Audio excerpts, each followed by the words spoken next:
Muy buenos días a todos ustedes. Espero estén teniendo una excelente mañana. Yo estoy teniendo una mañana de absolutamente sueños y de nerds, porque el día de hoy bueno, siempre me despierto a las 4 de la mañana, ustedes lo saben. Estoy intentando sacar la fórmula para ser billonario, pero tristemente a las 4 de la mañana yo creo que el agua no está tan fría todavía para pegar y darme todos esos miles de millones de dólares. Entonces, lo que voy a compartir con ustedes, me paro en la mañana. Saben ustedes, me voy a caminar como el viejito que soy, luego. Y hoy en la mañana vi una estrella fugaz. He visto tres, ¿no? Tres o cuatro en todo el tiempo que he estado acá. Me fascina y siempre estoy viendo para arriba, caminando como idiota, ¿no? Seguramente algún día me atropellarán y se enterarán por acá. Influencer que vale vergas fue atropellado, ¿no? Por alguien que no estaba poniendo atención. Pero ahorita mi mujer me dice anoche, güey, saca la basura. Y le digo, no, no puedo sacarla, estoy cansado, ya es tarde. Esto es un consejo para todos ustedes que estén casados. No le hagan caso nunca a su mujer, ¿no? Entonces me pidió que sacara la basura y dije, ok, no lo voy a hacer, lo voy a hacer mañana en la mañana. Me desperté hoy en la mañana y me fui a mi caminata, vi la estrella fugaz y yo, ah, qué chido. Y al final, ahorita, justo antes de esto, se me completamente olvidó, pero por absolutamente completo, ¿eh?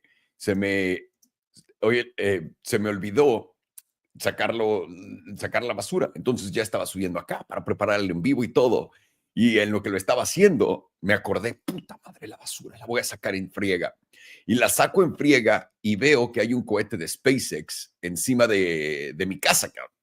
O sea, literalmente, y les voy a compartir rápido para que lo vean. Es espectacular esto, desde el principio. A ver si se ve.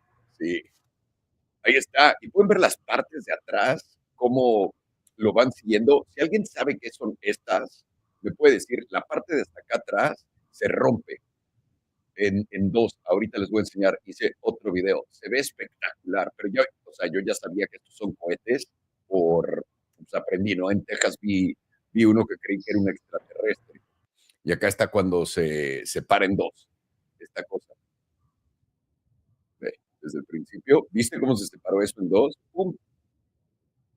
Este está como sacando algo. Estoy seguro que son partes del cohete, pero me llama la atención que lo sigan.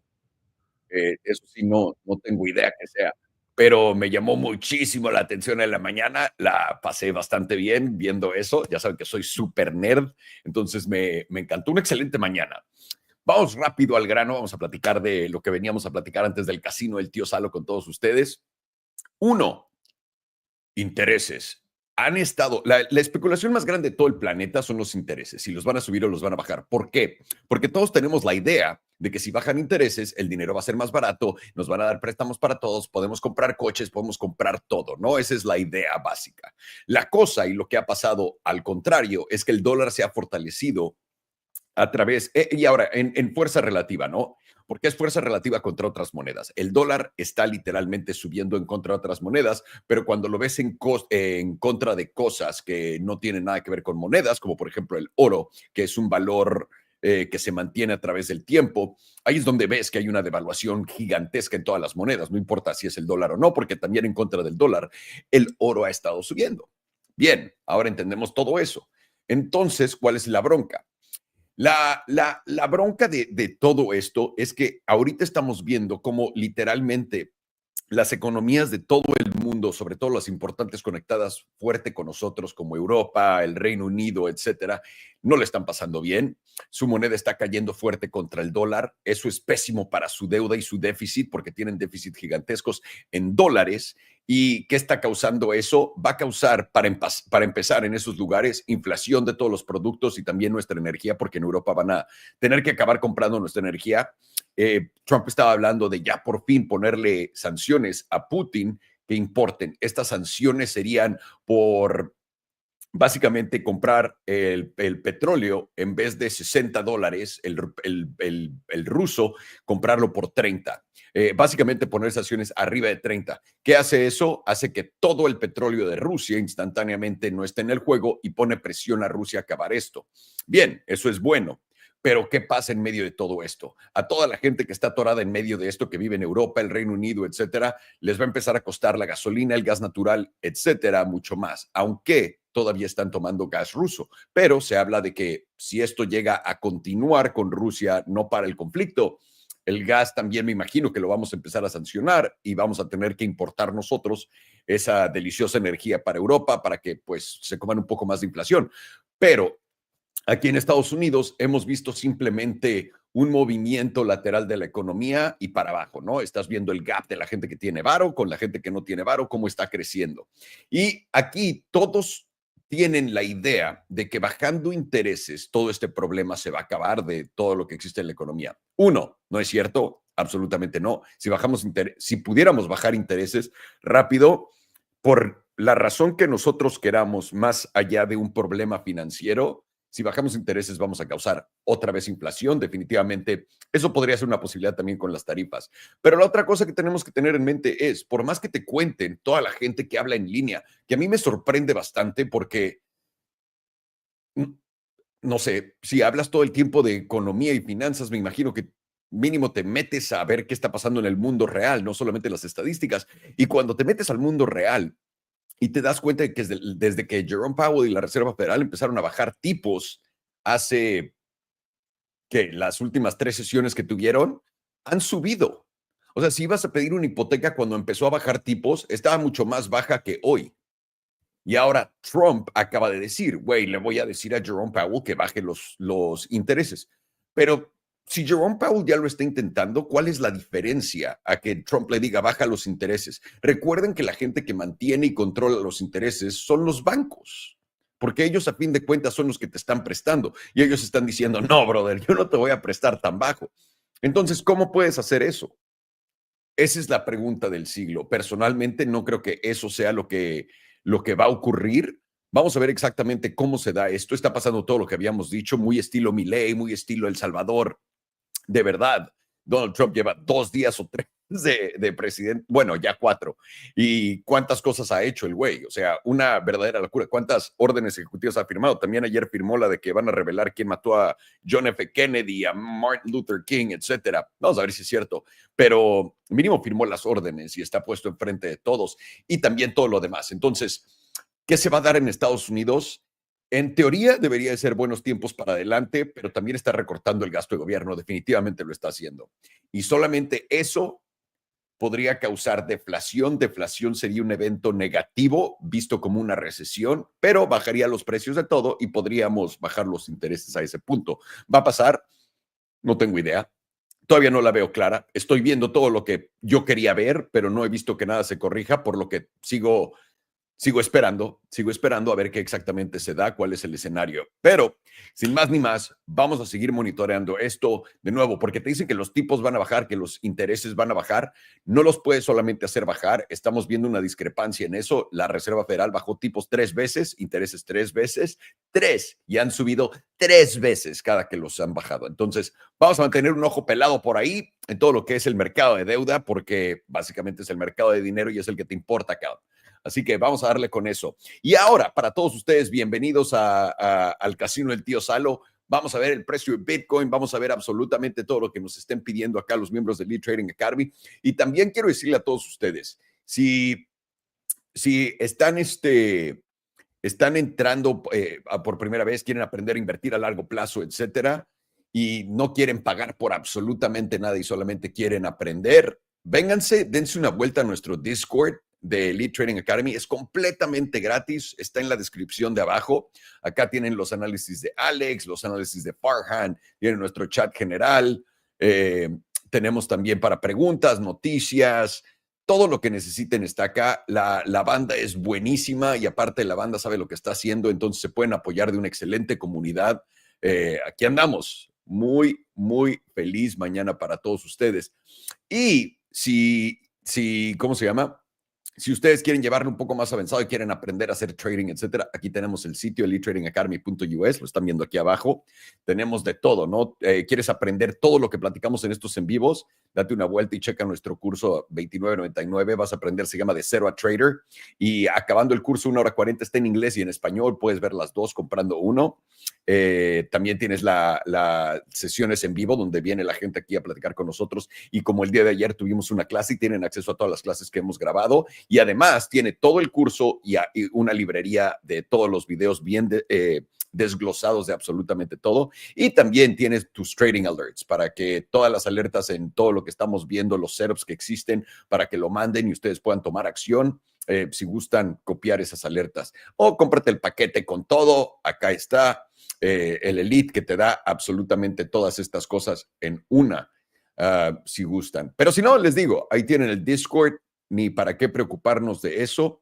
Me acabo de dar cuenta que no compartí pantalla ninguna sola vez, así que felicidades para mí. En fin, vamos a empezar. I just realized I didn't share my screen, by the way, boys. I was just... I was thinking the whole time, I was like, is he going to show something? No. I just want people to fucking guess what it is, okay? So, God damn it. You know what? It is what it is. We'll do one right after the first thing that we're going to look at, which I think it's Bitcoin, but honestly, I'm not entirely sure. I just guessed. Hey, where are your manners, sir? You got to start with the buenos dias, amigos. Buenos. I already did that. I got here before you, motherfucker. Gracias. Gracias. Oh, Luigi actually asked us to check out Bitcoin. How are you, boys? Good. Good. Got a decent amount of sleep last night. Woke up at 6 a.m. to 5 million alarms, and then after that, you guys know. And then I got back to the house. I'm not going to incriminate myself online. Don't do it. Don't do it. Don't say anything. Don't say anything. But you look fresh. I'm glad. I'm glad we're here. It's Friday, end of the week. Lots of action. Let's see. Alex, you already shared your screen. Are you ready to go? Yeah. All right, because I'm ready to do some push-ups while you show us what's going on with Bitcoin. I'm so glad you guys can see my camera because it's smart that you do that, because I should do that, because sitting here for 4 hours is probably just so detrimental.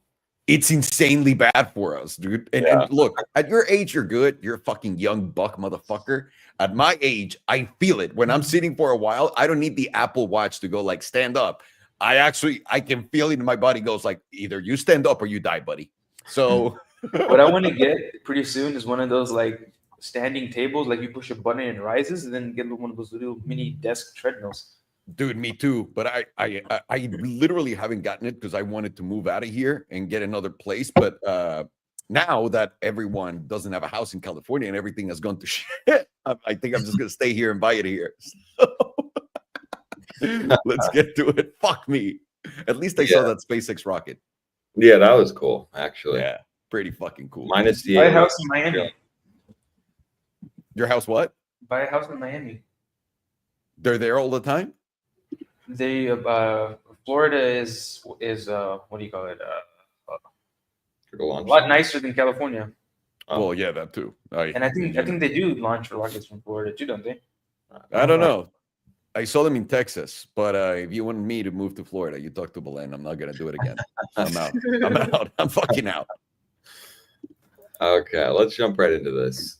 So I first, tether dominance is something we've been talking about for a while. And the pressure is still on for bulls to really actually get a bounce from that 3.79%. We're viewing this on a 5-day because the 5-day is actually very interesting to me. And we can just simply see each time on the 5-day tether dominance ends up either going above that 3.79% and then coming down and unable to hold this as support. We generally then lead to a pretty aggressive dump. We see in the last, few occurrences here, and anytime we reclaim it and hold it as support, this has been solid bottoms before going up pretty big. Last spot right here was, in the March dump when we actually found a bottom before going all the way up. So now why is this interesting to me? Well, we see on the 5-day, the 5-day has silver cross to the downside. And you can just see how well that's been respected. We've just been solidly on the 5-day rejecting that EMA 9 continuously.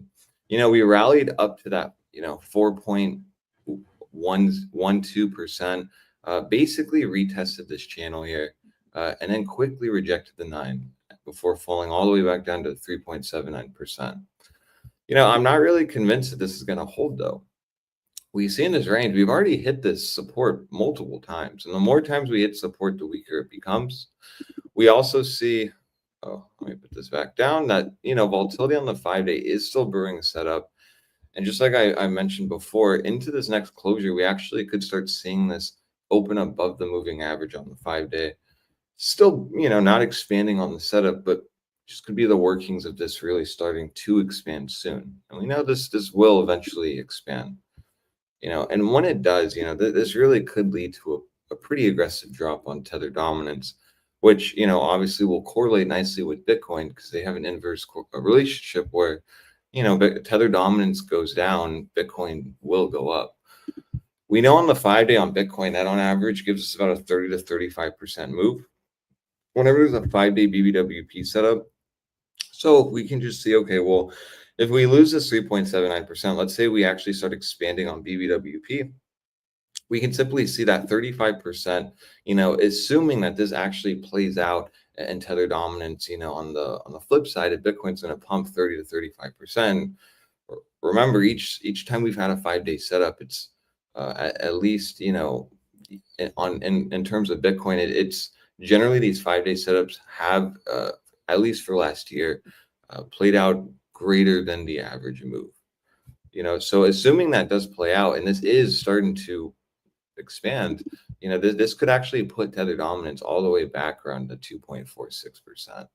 And it's not the most insane thing we've seen before. I mean, in the works of these SFPs here on the 5-day, we always retest the 3.79% and then quickly break down. And something to note here is you could see in the midst of this 5-day breakdown, we often do get that 5-day silver cross to the downside. You can just see how well that 5-day EMA9 just kind of holds price down. So to me, we already have the silver cross. We're already seeing volatility really start to expand. Tether dominance is still in a downtrend. The high that we had on January 11th, to me, looks like it was just simply another lower high on the 5-day. So this has a lot of implications for a potential breakdown, which would be really good for Bitcoin. I mean, just see what, the HPDR is saying as well on the 5-day, and it's just kind of giving me good confluence. We're pretty nicely under the median now. And we can see we're now just trying to base on the 38.2%. You can see here that it's at a big level, and I don't find this a coincidence that it lines up right around the 3.79%.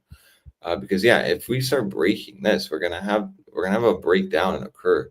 We often, when we lose the blue zone up or down, these just lead to big moves down. The last one that occurred was actually in this zone here where we were holding the 38.2% nicely. We broke down from it.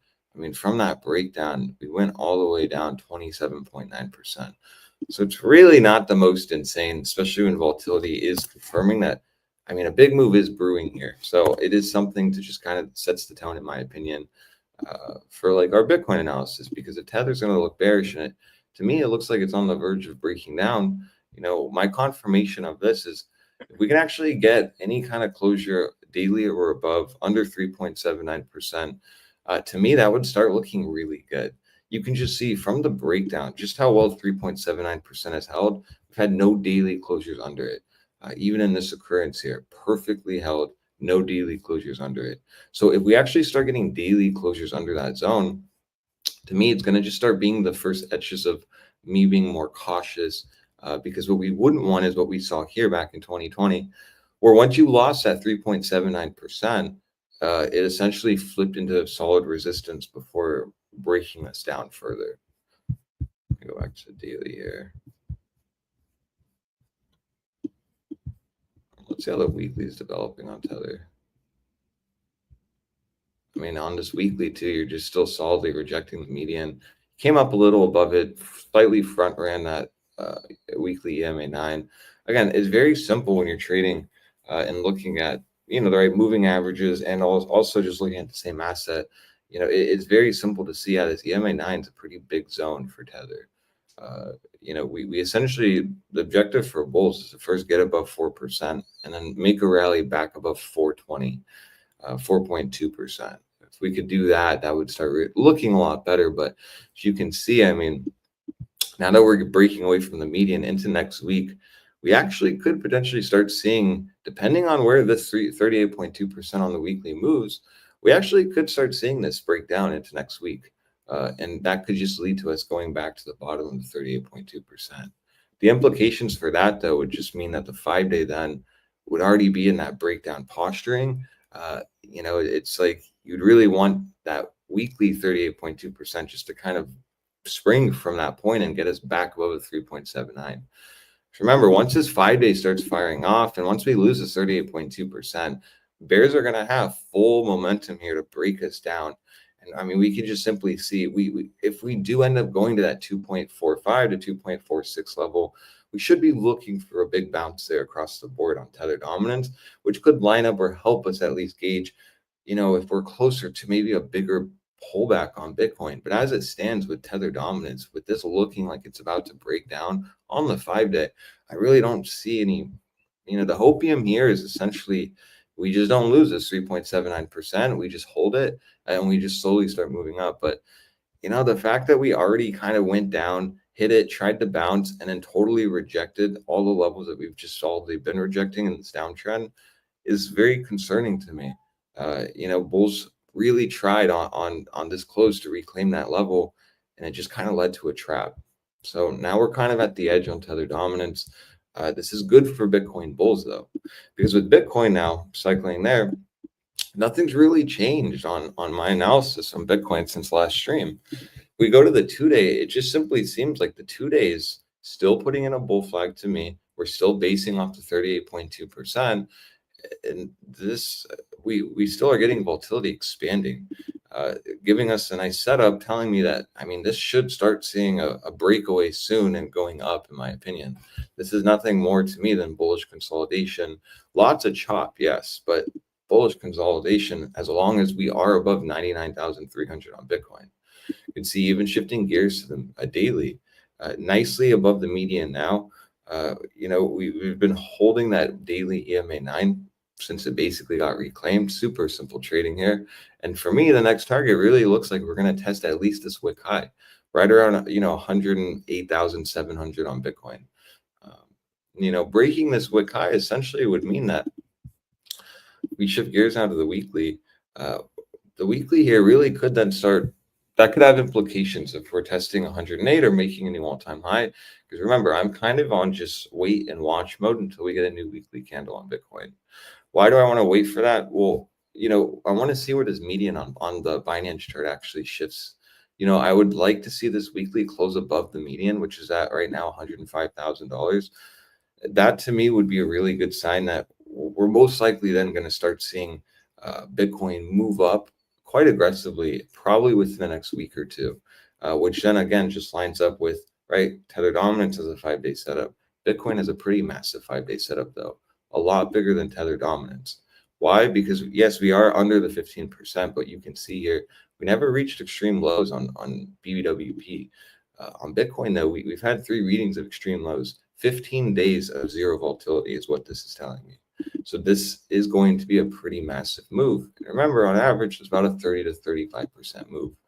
So that's why I think it's wise to kind of just wait and see where this weekly closes. Does Bitcoin reclaim the median? Price opens above it. Then we potentially can look for a retest of the median before going up higher. If we now go to the monthly here, that $110,000 still is a big zone for me on Bitcoin. It's right at the 50% on the monthly. I am liking the way that this monthly is looking now. Why? Well, because we basically invalidated this massive topping candle. Everyone on crypto Twitter was talking about this when we got this, when we were going into January, essentially. And so this was always a big spot for me to kind of invalidate. Often, especially on crypto Twitter, when everyone's talking about, a monthly topping candle, this could lead to a major drop on Bitcoin. For me, I'm always cautious about that because usually when everyone's thinking the same thing, it doesn't happen. This monthly is closing in 7 days, 10 hours. This is actually looking pretty insane. We see right now we're actually breaking out of the 38.2%. Yes, we're front running the 50% range, but going into next month in February, this is really where we could actually start seeing Bitcoin move up nicely. We see we're popping back above resistance. This is looking like a nice SFP. We also are breaking the 38.2%. And I know that seems like it's coming up a lot, but it's because Bitcoin and crypto as a whole has kind of just been in a chop zone. It's been very, there's no follow through, right? We just keep ranging from like 106,000 and we go all the way back to like 101, 102,000. We're just like in this really tight range right now. But in the most boring times in markets are often the most important times because that's when things start shifting. That's when we start getting volatility setups again. And it's up for us as a trader to really decipher this. So for everything in the crypto markets, like Tether dominance looking like it's on the verge of breakdown, Bitcoin looks like it's on the verge of a breakout. And I mean, even on the 38.2%, you're not going to really flirt with that a lot on the monthly. It's actually rare for Bitcoin to break out of that on like the monthly time frame. You can see here simply that once we broke out of that, we went from 41,400 all the way up to essentially, I mean, from wick high 73,400, a pretty major move on Bitcoin. That was a 75% move. And then we can see here from that, we popped back into the blue zone. We were basically holding, ranging into there, but now we're breaking out. The last occurrence that we broke out of the 38.2%, other than this one, was actually a breakdown. So we see here, during the bear market, where we essentially lost it here. I'll just take it from this point and take it from the wick low. Yeah, that's where we actually went down 60%. And then lastly, here we see, the breakout back in 2020 during that COVID pump where, Bitcoin essentially went up 500%. So it's pretty massive that we're actually getting this, we're getting that basically breakout right now into next month. And the fact that this is happening pretty close, 7 days is still a pretty long time for Bitcoin. But it's better than 15, 20 days. So we're very close to this closing. This closes anywhere above 95, basically $96,000, assuming the 38.2%, we basically stay above that. I'm just going to be looking at this as just the pre-stages of a major breakout on Bitcoin. We also see the monthly median is really shifting down. Basically, I've just been holding really nicely in this zone here.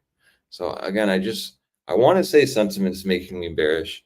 I want to say everyone seems like uber bullish, nothing can go wrong in crypto world, and we're just going to slingshot out of here. But actually, the charts are really looking good. And especially going into February, we could really start seeing some interesting stuff on Bitcoin and crypto as a whole. Also, we see here the monthly is popping back above its moving average. I mean, we really haven't seen that since September 2023, where that really was the pre-stages of a major breakout before, right, that monthly actually broke out the last time, leading from that 42,000-ish to 73,000-ish level. And we saw that really start to move when, that moving average here, I'll shift it here, really started to actually break above, on BBWP. So again, just why I think we're on the itchings of a major collapse on Tether dominance, and Bitcoin, again, just really looking good. So, that we did the 5-day, we did the monthly, the lower time frames too are looking quite nice. Let me throw the rainbow chart off. We can just see, we've just been healthily holding that daily 9, just so strength to me. If we get any kind of pullback back to that 99,000, like basically 100,500, we'll be looking at that as a nice opportunity. You can just see how prices front ran that EMA 21 on the daily. Often when a daily EMA 9 holds very nicely like this, I'd expect a reaction at the 21. So if we start wicking or falling below that 9, which obviously this candle is looking really healthy right now, so it doesn't seem likely, I'm going to be engaging at that as still bullish, right? Remember, it's very simple for me. As long as we're above 99,300, I'm going to be bullish on Bitcoin. For now, though, it's still looking like the 2 days in some kind of bull flag. We actually could potentially start seeing this breakout. I'd actually really just want to start seeing, Bitcoin break this wick high. But when we start shifting gears, especially going back to the daily here, it really doesn't seem like that's going to be too hard for Bitcoin to test back at least to 108,700 at the very least. Often when you make these major wick high rejections, price often, at least in Bitcoin, slowly can just grind up and try to take the liquidity out. Here will be a pretty big test though. Do bulls actually break this wick high and make a new high? And that could be the start of maybe the 5-day expanding. Or do we try to, bears are going to try to reject us around here, not taking out this wick high? Very simple. That way, then we can potentially get another move back, right around that 101 to 100,500 level. But still, really nothing's telling me that that's going to happen. And we've always had that bias, especially when we see that 2-day VWP still expanding. The idea behind this is that we are going to base off the 38.2%. The 2 days going to actually break out essentially, and we're going to start seeing volatility move up. We're already getting that. And then ideally, that's going to bleed into the 5-day. And this 5-day, once this starts moving, which again, it's slow, it's not moving yet, we're not expanding, but you can just simply see bulls are still getting to work. They simply reclaimed the 5-day median. They're not holding that as support. That's why I believe within the next candle close on the 5, like within the next 5 to 10 days, we really could start seeing Bitcoin move pretty insane. And remember, anytime we do get a 5-day volatility setup, granted, during around this time, there was major chop, major chop, but it really started to expand during October. You could just simply see from this move, when we started to expand, Bitcoin went up basically from when we retested that point. Oh, no, it's too early. Let me go here. Basically here. Yeah, the Bitcoin went up 68% from the wick high, from that low, essentially. That's interesting to me because, again, the average move is 30 to 35%. But again, you can even just see from the last occurrence, we, actually definitely broke that, statistic. So a big move is brewing on Bitcoin. Now I'm going to shift gears. We understand tether dominance looks like it's on the verge of breakdown. You can really start front running this or understand we're probably going to break down if we start closing dailies under 3.79. To me, Bitcoin still looks like it's in the pre-stages of a breakout. I really do believe, though, within the next week or two, we're going to actually start seeing volatility move kind of stupid on Bitcoin, which ideally will correlate on the 5-day expanding. And then the monthly chart actually really breaking out here, something we have not seen since February of 2024. So very interesting on that. And then shifting gears here to Bitcoin dominance, we go to the daily.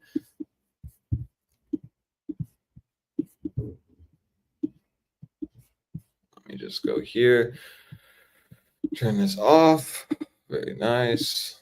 We now see the daily is silver crossed. So I'm actually going to just be looking at, Bitcoin dominance to get some kind of bounce here. We ideally just wanted to stay, above that EMA 21 on the daily. For me, this is still looking like, this has a greater chance of testing the top of this channel at 59.7%. It's going to be a major point though, because why I'm saying that is because we clearly bounced off the monthly 9. We're now caught in this range. This range has worked really well for Bitcoin dominance. I'm still in the camp that this is a massive topping candle on Bitcoin dominance. But I've always said that in order for that to confirm, we need to lose this monthly 9. We've been holding it this whole bull market, and we're even bouncing from it. So now that tells me, okay, well, we're most likely going to test the top of this resistance. If we start breaking the wick high that was formed in December, this is going to start looking to me like a weekly trend shift, which then would most likely lead into a very good monthly candle on Bitcoin dominance. If we start popping back above this wick high, and most importantly, closing above 59.7%, I'm going to be looking at that as possibly a consolidation scenario where we consolidate a little bit, maybe form, some kind of structure and then break out again. As if we are above that 59.7% and breaking, the last lower high on the weekly, while potentially putting in a higher low unconfirmed, as long as we're under this wick high, it's going to seem more likely to me that, we're going to break out. But if we can reject around here, it's still going to look to me like this will be a weekly lower high. And, that's just how it's, that can then correlate possibly to, maybe seeing weakness on Bitcoin if that does occur. But I mean, we still could easily consolidate. We see the weeklies trying to retest to 9. This doesn't have to happen in one day. We've been talking about this now for I think 2 weeks, 3 weeks.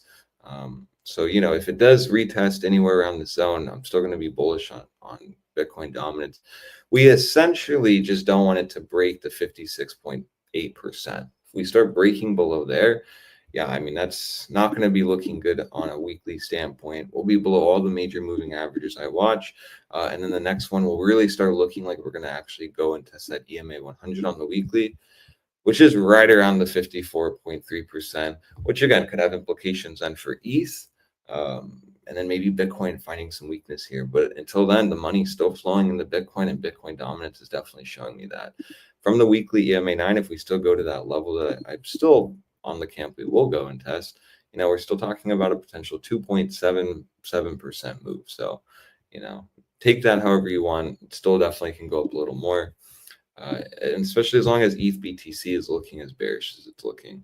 Nothing's telling me on ETH BTC that this is, it's funny because we're starting to see people on crypto Twitter, again, talk about ETH, they're getting bullish on ETH.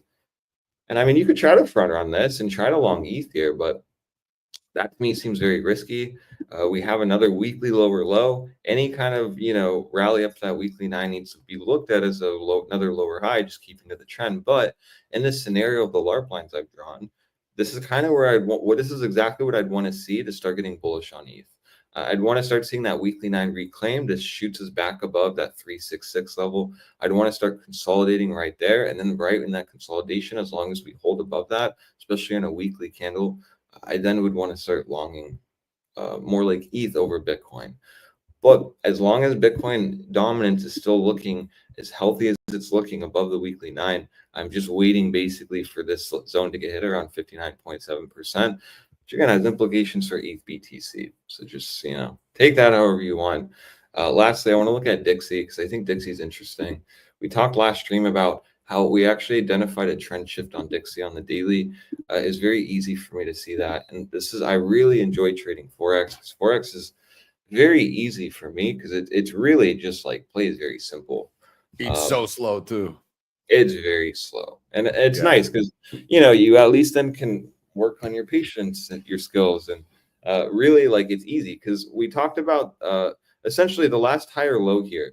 We essentially made that higher high. We've been coming down. Bulls are going to want to form some higher low here.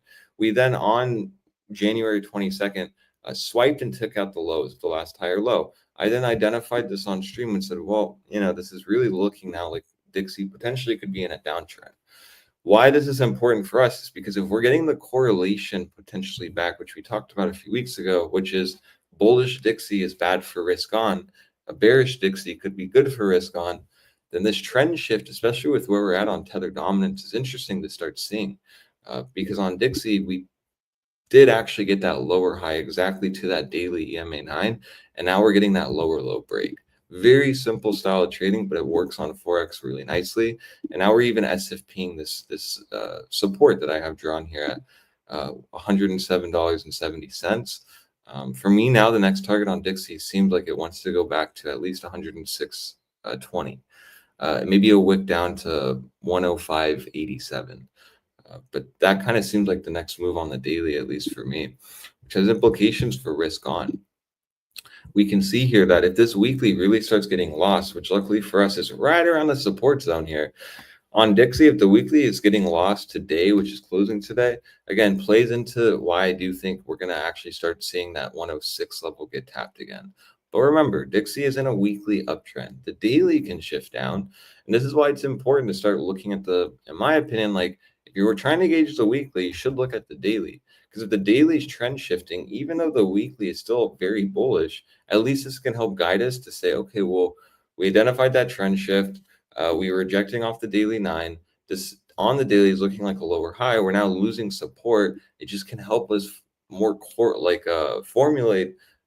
Okay, we're most likely then going to test this weekly EMA 21, which then can correlate nicely with that EMA 100 on the daily, which remember hasn't been tapped since we basically busted above it after it was held down pretty nicely. It was holding price down pretty nicely. As soon as we got any daily closure above it, we flipped it into support, and then that's where we really launched off. So if the daily starts trend flipping, shifting into a downtrend, it doesn't necessarily mean Dixie's just about to nuke. It most likely means the weekly is probably going to go in for a higher low test. And that literally can come anywhere around here. It'll be easy if Dixie loses the weekly 9. Into next week, rallies up and rejects it. Maybe that's why then I think next week we could really start seeing a lot of bullish momentum in crypto. And then hopefully, ideally, it'll be easy for us and we find some kind of higher low around that EMA 21, and we can just play the weekly trend. As long as we don't break below basically the December 2nd low that was formed, anywhere around there is going to be just like a higher low for me. And you would want Dixie to come back and retest the zone again. This was major resistance for a very long time. This is too easy. If we come now around here, watch for the trend, watch for the higher low, respect the trend. Let me just do that a little better. I don't know why it wants me to add text. And as long as we don't break this low here, any kind of dump into this, just visually you can see, could just look like a nice higher low in the weekly. Implications though, Dixie's going to be bearish into next week, which right now it's really looking like it's going to be bearish into next week. More confluence to this idea is the fact that we're losing, we're popping back into the 38.2%. We see perfectly that the weekly median, the weekly EMA 21, and this meme line now that I just drew is all right around this area. If we end up losing this weekly 9, I am going to be on the camp that we're probably going to see Dixie come back down. Pretty nice pullback too from current price action. Still, let's just say we go to the EMA 21. It's still basically a 1% move. That could have implications for potentially, Bitcoin and crypto doing really well into next week. So we'll really have to see where all these closings take us. I'm again just waiting to see where the weekly goes on Bitcoin. But that's kind of all I'm seeing across the board. I'm pretty bullish still. My heart wants me to be bearish. My brain's telling me it's nothing to be bearish about. And only reason why I want to be bearish is just because it seems so toppy. But remember, at extreme markets, even near the top, because I at least can say we're probably near some kind of top. If that's, a few months out or whatnot, I do think we're close to a top. If it hasn't already, which means that, we're probably going to be approaching the extremes of the market. It usually comes towards the end of cycles.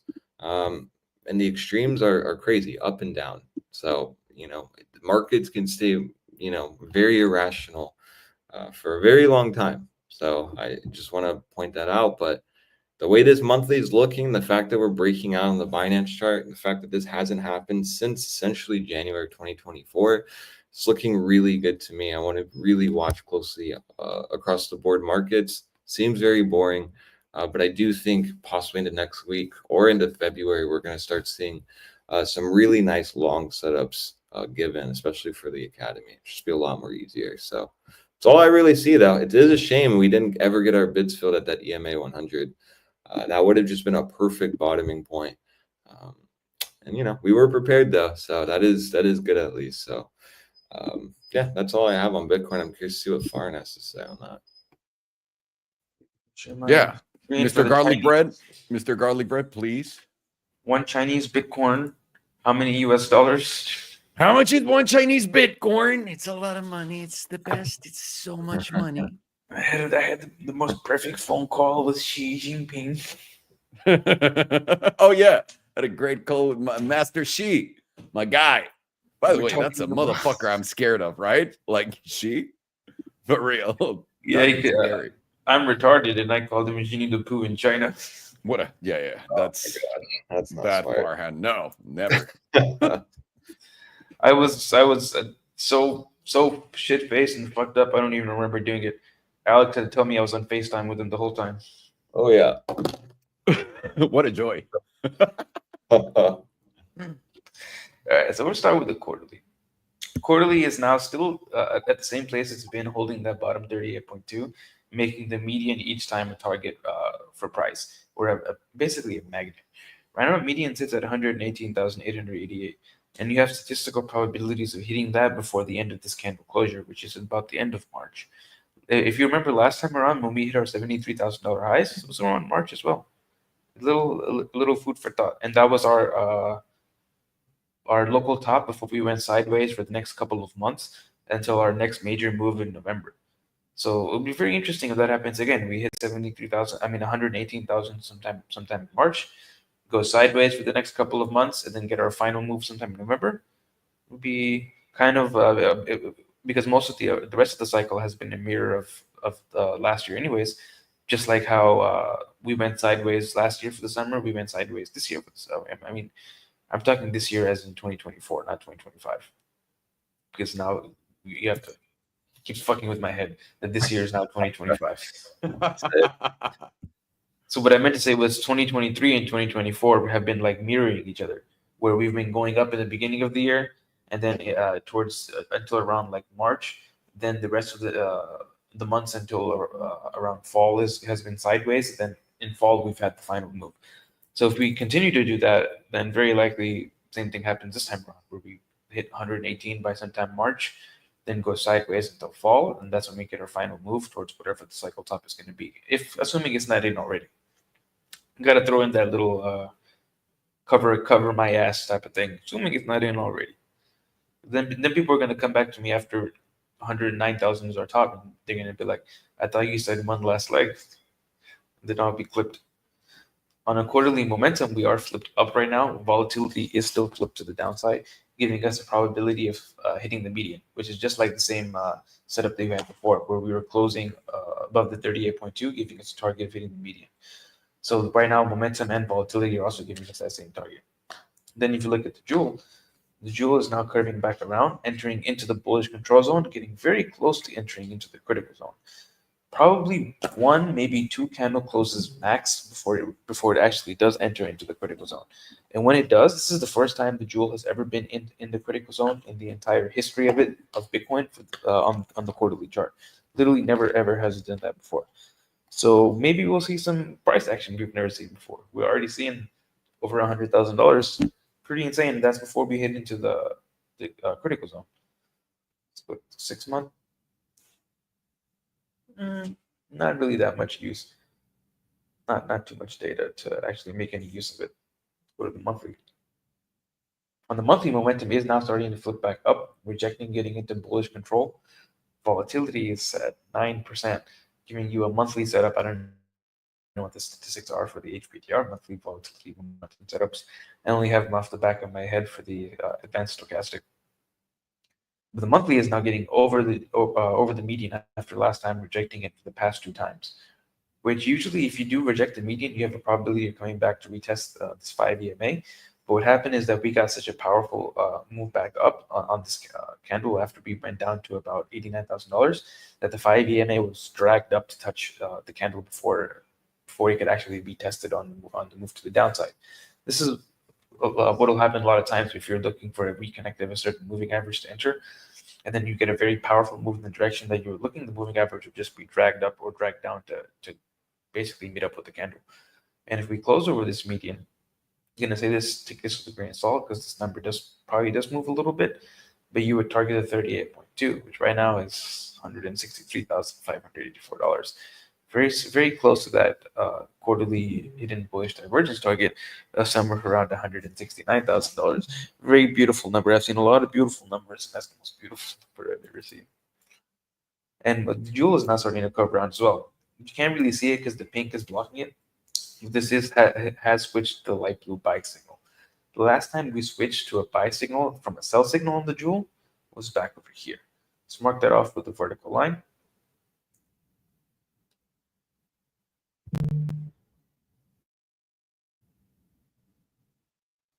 And then one over here.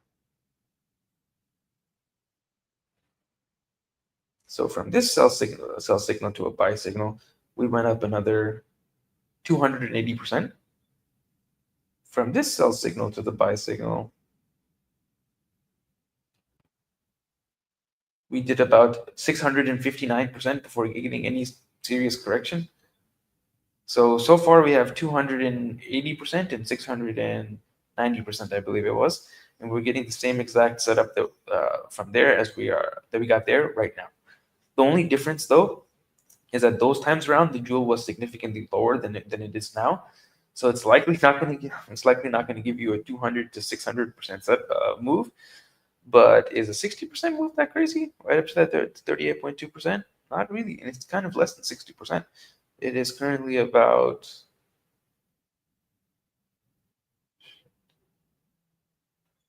actually is over yeah, it's less than 60%. It's about like 55%. 55%. It's not a little bit, but it's definitely not nearly as much as the previous setups where the jewel curved back around to a buy signal from the sell signal. Imagine what happens once this volatility starts expanding. The last time we had volatility expansion with momentum pointing to the upside on the monthly was at about $37,000 before we went up to $100,000. Well, first top was around $73,000. Even that is almost a 100% move from where we were, and that was coming off of not even 0% volatility. Now we're coming off 0% volatility. So I'm not even saying that we're going to get a 100% move. It's highly probable we get somewhere around a 50 to 60% move. 2 week is now rejecting this top 38.2%. And as long as we are rejecting the 38.2%, we have probabilities of coming back to retest the median. Right now, the 38.2% sits at about $110,000. That's the bull's goal for this month. Close this month over $110,000, and then we're very likely going to absolutely vertical send into March. If we don't close over this $110,000 number, then we're going to be a little cautious. We're going to have to wait to see where the ranges move. If they move up, very good, because then we have probabilities of testing the 38.2% again. If they move down, not the best, because we have rejected it once. Very likely you test that 38.2% again, or it's lower. And at that point, you kind of have probabilities of breaking it. But as of right now, it's still looking bullish. Still probabilities that are 50-50 whether it moves up or it moves down. As long as we're holding over this candle's close, though, probably it is more in the favor of the bulls, which is about $101,234. Momentum is trying to shift back up on the 2 week with volatility shifting up to support it, giving you a little bit higher probabilities of it's also playing out to the upside. And once momentum does solidly shift back over the moving average, that should coincide with us getting a pretty nice move up. It's probably setting off that 5-day setup, because the last time momentum crossed over the moving average on the 2 week was sitting right about here, where price was about $54,000 before you went to $100,000. We got literally a 100% move from $54,000 to $108,000 whenever momentum crossed the moving average. On the opposite hand, though, you do have the jewel starting to give you a God mode sell signal. Have not confirmed the dark blue yet, but once you do confirm the dark blue, probably gets a very decent correction / several month-long consolidation. This is the exact same setup that we had right around when we got our several months of sideways after hitting our $73,000 all-time highs. Let's mark it when we gave the sell signal right here. Price did a correction of about the highs 27% after that sell signal. So very, very likely once that does confirm, we get another several months of this chop and down, sideways and down. And probably what happens if it mimics the last couple of years is that happens over the summer. Currently, we don't have a trend. We have 2, but 3 makes the trend. So if this happens again, it's going to be a little food for thought for the next cycle. Every cycle gets you better for the next one, although for most people, it just doesn't seem to happen that way. Well, a lot of people arrive in one cycle and then leave because they got absolutely fucked. They got in like at this moment, right? When everyone's calling you, hey, what should I invest in? Should I buy Trump or should I buy Melania? That's normally the people that are like, all right, one and done. If you're a fucking idiot and just stay around. We were smoking some good shit with our landlord. It was pretty fucking badass that we do that. But we were smoking with the landlord, and the landlord says that he bought in Bitcoin $65,000 at the 2021 cycle top. See, there you go. Exactly. That's hilarious, and we're like, damn, you're one of them. But I can't hate because I longed Ethereum at $4,100. Oh, listen. I mean, there's still plenty of clip. Well, there's still the same clip from 3 years ago of me saying it's going to go to 100. So there you go. I mean, $4,100 on the way down, and then it went to $900. I got liquidated. Fucking ass. Yeah, that was a bad one. That was a fun. And then I just kept adding more margin into it too, until I had no more left. Sold my AMG, sold all my Rolexes, put that all into margin. God damn. Oh, fuck. That was fun. So on the weekly, we are as well getting a rejection of the median, although it's not very serious of a rejection so far. Median sitting at $109,000, which also gave you some pretty good bias to either sell that $109,000 area or aggressively short it, Because right now our top is only $340 above this median, which is less than 0.1%. So you had 0.1% risk to the upside, whereas a higher probability of coming back to this 5 EMA, which is somewhere around like $100,000. You have almost a 10% percentage to the downside versus a 0.1% to the upside. That was picture perfect short. Wish I would have given that out to the academy, but it was one of those things where I was pretty sure I gave it out, but then I actually looked into it, like looked at the alerts, and I was like, oh fuck, I didn't post this. And at that point, it was too late. Bad Farhan, no. That happens to me a lot of times where like I'm certain I've sent this message or I'm certain I posted something, then I actually look and I haven't. Great. Good to know. Why haven't you texted me back all day? I was pretty sure I responded. Oh shit. On the weekly, we're getting the same. Also, getting the same setup where momentum is about to cross back over the moving average, and it's about to shift back into positive territory. Last time momentum crossed over the moving average was sitting in October of 2024, right before the election, before we went up to $108,000 in basically one vertical line. So we're getting a lot of bullish setups over here. But on the opposite hand, it always looks bullish at the top. I don't want to scare anyone. The jewel is still giving us a sell signal on the weekly, but it's starting to sort of lose its curvature a little bit. What the bulls want to see is on this next weekly open for this to curve back around even more and start to give you this white where we got right over here. If it gives you the same setup as it did back in October of 2024, right before we went vertical, I'm probably going to be on the sides that we're going straight to 160,000. Very little corrections in between. And then once you get to 160s, that's where it'll probably Nagasaki set up. Because in a lot of those like really, really massive vertical moves, it doesn't give you any type of correction at all because it doesn't want anybody to catch this wave. So it'll just keep going straight up until the point where you just FOMO in, and then it'll either chop you out or it'll nuke on you.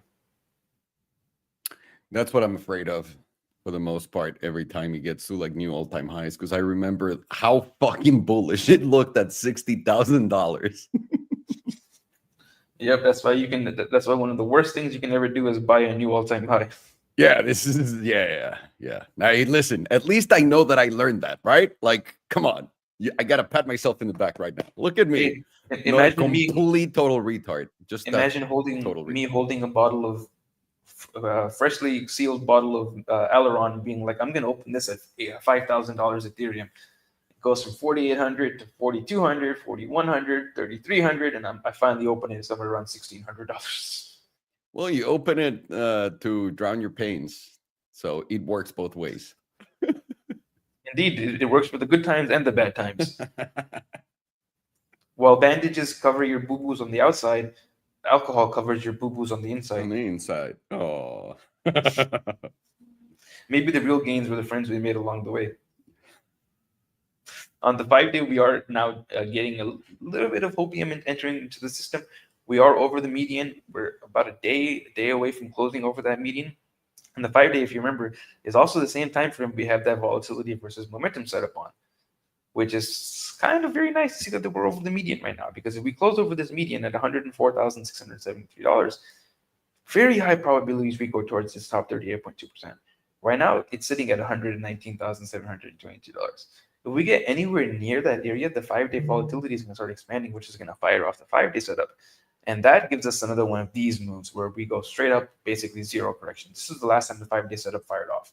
It was sitting right around like November of 2024 when we went straight up from about $60,000 towards $108,000 in one single move. How much of a percent was that? Just for curiosity. 56% to the upside in about, what is that, November 1st to December 16th, a little over a month. A little over a month, we did 56%. 56% people will be happy to have in a decade. Yeah. In boomer markets. In the momentum now, it's flipping back up, crossing over the moving average. The last time we've crossed back over the moving average on the 5-day was also back here, right before we did that 56% move to the upside. So this is also giving us bias towards the upside. Same thing with the 5-day setup right now, because we're still over the momentum pivot. But one more thing that I just actually noticed that I hadn't noticed before. Notice how price action made significantly higher lows from here. but the momentum went way lower. So we have very possible hidden bullish divergence as well. And the way to confirm that hidden bullish divergence right now is not really that helpful because you'd have to close over all-time highs at 109,354. But if you do confirm that hidden bullish divergence, that you have another piece in the puzzle that's pointing towards 160s. Pretty unlikely we don't hit that 160s number if you do get that confirmed. Let's see if we can find another example of hidden bullish divergence on the HPTR or on the 5-day. Right over here. All of these lows right here were higher lows from here, but we made lower lows on the momentum. And then once it finally did confirm the hidden bullish divergence, it was right about, where do we make a local low? Here. We close over all of these wick highs.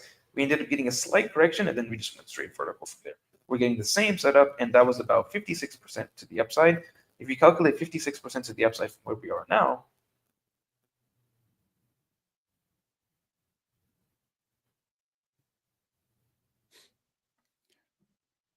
I gotta zoom out on the chart because it's so much. Brings us right to brings up.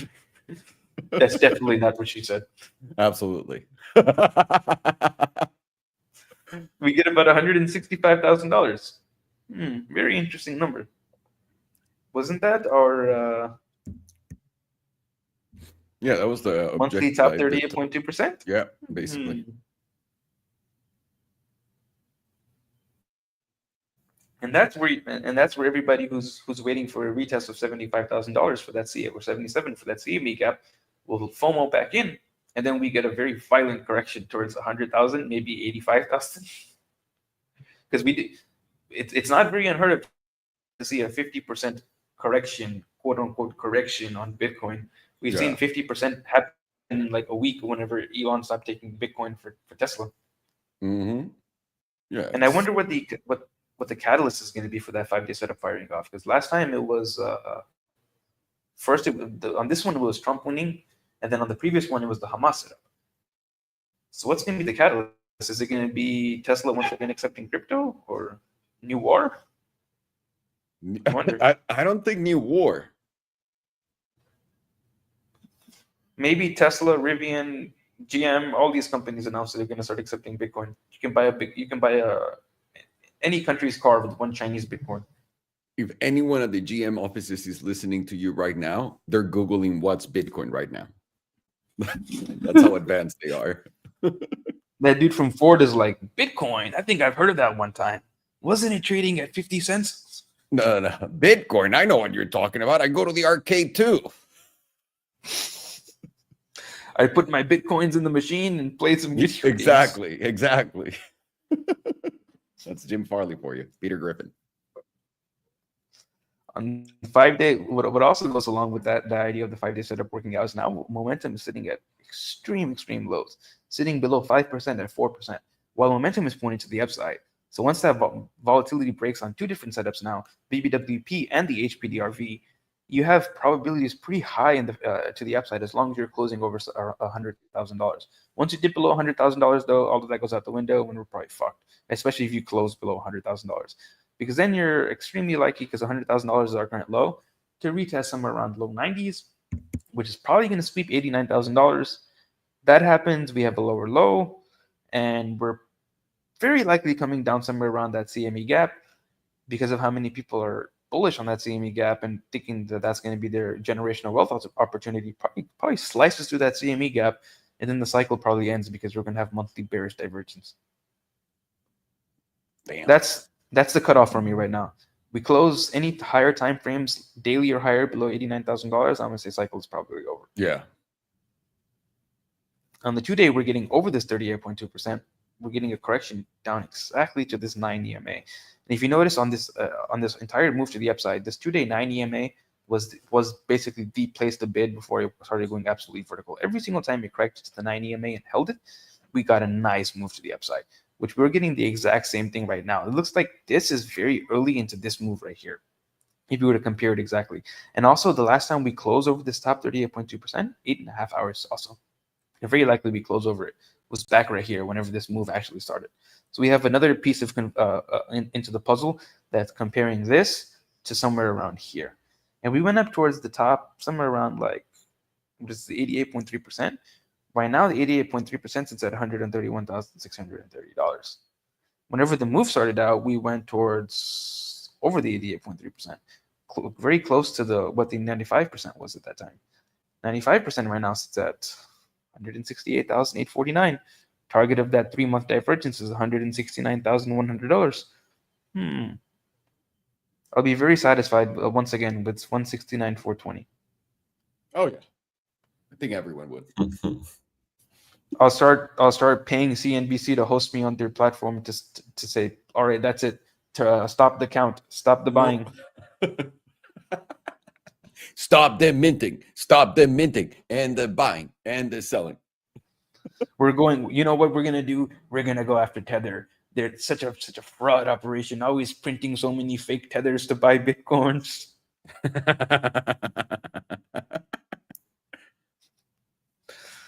On the daily, we were also getting a solid move above that median. Not that solid, I guess, because we're dealing with such high numbers. But we are pretty healthily over the median right now. If we close over it, gives us probability of coming back to this 38.2%, which is right now our all-time highs, actually over our all-time highs. And what's very likely is once we break these all-time or even tap these all-time highs, get a sweep above it, we're going to trigger all of these liquidations and stop losses in this area, which probably gives another move to the upside. And we're coming from pretty low levels on volatility, below 7%. So that very likely goes along with somewhere hitting around the 61.8 to the 78.6. About $115,000 to $120,000. 5-day setup fires off, taking us even higher, and very likely somewhere around 160s with very little corrections in between. Those are the fun times of crypto, when you can just blindly bid and make money. If you're to lose money on up only in crypto, then you probably should do something else. Probably put the fries in the bag, bro. On the 4-hour, momentum is once again starting to pick back up into the bullish control zone. Volatility is lifted up on the jewel. We're getting back over the pink. We're getting nice little rejection of this bearish control zone and very close to making its way back into the bullish control zone. Here's the last time the jewel on the 4-hour made its way into the bullish control zone. Draw with the little line.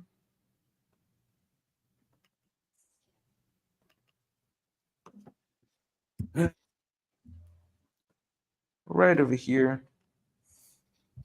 We did about 13% from there. That's on a 4-hour, that's pretty massive. So if we do 13% from here,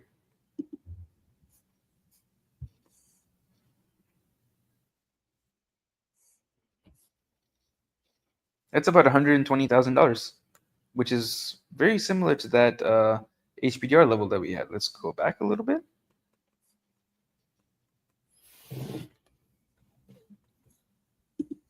Yep, that's 78.6. It's exactly at $120,000.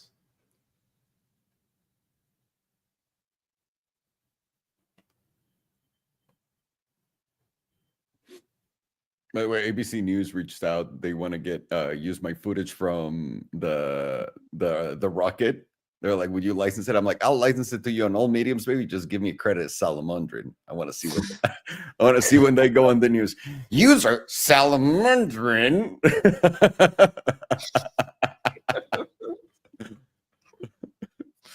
Oh man, that's gonna be fucking hilarious.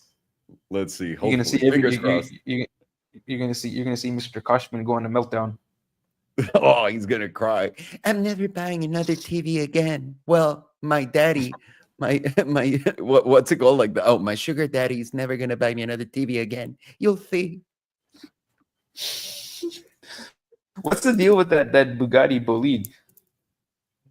Yeah, didn't he supposedly quote unquote get the first one in the country? Or is that like there's got to be something behind that? I don't follow any of that, but it's an investment group that those are not his cars, 100%. That's why he never uses them. I figure. Oh yeah, makes sense whenever Shredman went to his garage and got in the Wyra and there was 20 miles on it. Because it's their investments by another dude that's super rich. How do you have a Pagani for 4 years and put 20 miles on it? Because you don't own it. On the 3 Welcome months, to Instagram, kids. I mean, makes me wonder how many of these guys with like those ultra suck my dick garages don't actually own the cars. There's another Chinese man that follows the same principle to get money out of China. I think I know who he is. I'm not going to name any names because I'm pretty sure he can have me killed. Yep. Well, yeah. We've been talking about this 3-month hidden bear bullish divergence on Bitcoin for the past couple of weeks now. This is my bias in the beginning was this number was going to move down. I guess I was too bearish. I'm sorry, George. Please forgive me. Please have mercy on my soul for being bearish on thinking that the number was going to move down, because it actually went up, and it went from 160,000 to 169,000. Very beautiful number. And then we're also getting very slight inverse head and shoulders on the RSI, which would, if it does play out, target this to the critical zone, which also is that same $169,000 target from the hidden bullish divergence. Volatility is expanding from the lowest level it's ever been on the back of the hidden bullish divergence. Doesn't make it seem like that 160s is too crazy. The only thing that's holding me back is because everybody else is ultra mega bullish, talking about $200,000. Yeah, I mean, isn't it? yeah. To me, I mean, to me, the only thing that holds me back is we're at all-time highs and we're seeing all of the symptoms of a top, right? Like every single one. That's why, because the chart is bullish as fuck. Look at me, I'm John McAfee from the dead. Buy my shitcoin. Whoever did that is pretty genius. I wonder how much money they made off of that. I'm very curious to know. I'm gonna look it up. On the monthly, we still have that bearish divergence possible. No local top, so it doesn't really mean anything yet. But as of right now, to confirm this bearish divergence is a lot easier than it was last month. Last month, we had to close below 66,824 to confirm it. Now we got to close below about 91,186 to confirm that bearish divergence. A lot easier to do than $66,000. But as of right now, we're about $10,000 above that number. So a little safe as of this moment, but we've all seen crazier things than a $10,000, $11,000 drop in Bitcoin in a week. A week is a long ass fucking time. We've seen a $10,000 drop in like an hour. So it's not too hard for us to drop $10,000 before this weekly closes. It does, which will close the monthly. That happens, we got confirmed bearish divergence on the monthly, and every single time we've had that before, it's been the end of the cycle. So is this time different? Probably not, considering all of this is basically identical with different prices to the previous price action. It always plays out the same way, and people are surprised when it happens. Yeah. I'll never understand the concept of this time is different. Well, every single time everybody says this time is different. Every single time. On the 2-week as well, we got possible bearish divergence from all of these highs right here. Every single time the RSI made a lower high, every single time.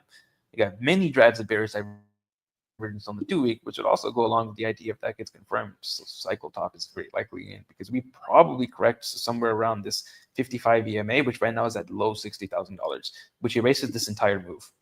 From there, it likely goes down, maybe a little bit of a dead cat bounce towards $73,000, which are previous type all-time highs, down to this 100, which I think is going to be the cycle bottom, around $45,000. And that's going to be your generational wealth longer opportunity to long it from $50,000 to $300. Mm-hmm. Weekly is making a deviation of this 5 EMA, which is also usually whenever it does that is whenever it starts getting, at the very least, if it's not a reversal, you get a very nice pump. And if you were to get that type of pump right now, that would activate the 5-day setup. Weekly, does it have? Nah, because we didn't get a close, so no bearish divergence.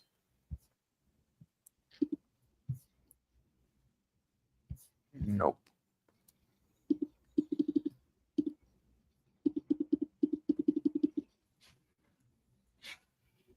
Three days still has that pretty sure active. Come on. Yep. Three drives of hidden bullish divergence still active on the 3-day. Volatility is still expanding, while the jewel is giving you a bicycle, giving you probabilities of hitting at the very least this bullish control zone. Right now, the bullish control zone is at $118,000. That likely fires off the 5-day setup, which takes you to the bullish critical zone. this number is going to change. Maybe it'll go up. I'm on the bias that it'll go down, like I was in the monthly where I was, or quarterly where I was wrong. So maybe it'll go up and I'll be wrong. Right now it's at $181,000. So if it goes up, then something's seriously wrong, because then Bitcoin is trading over $180,000 to $200,000. How much is a Big Mac? Yeah, who the fuck knows? Did you hear that we're already seeing some first signs of inflation? Every single time Netflix raises their prices, US gets inflation. Netflix just raised their prices to almost $30 for the premium level a month. I'll say no one has stopped hiking prices. YouTube TV, Netflix, Hulu, everyone. I keep getting an email every week like, "Hey, your shit's more expensive now." So I don't know. I used to pay for the family plan on Netflix, but it's not really necessarily a family plan. It's just the plan that lets you use multiple TVs. I used to pay $14 a month for that. Now it's like 40 something dollars a month. Yeah, it's crazy.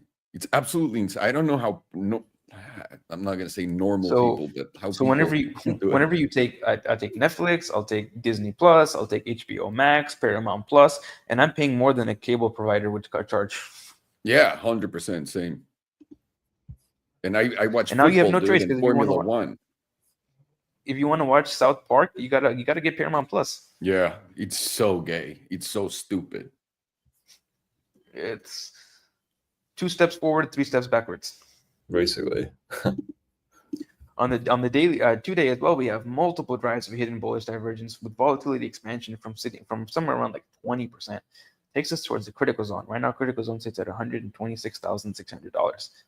5-day setup, they likely fired off at that point.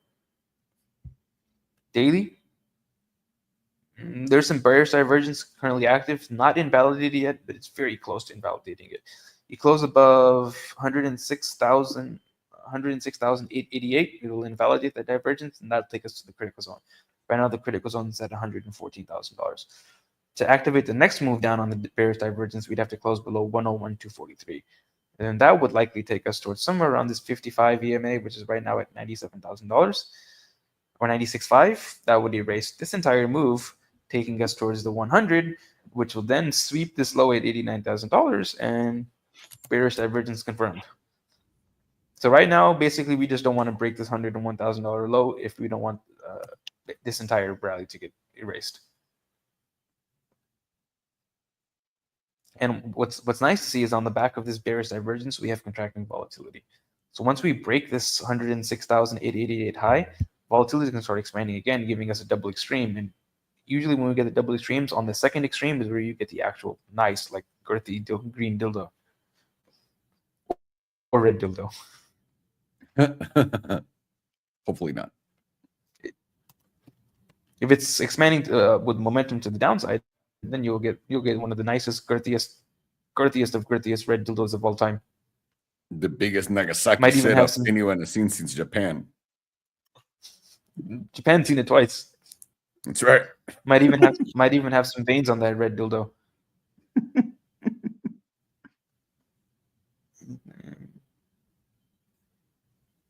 No.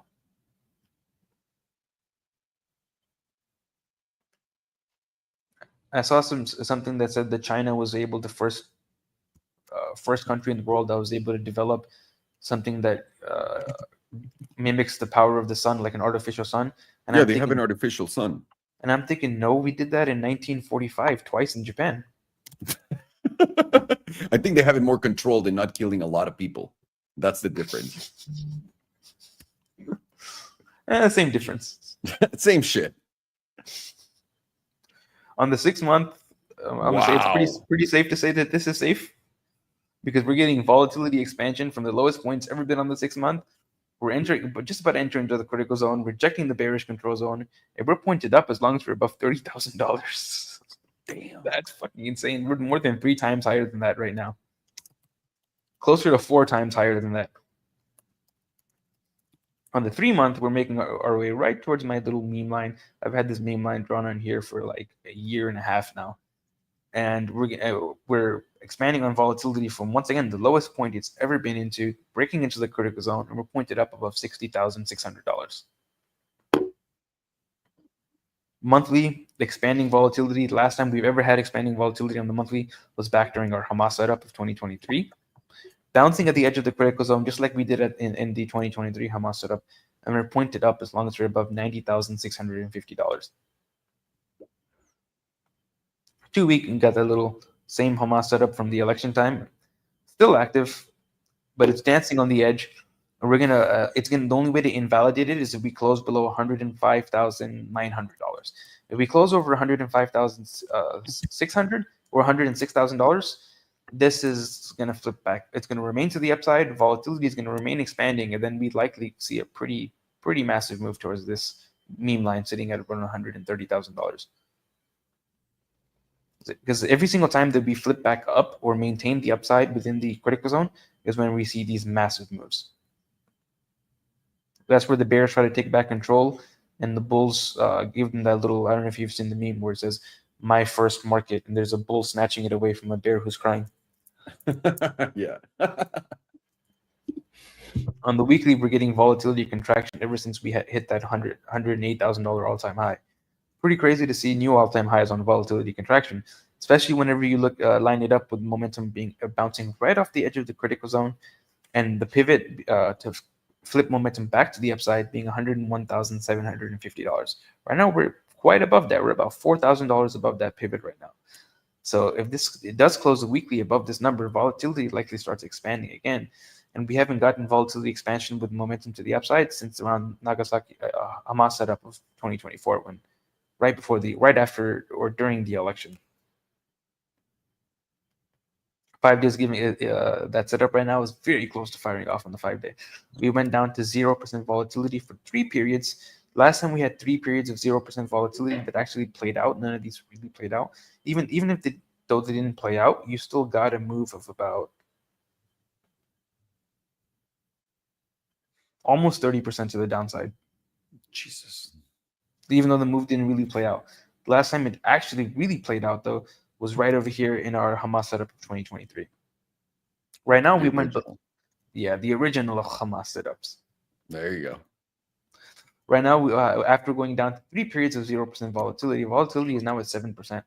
It's getting over the moving average, just on the verge of volatility expansion. Once we get over that moving average, it's going to be very likely that we end up breaking this 15% and actually start descending. Every single time we've gotten over the moving average has been when we have volatility expansion. Right over here, off the back of this June, like summer sideways and down. Well, once we got that cross over the moving average is when we actually started moving every single time. Now we're getting over the moving average once again. Is this time different? Probably not. Flipping back up on momentum, this pivot used to be 105,500 or 105,600. After this previous 5-day close, the pivot went down by $3,000. It went down to 102,000. Usually, whenever you see this pivot drop below price action, that's uber mega omega bullish, like ultimate bullish signal to see this drop from above price action to below price action. We're flipping back up, maintaining the bullish control zone, flipped up as long as we're above $102,150. And once this setup starts firing off, you have an 85% chance of a 30 to 35% move from the point of volatility expansion. So let's just assume it expands from our current all-time highs at around $109,000. Take that 30 to 35% up. It's about 140,000, 141,000, 142,000 towards 142 towards $148,000 at the average move. Takes us very close towards that quarterly 38.2 or monthly 38.2%. The 150. Yeah, very, very close. 2 days already firing off a setup where volatility dropped below 15%, started expanding, and momentum was pointing to the upside at that point, giving us also a little green derp of life. Momentum about to break into the critical zone. We're pointed up as long as we're above 96,250. So let's just take the average move of 15% from this expansion. 20 to 25% from this where volatility expanded. So on this candle right here at 104,400, 20% up takes us to about 125,000. 25% takes us towards just where my meme line is at about $130,000. Damn, that really fits your bias. It really does. Just change the time frame until it fits my bias. Muy bias filling. Muy Shh, don't tell him bias. that. Sí. Muy bien. Bias fulfilled. On the daily, we're getting volatility contraction off of this kind of sideways move, sideways and up basically. And we are currently projecting the critical zone, and we're just about to flip back up. If we close today over $104,800, momentum will flip back up on the daily. And the last time we flipped up was off of this $89,000 low before we hit new all-time highs. That happens, volatility likely starts expanding again. And because it fits my bias, meme line.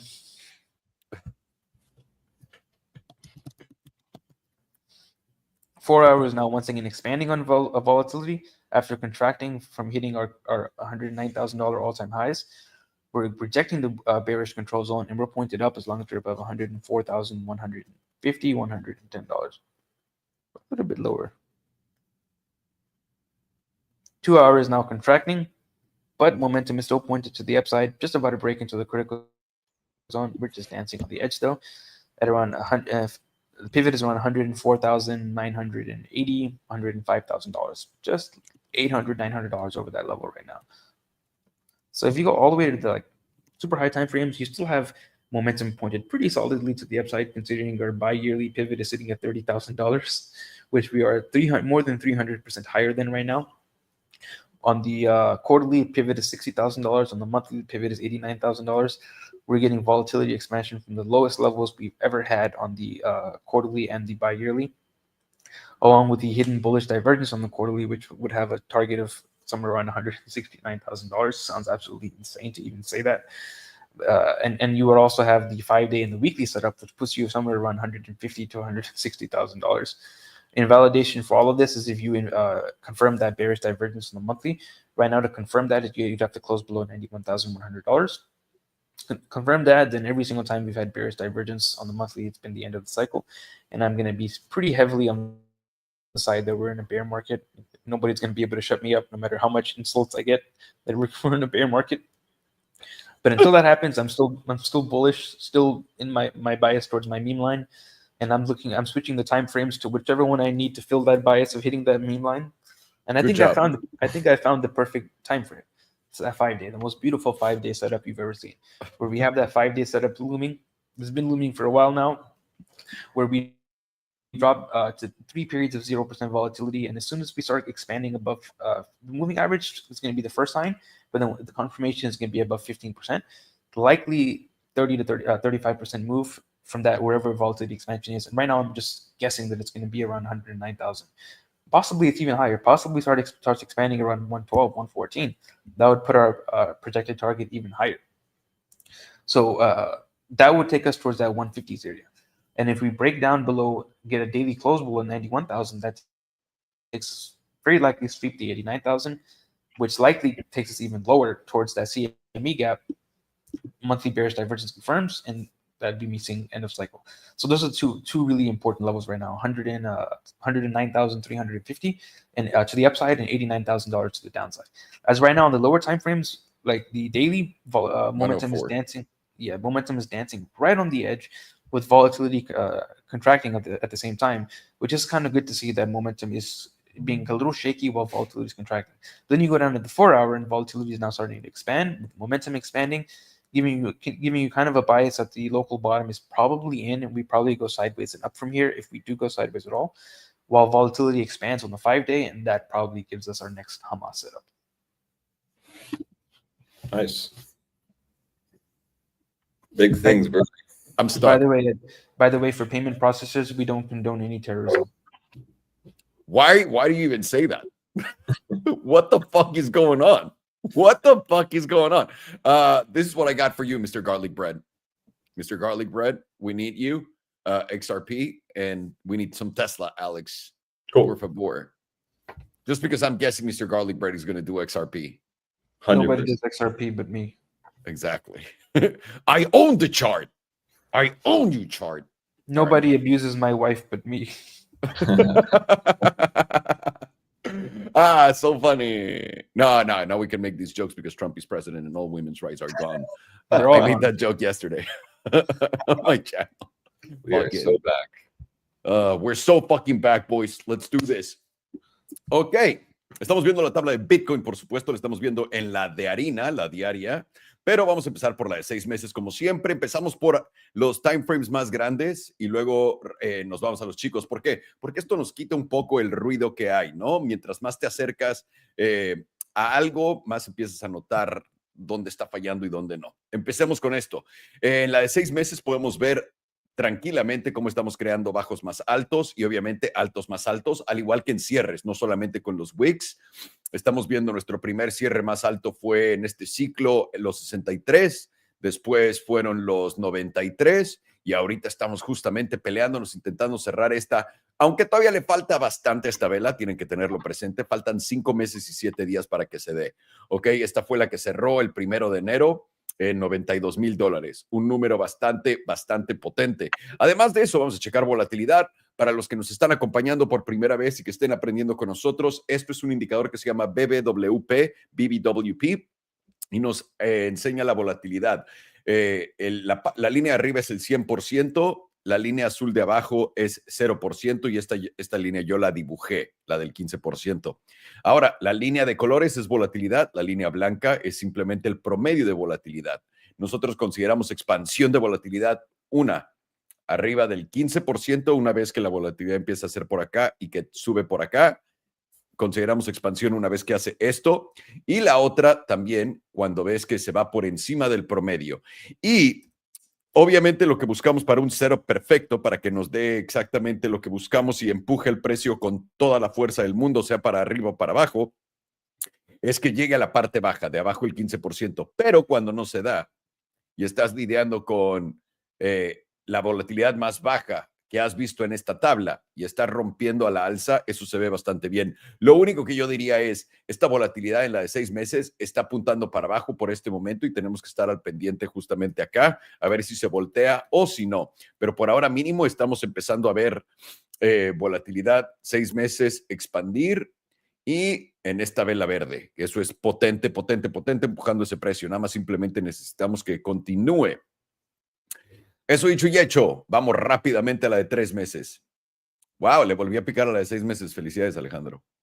3 meses. Tenemos un poco de lo mismo que habíamos visto antes con altos más altos, eso es alcista, y bajos más altos, también muy alcista. Cierres mucho más altos, $93,000. Ahorita estamos en 106 y faltan 2 meses y 8 días todavía para cerrar esta vela, así que cualquier cosa puede pasar. Esta vela es más alta que esta, para que sepan, y por ahora es una vela de indecisión.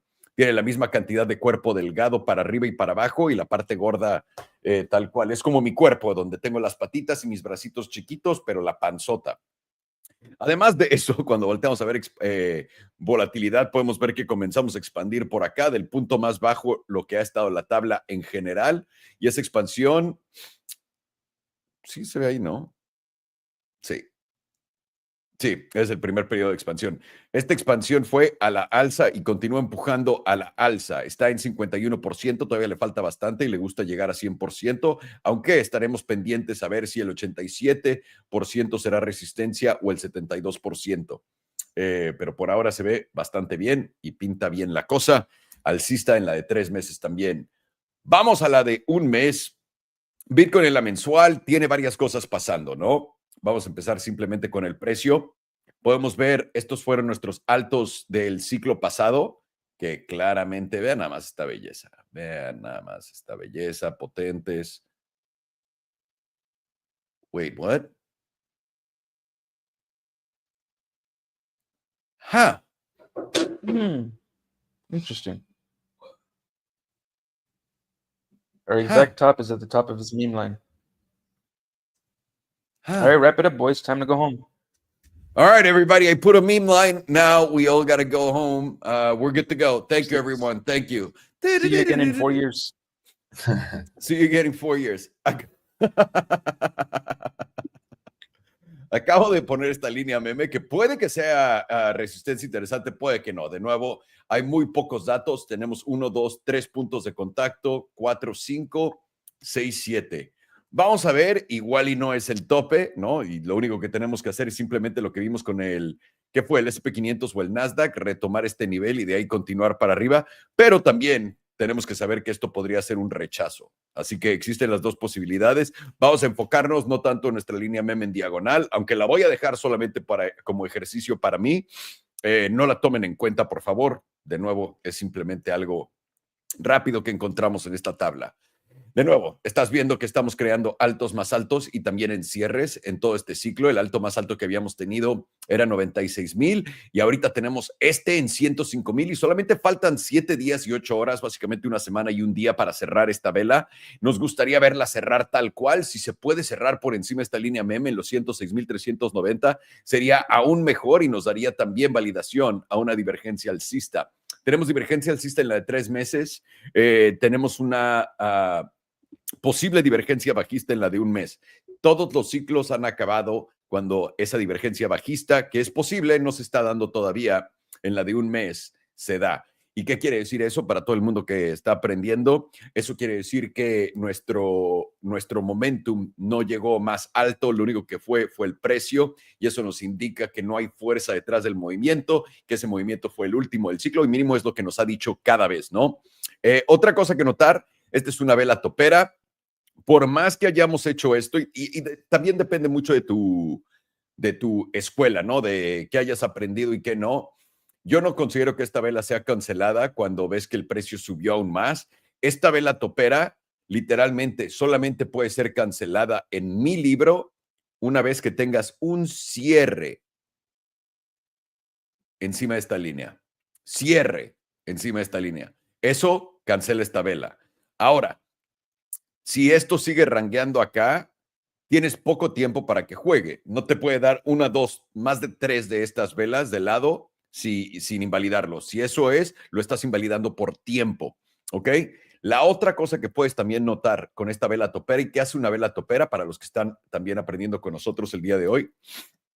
Una vela topera es cuando ves el cuerpo delgadito, el cuerpo total de la vela, que es la parte gorda, tiene 25, es de 25% más chica que el 25% y está en la mitad de abajo. Mientras más cerca abajo, mejor, pero esto funciona. Ahora, ¿cómo la invalidas a la alza? Eso quiere decir que no hicimos tope y que vamos a continuar cerrando encima del alto. Cerrando. ¿Cómo la validas? ¿No? Para decir, esto ya se cocinó, cerrando aquí abajo. Si cierras abajo esta vela topera, en este nivel, en el 91,000, ahí quedaste y ahí se quedó todo esto. Nos daría la divergencia bajista que ha indicado fin de ciclo en cada uno de estos movimientos, solamente para que lo tengas en mente.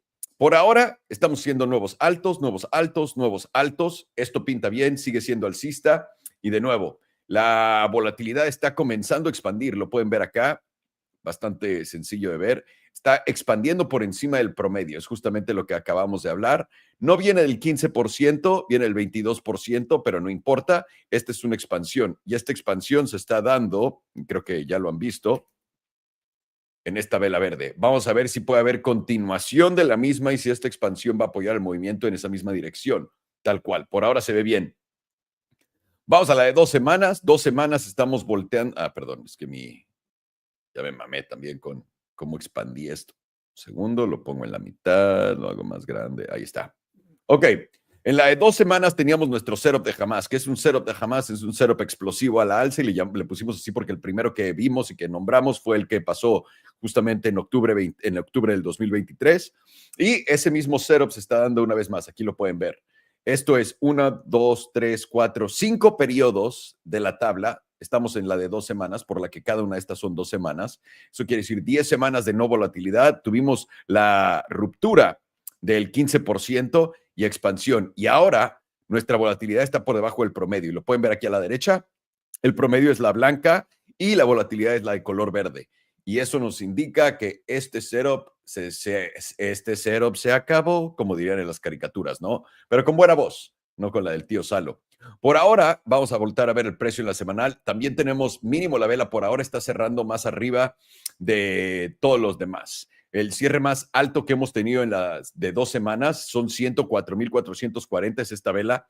Y definitivamente, si queremos, porque en la diaria tenemos posible divergencia alcista, pero solamente va a jugar si podemos cerrar por encima de esta vela en los 104,327. Cerrando acá la diaria, que nos faltan como 8 horas o 7 horas, lo que sea, ahorita vamos a llegar a ella, eso nos daría más probabilidad de dar continuación a este movimiento a la alza, ¿ok? Eso dicho y hecho, no has roto estructura alcista, has aguantado bastante bien el promedio del 9 en todas nuestras temporalidades hasta acá. Seguimos por encima del promedio del 9 y eso nos dice que seguimos en un rally alcista. Vamos a la semanal. Semanal un poco de lo mismo. Estamos viendo esta consolidación que podría ser tranquilamente una bandera alcista. Para todos ustedes que están aprendiendo con nosotros, déjenme elimino esto. Solamente quiero dibujarles que es una bandera alcista. Es cuando tienes este tipo de acción y luego acá tienes esto, acá tienes esto y las cierras, ¿no? Esta es la banderita alcista y normalmente estas banderas dan continuación, mayor probabilidad de una continuación del movimiento. ¿Qué quiere decir? Que normalmente cuando ves esto, ¿no? Pum, banderita alcista, consolidación, pum, banderita alcista, super consolidación, pum, banderota alcista, super consolidación. Obviamente hay un punto donde acaba y encuentras una reversa. Todavía no hay nada acá que nos esté diciendo que estamos a punto de verlo. Volatilidad está contrayendo en este momento acá, por lo que no tenemos un setup, pero el precio está empujando a la alza. Y esta vela semanal es la vela más alta de todas las que hemos tenido hasta ahora. Así que bien por acá. Vamos a la de 5 días. 5 días es importante porque hemos encontrado estos setups solamente 2, 3 veces máximo en un año. Es un setup de jamás. En la de 5 días, 1, 2, 3. Volatilidad viene expandiendo de literalmente 1.98% y ahora está por encima del promedio. Normalmente cuando este escenario se da y que rompemos el 15% a la alza, tenemos movimientos enormes y potentes. El último que se dio fue de casi 69%, que fue esa subida de 73. Es más, se los voy a poner. Que me les enseño qué fue lo que pasó acá. Esta es la expansión. Y vamos a medir esta expansión de precio. Vamos a tomar la siguiente vela y donde cerró hasta la parte alta. Y eso nos pone en un movimiento de 83%, solamente para que tengan una idea del tamaño de movida tan potente que se da en este tipo de setups. Ahora, este setup podría estar escupiendo a la baja, ¿eh? No hay nada que nos diga que todos tienen que pegar a la alza. Este fue a la alza y el pasado, me parece, este también fue a la alza. Déjenme, confirmamos. Correcto. Fuimos de 50,000 hasta 73,000 exactamente. Así que fue un movimiento bastante brusco. Y eso es lo que justamente estamos viendo por acá. Vamos a ver exactamente hasta dónde. Regresando un poco a esto, solamente les quería enseñar eso. Vamos rápido de vuelta a... No, aquí mismo. Yo creo que aquí podemos empezar con esto para no también darles pinche hopium tan enorme. Estamos por encima de la media está en 103,948 en el HPDR y estando encima de la media nos da una posibilidad bastante choncha de poder llegar a la parte alta de la zona azul, que son 117,709. Así que atentos, tenemos que cerrar esta vela en un día y 8 horas por encima de 103,000, básicamente 104,000, que es un poco parecido a la diaria que les había dicho, para poder romper máximo histórico, irnos al 117,000. Eso también activaría una divergencia alcista en diferentes temporalidades, lo que nos llevaría a literalmente probablemente el 78%, que está en $143,000. Es una estupidez, pero es cierto. Vamos a la de 2 días. En la de 2 días podemos ver que nuestro movimiento vino la vela a recargarse nuestro promedio del 9 y eso le sirvió como resorte para poder romper por encima del 50%. Ahora, estamos por encima del 50%. Esta vela que cierra en 7 horas y 45 minutos, la queremos cerrar justamente encima de este número, que son los 104,982. Cerrando por encima de los 104,982, siguiente objetivo es tu máximo histórico por acá en el 61.8%. Y si eso se llega a dar, tu siguiente objetivo va a estar bastante por arriba. Pero esto tiene también cara de que podría ser un flashazo y un dashazo para abajo. Así que atentos. Diaria, estamos en la parte de en medio de la zona azul. Justamente pueden ver acá el promedio. Ahí está. Ahí está. Ahí pueden ver el promedio donde está justo en medio de la vela por acá, en los 105,908. Cerrar por encima de estos 105,098 el día de hoy en 7 horas y 44 minutos activaría también la de 2 días activaría esta y nos daría un viaje gratis a los $109,000, justamente a volver a hacer un tope acá con esta vela. Y eso nos también, no, me parece que no hay nada, exactamente, no hay setup de volatilidad en la diaria, pero eso nos pondría en el juego de todas estas divergencias alcistas. Vamos a la de 4 horas. 4 horas empieza a ver bastante bien. También vamos por encima de la media y podemos ver que la parte alta está en los 106,656. Nos gustaría ver un cierre por encima de esta zona el día de hoy. Esta vela de 4 horas. Faltan todavía 4 horas para que cierre. Así que tenemos 4 horas para poder cerrar por encima de esto. Si no, vamos a regresar a la media en los 105,440. Pero hasta ahora, esto también nos está poniendo algo en la mesa. Un setup de volatilidad por acá en la de 4 horas. Y ese setup de volatilidad es expansión hacia la alza. Así que atentos. Y rápido, la última que les quiero enseñar. 2 horas, no tienes nada en volatilidad. Estás ya en una zona bastante alta del HPDR, pero todavía puede empujar más. Lo que me gusta es que estás muy por encima de esta zona, de la zona verde, y la parte alta de esta zona verde son los 106,652. De poder tener este cierre en 2 horas ahí, vamos a empezar a ver esa progresión alcista a donde esperamos. Básicamente, para ponerlo sencillo enfrente de todos ustedes, ahí les va. Déjenme reajusto. Esta es la de, ok. Voy a ponerlo en la diaria. Diaria. ¿Qué es lo que estamos buscando? Puedes ver cómo estás tapeando. Esto es muy alcista porque cada que estás en contra de un nivel, eso nos dice que vas a romper ese nivel. Velo como una puerta, ¿no? Y cada que le pegas a la puerta se afloja más, ¡pum! Y puedes romper por encima de la puerta. Queremos definitivamente cerrar por encima de 106,390. Eso sería el cierre más alto de toda la historia en una vela diaria en Bitcoin. Y eso nos pondría ya en un platón para poder llegar a un nivel mucho más alto. Ok, ahora, zonas de peligro. El día de hoy no queremos cerrar abajo de 104,500. En general, no queremos nunca ir a buscar la zona. Bueno, en general no quieres perder la zona de los 100. Esta es tu básicamente, primera llamada, si eres bajista, alcista. Segunda llamada, tercera llamada. Si te llevas este nivel, no hay bronca. Si te llevas este nivel, hay bronca, pero no tanto. Si te llevas este nivel, en los 92,570, si no aguanta este bajo, se acabó el ciclo alcista y vamos a regresar a una consolidación de precio por no sé cuántos años, etcétera. Por ahora, lo único que tienes que saber y lo que tienes que estar viendo es no perder los 104. No tienes un cero para nada ahorita en un trade. Estás justamente en medio de todo. Y si haces un long, tu invalidación está muy abajo. Si haces un corto, tu invalidación está muy arriba. Así que justamente estás en medio de la nada en este momento en la tabla de Bitcoin.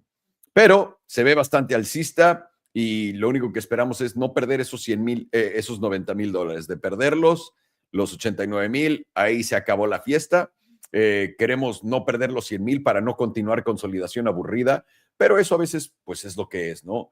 Cuando entras en este tipo de rangos que te da esto.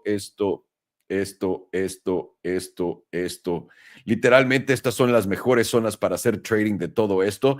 Me fascinan los rangos y lo único que tal vez no queremos todos es simplemente ranguear. Queremos que ya todo se vaya muy alto, pero esto sería muy normal también, para que sepan. No solo es arriba o abajo. Y ahí lo tienen, damas y caballeros. Eso es la tabla del Bitcoin. Sin más ni más. All righty, sir. Ready for the Teslas. That's nice. All right, perfect. So we talked about last stream the fact that Tesla to me was looking okay. You know, we ideally wanted Tesla to just close above, what was it, 400 and basically $416. We're using this essentially the wick high of essentially the top of the bull market on Tesla. We want to see this get flipped into support. That's at $414.50. So getting a closure back with $416 would definitely secure that, but also most importantly, hold that daily 9.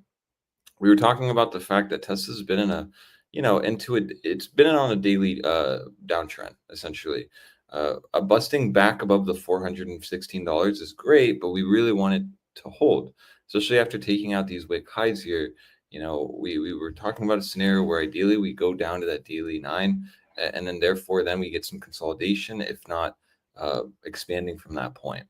Let me delete this. And so what we see now is we actually have not been holding that $416 zone. We've lost it into basically 2 days ago, rejected it again yesterday, and now we're below it today.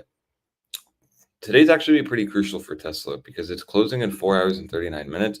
I'm ideally going to want to see bulls close back above $416 today.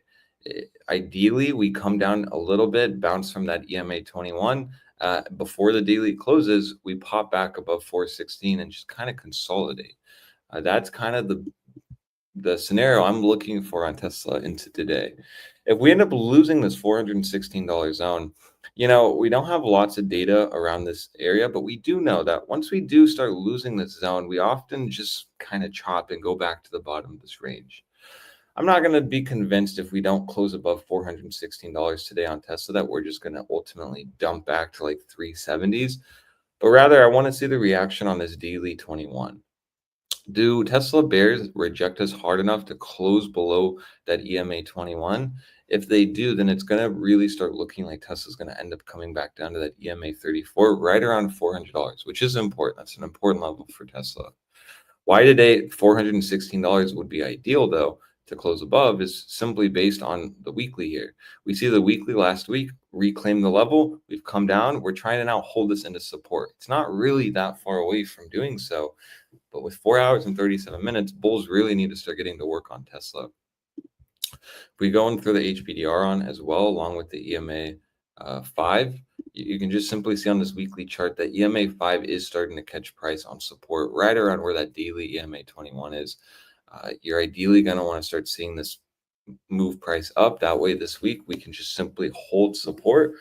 And then next week, we can possibly look at Tesla expanding back closer to like $446, if not all the way at the wick high around here, around $468 to $470.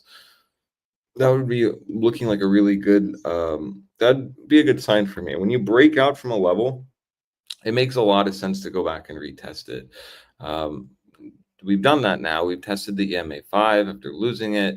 We just want to hold above 416. If we end up not holding above 416, I do think we can come down lower. And again, it lines up nicely with what I was saying on the daily. If you guys remember that EMA 34 on the daily is right around $400. We'll have to see where this weekly median and this EMA 9 moves up. But, I'm seeing now if this weekly ends up not holding that $416 level, we very well easily could next week go down and actually test the 400 psychological number. We go shifting gears to the 2-week, you can even see, this 2-week ends up coming down lower and actually testing closer to that EMA 5, right? Because you can often use the EMA 5 as like a range with the EMA 9, especially on higher time frames. Once you lose that EMA 5, you often go to the EMA 9. So, I do think it's wise to gauge the EMA 5 in this scenario, considering we're very close to kind of that major point that we showed on the weekly, the daily, and also the 2-week. We see the 78.6% on the 2-week. So right around $402 essentially. So if, let's say Tesla here ends up losing support and coming back down closer to where the daily median is and where that EMA 34 is, I'm still going to be looking at that zone as potentially the last zone, the last stand before we ultimately end up dumping first to $384. And then at that point, if we're already testing, these lows here, you really then have to wonder if we're going to ultimately go back and retest $373. Essentially breaking January 2nd's low would confirm to me that we're most likely going to start seeing Tesla break down. And then at that point, the next target for me would have to be right around, essentially the 300, and I'll just extend this right around right around where the daily EMA 100 is, right around the 95% zone at $337. So it's going to be really crucial right now for bulls to actually bounce today. I mean, if they can pop us back above the $416, hold above the 38.2% on the daily, it'll just be really looking like a nice throwback on the weekly before we potentially go back to that $446 number on Tesla. So it's just going to be really important today to actually get a bounce, or we're going to run the risk of us going back down, deviating that 416 level. And at that point, the hopium is that $400 will hold. If it doesn't, it's really going to start looking like that $370 to $371 is going to be next, testing that, wick low that we formed here in the beginning of January. And if we end up breaking that, it's just going to not be good. Each time that we see Tesla either deviates that $370 region or straight up rejects it, it always leads to just major moves down. Again, it's like, think of it as a major range for Tesla. This is kind of like the last stand because it was the all-time high for before entering the bear market. Oftentimes, when you have an all-time high that was preceding a bear market, very much like what you've seen on Bitcoin, which if we go quickly to the CME chart, you can see here that 2021 cycle high was dramatically holding price down for a very long time. When you break above it, it often leads to a nice move up. And so you have to really understand that Tesla is at a really big spot right now. If you're a bull, yes, we could come down a little lower on the 2-week, but really to feel comfortable with that idea, you'd want to see this weekly hold support, hold above the EMA 5, get back before 16. Maybe in the next week, we come back down a little bit. But again, all these levels will also shift into next week. So that's why for me, it's just easy to think of this as a range. We have, top resistance now trying to be flipped into support at $415.50 and support at $372.57. We pop back into this range. Yes, $400 is next. It's a nice psychological number. You're going to want to see that hold on Tesla. You're going to really run the risk of us, losing that daily EMA 34, losing the daily median. At that point, you do see the 38.2% is right around that $384 mark. You'd also then, if we start losing that $400 region, would start losing the weekly median. Keep in mind on Tesla, we've held that weekly median basically since we reclaimed it here in October. So we've been steadily above it this entire time. You're going to want to start seeing $400 hold, assuming we don't hold 416 today. It's very simple. Going to the monthly now. Not really getting much in the monthly. It's closing in 7 days. It will be a nice shift if Tesla can actually close back above that all-time high, that wick high here. That would be a really nice sign to me. Then we can really start talking about a lot higher on Tesla. Potentially, once we break this wick high that was formed in December, testing all the way up to the $675 mark, which is pretty insane to me, actually, when looking at that. But, I mean, considering with what we know, I mean, an all-time high that led to a bear market is a very huge level for the chart.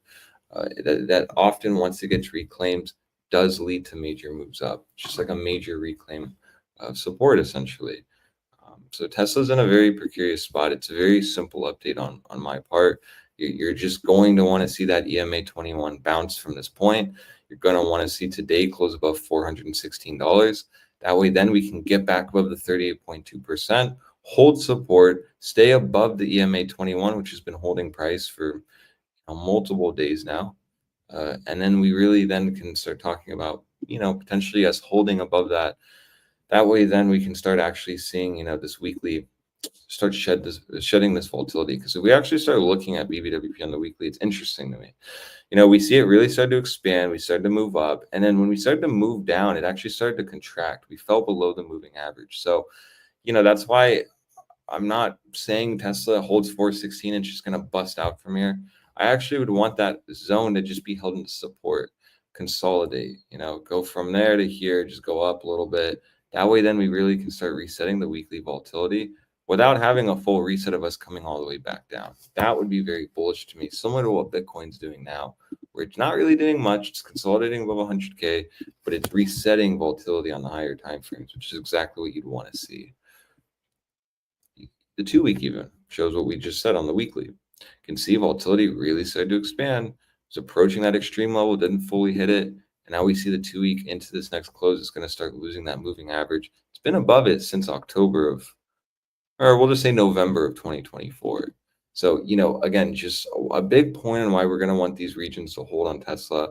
We start contracting on volatility and resetting this. This could end up giving us a bigger pullback. I'm then really going to be gauging that, $400 is the next zone. Lose that, probably going to get a nice dump to 370s. That $400 zone, to 370 is we're talking about maybe a 7 to 6.78% dump. Pretty nice on a stock overall. So why though I'm on the camp that $400 is going to hold is simply because of all the things I mentioned, but also we see the 2-week as a nice silver cross. That is right around $372, which is right around that weekly 2-week EMA 9. But then even going to the weekly, we see right around where the median is. We start losing this zone at 416. Going back to that weekly EMA 9 still could be good for bulls because we're just retesting the silver cross that occurred around here in September. Retesting that silver cross has acted as good support so far on Tesla. So that's just kind of, I guess, all I really see on it. It's not too complicated. You're more on the waiting and see where this goes. It's not far from 416, so we easily in 4 hours could get a bounce, hold support. Visually, that'd start looking really good. You bust it up, you came down, you retested, you maybe consolidated before going and testing these highs here. I do believe Tesla, if it can hold above 416, will eventually make a move back up to that $468 mark, right on the 50% on the HPDR, filling some of this massive rejection candle we formed on the weekly. Breaking this actual wick here would be very good. It would then mean that, Tesla overall, the trend on the weekly and 2 weeks still held. And this move we saw here at 372 is nothing more than a weekly higher low before basing on the all-time high, previous all-time high, consolidating potentially before that higher high break. Now, I do want to be aware, though, if we do start seeing on this weekly, we are kind of at the, not at extremes, but we're approaching the extremes with the 88.3% and the 95%. So, it's going to be actually really key for at least me is to really start seeing Tesla move up, hold above the 416, consolidate even. It doesn't have to move, right when it reclaims 416, but if it can just consolidate here, then we can really start shifting the 2-week levels more up. And then we could potentially have more of a chance of, testing that degenerate number that we see on the monthly, which is break the all-time high. You're talking about potentially testing $674 on Tesla. And the 2-week here we see break the all-time high, right? You break the all-time high and get a weekly close over that all-time high. You are going to go and test, closer to that 600 region, specifically the 95% at $585. Pretty major, honestly, on Tesla. But at that point, once we start approaching that $580 to $600 zone on Tesla, if we do it all, I'd really want to start being cautious for a bigger pullback. I think we talked about this last stream. We end up breaking above and going closer to like $500 to $600. I'd then really be looking at that zone as a major point to be watching for potentially a higher low. We get a pullback after breaking out. Maybe we only go to $500. That's perfectly fine. But anywhere around like 500 to 580 seems like a very logical place for us to bust up, reject, and then form some kind of monthly higher low. Because the monthly is still in a very nice uptrend. And I'm actually not too surprised seeing this, these numbers, considering where we're at on the chart on the monthly 2-month. It's a pretty massive zone here we're at on Tesla. I mean, we're on the point of reclaiming that all-time high on Tesla. So you would generally expect major moves, just like what we saw in Bitcoin. Once that 2-month and monthly reclaimed the 2021 cycle high, as you guys know, we went from 69K to 100K fairly fast. So Tesla's looking very bullish to me. I wish the pullback scenario would have been a little cleaner, which we would have bounced on the 38.2% where that EMA 9 is on the daily. But that's trading. It doesn't always have to be what I want. So now today, we're going to want to see this 21 catch support, just like it's been for the last few days. Get us back above 416, consolidate above there. And then ideally that will lead into the 2-week and the weekly BBWP kind of resetting here. This consolidation, if we just throw the rainbow chart off, would look nothing more than a perfect retest after a reclaim on the 2-week. We see that more clearly on the weekly here. Major reclaim, holds support, we consolidate, resets BBWP. Then we can actually start thinking about going and testing these wick highs. So big zone on Tesla. If we end up not holding and losing this 21 here, then I do think we're going to get a lot of confluence on us going and testing the $400 region. That $400 region to me is going to be kind of like the last stand for bulls. Right? We lose 416. We lose that daily EMA 21. We're most likely going to test the EMA 34. That's coming right around where that weekly 9 is, which is right around where also the median is. If we end up losing this weekly median, I'm going to be very concerned here because we start losing this weekly median. This is why, to me, it's like the last stand. We've now then lost it after being above it for multiple weeks. We're now potentially going to go back to that 370. If you can see really nicely here, this weekly 38.2% is right around 370 to 365, right around the zone that we have. We start breaking below this, losing the weekly 9, losing the median. It's just going to possibly play into that monthly, making its way down and potentially going back to that 61.8% or all the way closer to that monthly 9. I bet you the monthly 5, though, is right around where that 61.8% is, a little above it. So, you can just take that however you want. But nothing right now is telling me that a major pullback is about to occur. But that could change into next week. So we'll have to really see where bulls take this. If they defend support, they still could. And this would be the easier scenario. Holding support, longs above here are bullish because as long as we're above 416, we have a much greater chance of at least going back up to the 50% at $469, if not actually breaking the high and then solidifying the weekly trend, just like it's always been with a consistent higher low to a higher high break. If we do break this wick high, we all should be really gauging that $500 region to maybe closer to like 580 to 590. But as of now, this is still just on the precipice of holding support, and I really wouldn't be opening new trades here. Wouldn't be front running this because it's very easy to know when you're wrong on this. You just take it on a daily. Once we actually start getting daily closures back under January 23rd low, that then could be good confirmation that you're going to end up going back to 400. If 400 doesn't hold, then we could be seeing much lower on Tesla. But all this downside scenario is negated if that 416 can hold. So that's it. That's all I have on Tesla. It's very easy, very basic. You're now just in the midst of trying to hold flips resistance into support, reclaim it, hold it on a weekly.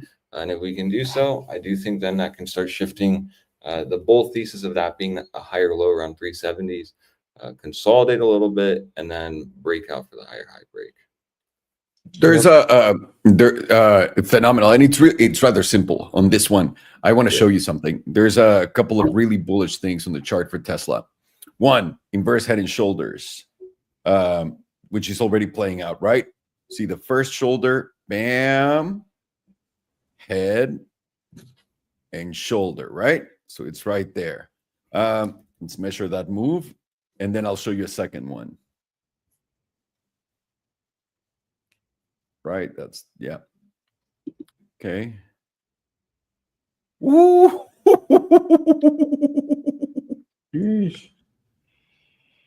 Dead right, like dead on, right? Yep. So far. And then the other thing that you got going on with Tesla, 1 second, let me eliminate these. The little Palantir action.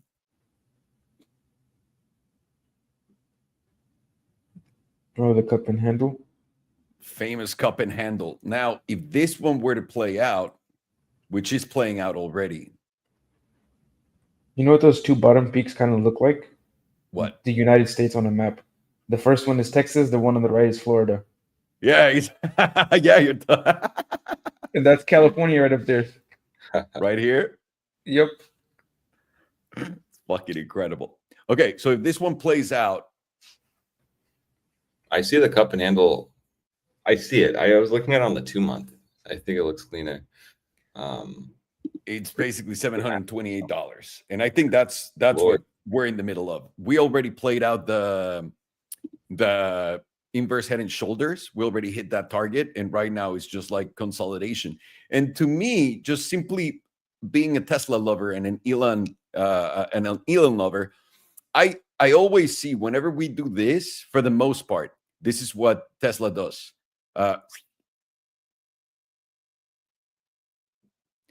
And this is going to be the range right here, which will be really annoying, but this is where it's going to consolidate to make that jump in here, in my opinion.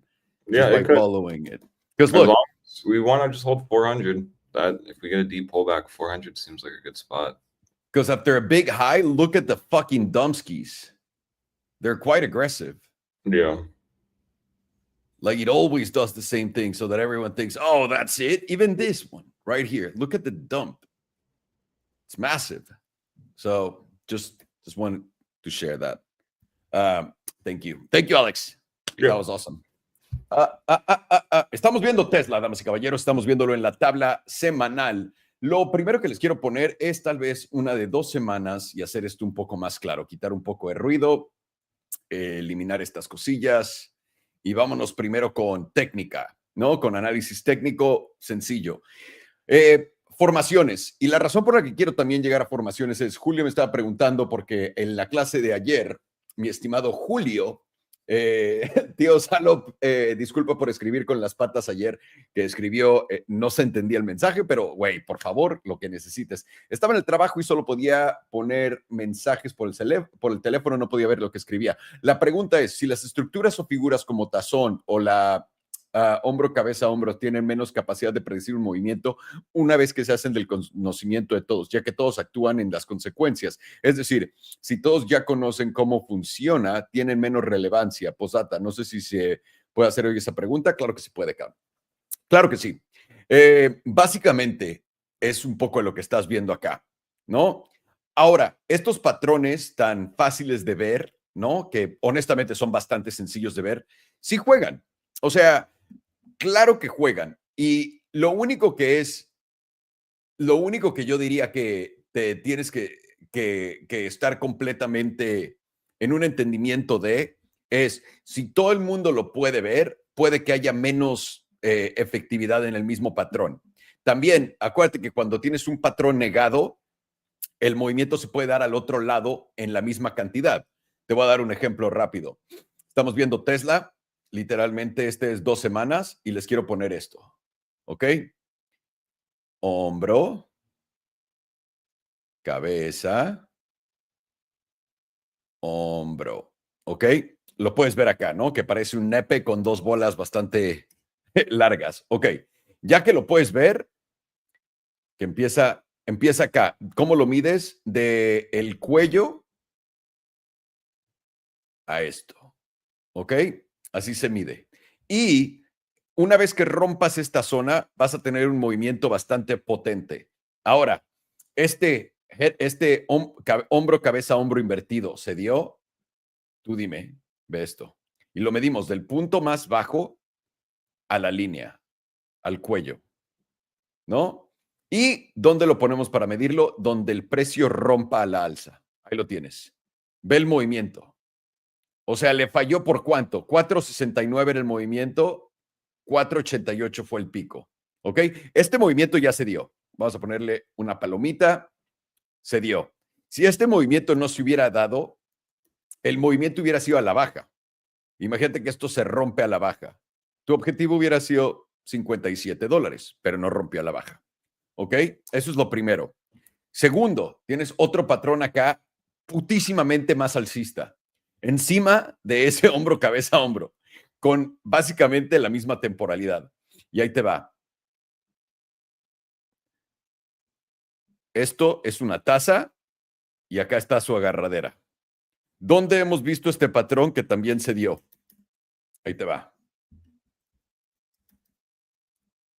PLTR. Palantir. Palantir te dio todo este movimiento, tuvo la consolidación y la explosión. ¿Quieres medirlo? Ahí te va. Oye, hay que medirnosla, brother. Vas al punto más bajo de esta tabla, al punto más alto de esta tabla, y voy a llevar esto hacia acá. Holy shit! That's Palantir. That is the mother of all cup and handles. Damn! Wow. To the T, motherfucker. And it also kind of looks like the United States. You. Well, yeah, it's kind of like the same pattern, right? Yeah. So instead of cup and handle, I'm gonna start calling it the United States pattern because of our The U.S. pattern. Yeah. I like it. Entonces, unfortunately for Palantir, I think Kramer tweeted about it just a few days ago. Actually, yeah. By the way, the movie's done. The movie's completely done. Tesla can go to the 700 and something. Palantir is done. Fucking Kramer. I messaged my friend that he's holding Palantir from the bottom. I'm like, you're cooked, dude. Time to sell. Let's see what happens. Ok, aquí tienes a Tesla. Ahora, ese patrón ocupaba de acá a acá. Este patrón es mucho más grande. Ya lo viste en Palantir, ¿no? Este es el patrón de ¿cómo se llama?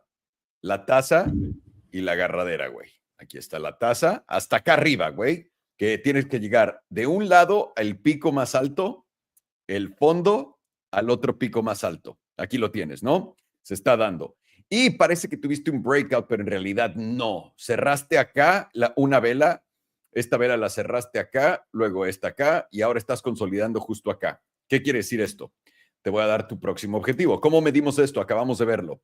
Del punto más bajo al punto a donde está la línea, el cuello de la taza, ¿no? La parte alta, donde está el café y no quieres que se te salga. Cuando tienes esto, lo tienes que poner, ¿dónde está el breakout? Justamente acá, en esta zona. ¿A dónde te va a llevar esto? 728. Y ahora.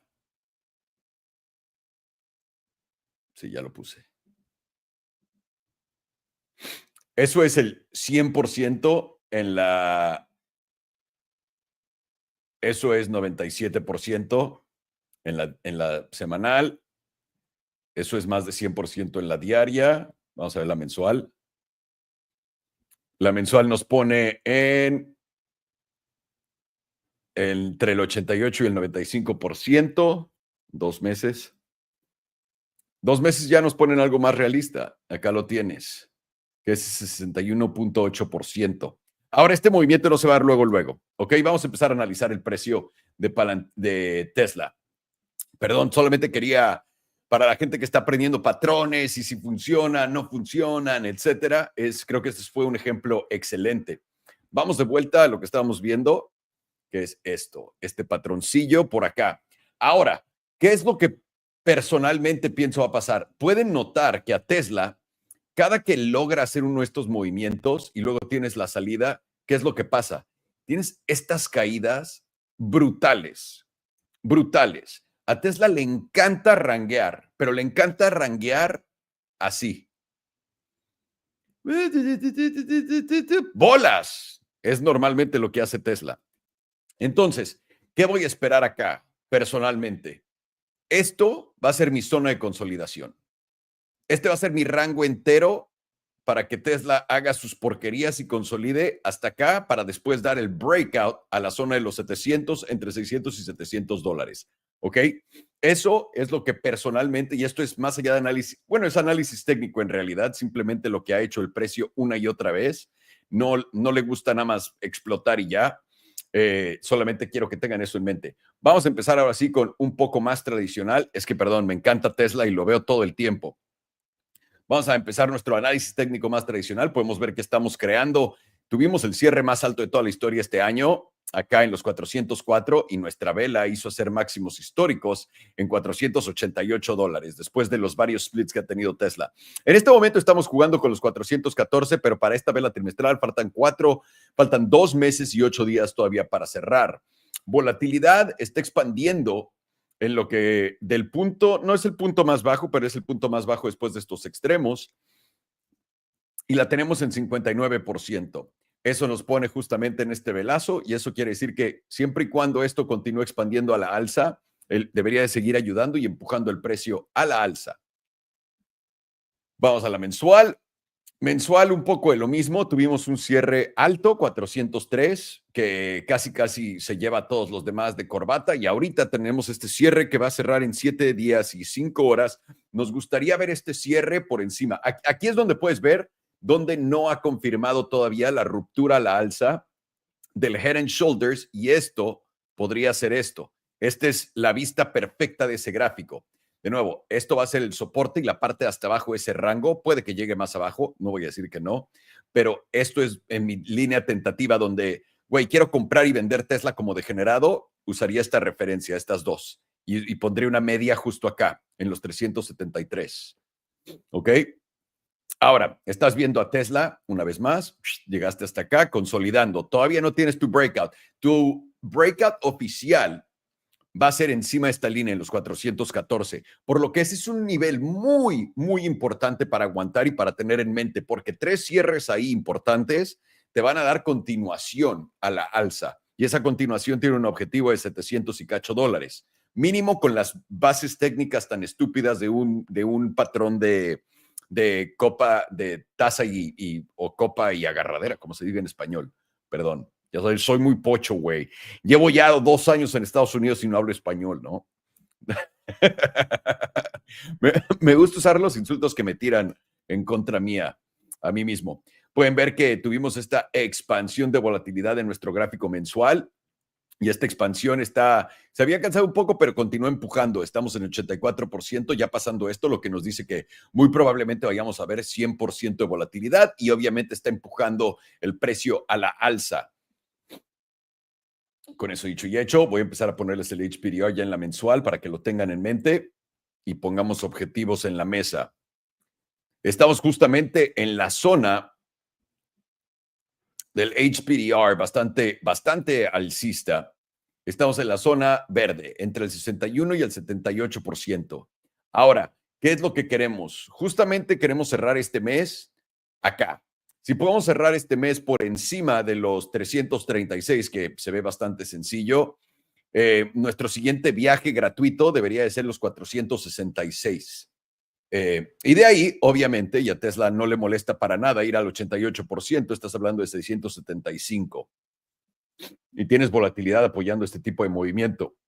Ahora, en la de 2 semanas, volatilidad está revirtiendo y está contrayéndose y puedes ver que nos había dado ese movimiento potente a la alza desde acá atrás, lo puedes ver acá, ¿no? Desde acá hasta acá. Y como dice Alex, justamente acá donde empezamos a ver la volatilidad contraer. ¿Qué quiere decir esto? Que muy probablemente vamos a ver consolidación. Consolidación es simplemente lo que decimos del rangueo perro que le gusta a Tesla para después hacer esto. Si ya estás viendo que en la de 2 semanas, perdón, un segundo, estás viendo que en la de 2 semanas estás ya en la parte tan alta del HPDR, eso quiere decir que va a necesitar tiempo para que estos rangos suban y eso quiere decir consolidación. Semanal. Semanal, estamos todavía en la zona azul, estamos por encima de la media, venimos y le hicimos un front run a la media, que es bastante bueno. Esto nos debería de llevar y poder dar un viaje a los 445. En los 445 nos gustaría cerrar por encima de los 446.31 para poder tener un viaje a los 468, que es lo que encontramos también en la tabla de 2 semanas. Y eso tal vez nos lleve un poco más para arriba, al 61.8%, que nos llevaría a altos históricos una vez más. El problema vendría si cerramos por abajo 402, esta vez la semanal, que todavía le falta. Ah, no, esta cierra en 4 horas y 6 minutos. Así que estén muy al pendiente de este belongo.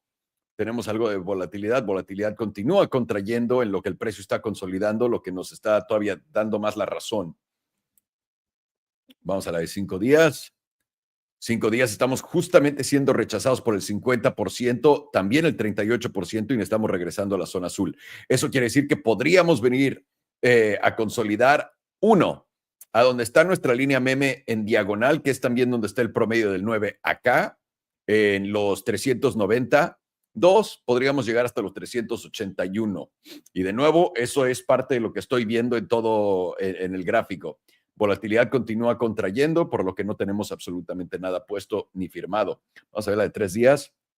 3 días ya nos rechazó la media, lo que nos debería llevar al 38, la zona de abajo de la zona azul, que es 401, muy cerca del promedio del 9 que habíamos visto antes, junto a nuestra línea meme. En realidad junto a nuestra línea meme en diagonal, y eso tendría bastante confluencia. Y aquí probablemente estaríamos haciendo nuestro alto más alto. Ahora, a Tesla le gusta consolidar haciendo altos más bajos. Es muy parecido a cripto. También por eso me gusta tanto. Así que atentos. Atentos por acá. En la de 3 días no tenemos nada con volatilidad. Continúa contrayendo. Vamos a la diaria. En la de harina estamos siendo rechazados por la parte alta del 38.2%. Lo pueden ver acá perfectamente. Tenemos nuestro promedio del 34 dando confluencia también a nuestra media que está en los 400.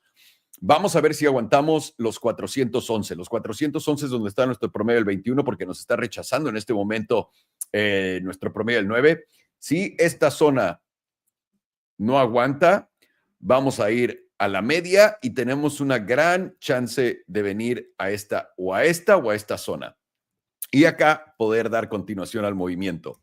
¿Qué es lo que buscamos si somos alcistas en Tesla o bajistas? Básicamente yo creo que puedes limpiar toda tu tabla, ponerla y sencillita y hacer esto. Tienes tu rango, ¿no? De en dónde estás. Y es más, yo me atrevería ya de una vez a hacer esto.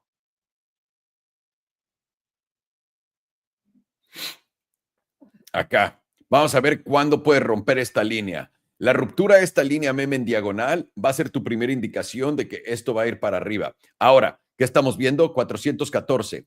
Es un punto muy importante aguantar. Tu punto medio para aguantar van a ser los 392. Para mí el rango, la parte más baja del rango, son estos bajos de acá en los 381. ¿Podemos ser nuevos bajos? Sí, porque la consolidación de este tipo de consolidación permite que hagamos esto, que la gente se canse ya ahí justamente dar el madrazo a la alza.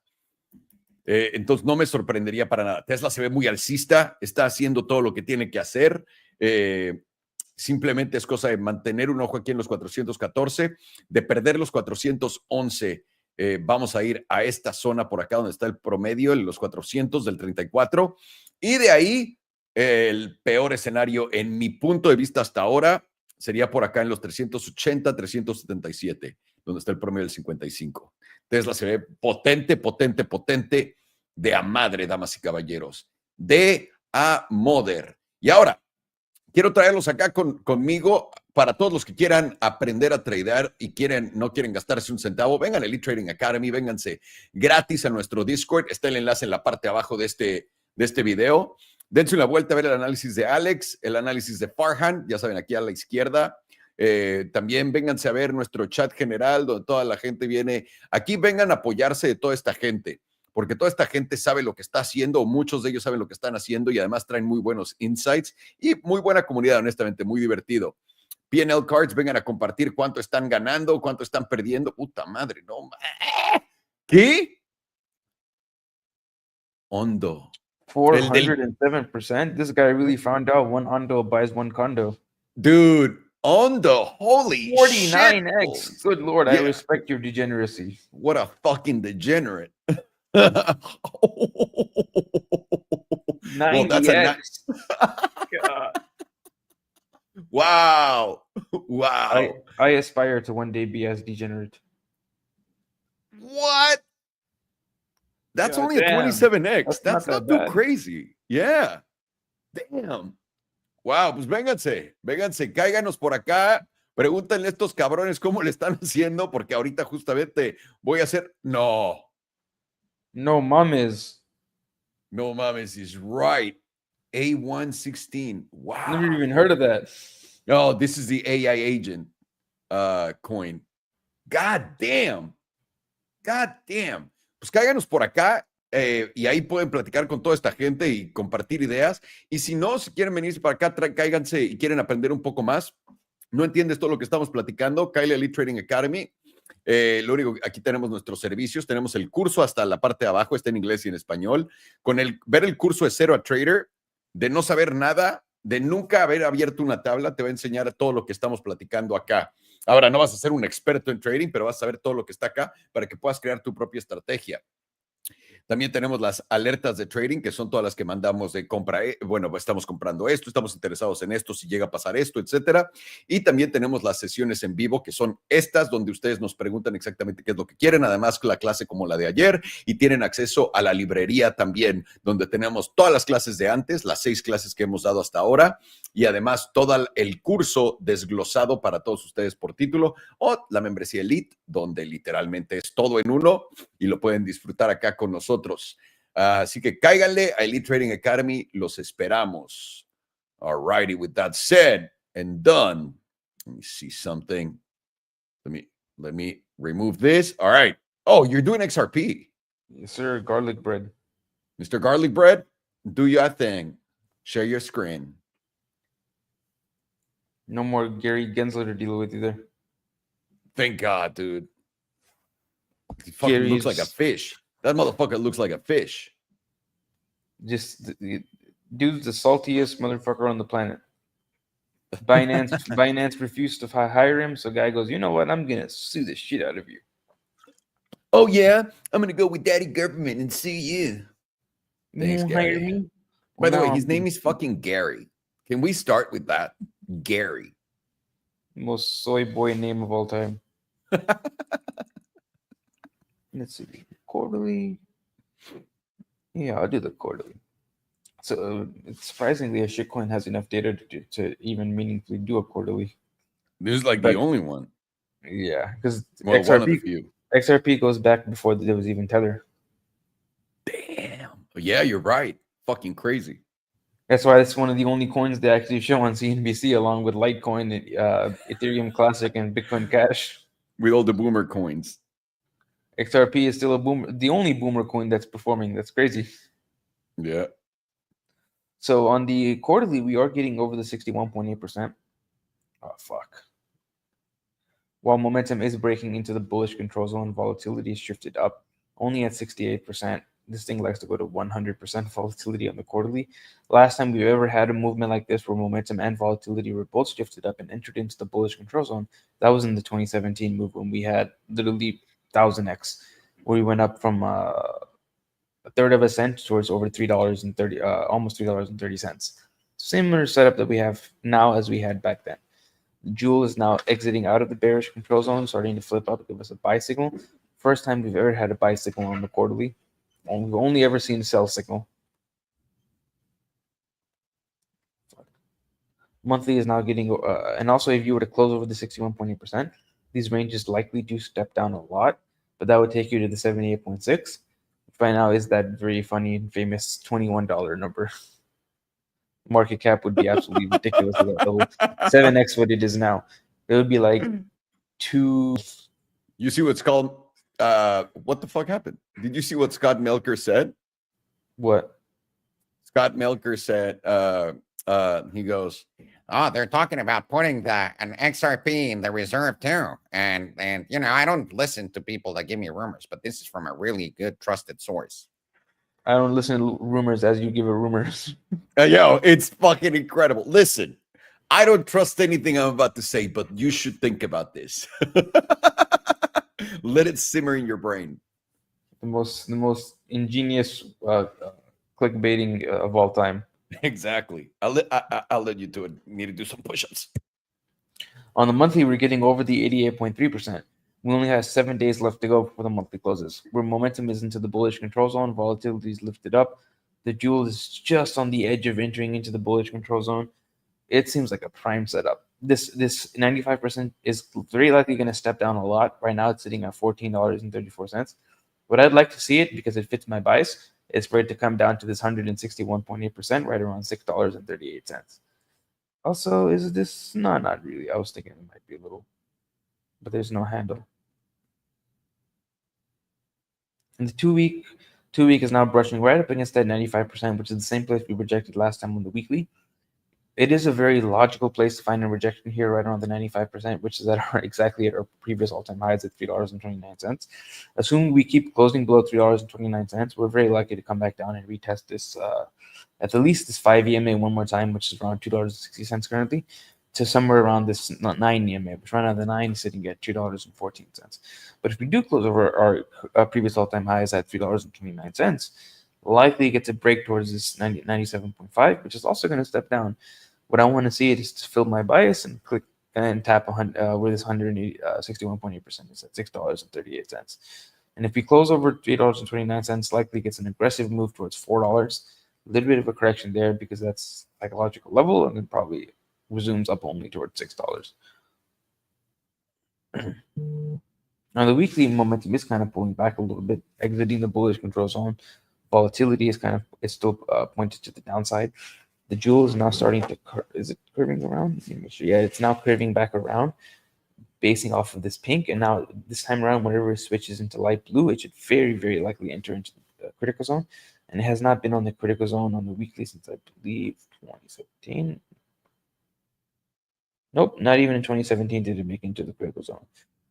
And in 2017, we got a 1000x move.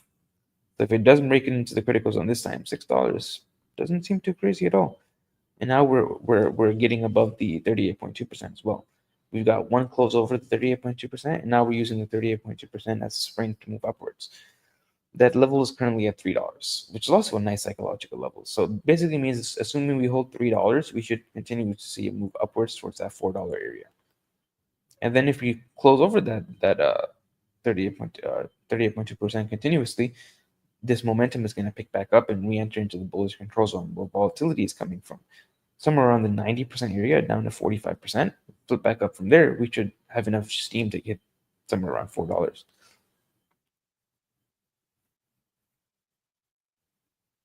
On the 5-day, we already have several closes over the 38.2%. Now we're basing off of the 61.8. On our last correction, whenever Trump didn't sign anything crypto related, we tested exactly down to this 5 EMA, and we're still holding the 5 EMA. 5 EMA is what it likes to hold whenever it's doing its like vertical thing. Whenever it loses the 5 EMA is when it gets into more long form consolidation, like we did right here. This was about like 26th of December until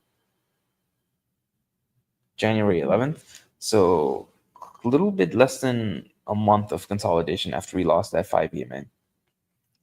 So as of right now, we're still holding it. So probabilities are still to the upside as long as we're holding that 5 EMA. And momentum on the 5 is already entering back into the bullish control zone, which is what we're looking for on the weekly. Same thing with the volatility, to get a little deviation and then re-enter into the bullish control zone. What we're expecting to see on the weekly. The 5 days already starting to curve back around on the jewel, giving you the buy signal once again. The last time you got a buy signal from a sell signal was right over here. Show that with the vertical line.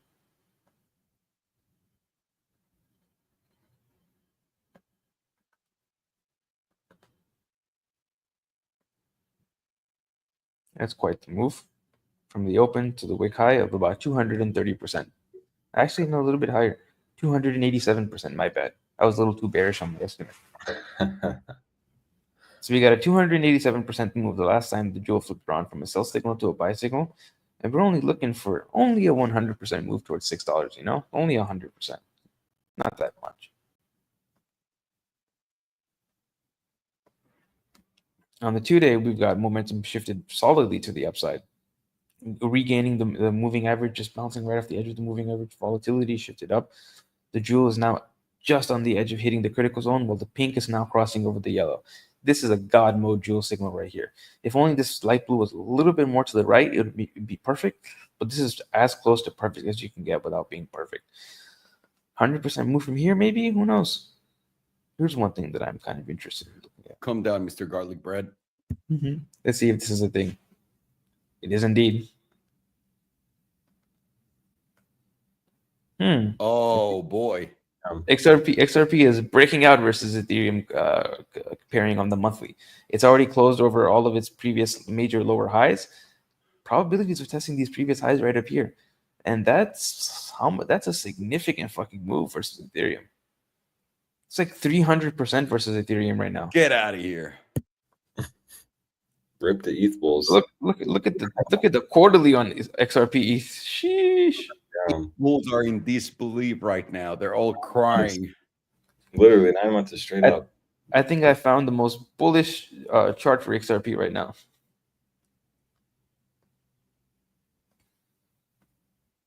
Good Lord. This is although on a little bit on the bears' favor, we are at the 100% right now on the HPDR on XRP ETH. So this is a very, very, very good area for a pullback. To anywhere around this 9 EMA, which is around 0.0006336, hit it whenever there's just many zeros. But from there, it's likely just another higher low before this continues back to the upside, looking at the quarterly and the monthly.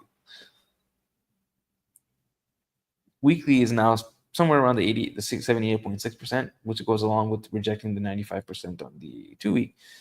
Makes it, and even if it were to pull back to that area, that's really nothing. That's just around the top 38.2%, which is you would want to see price action move back to the 38.2% to use that as another spring like it did right here.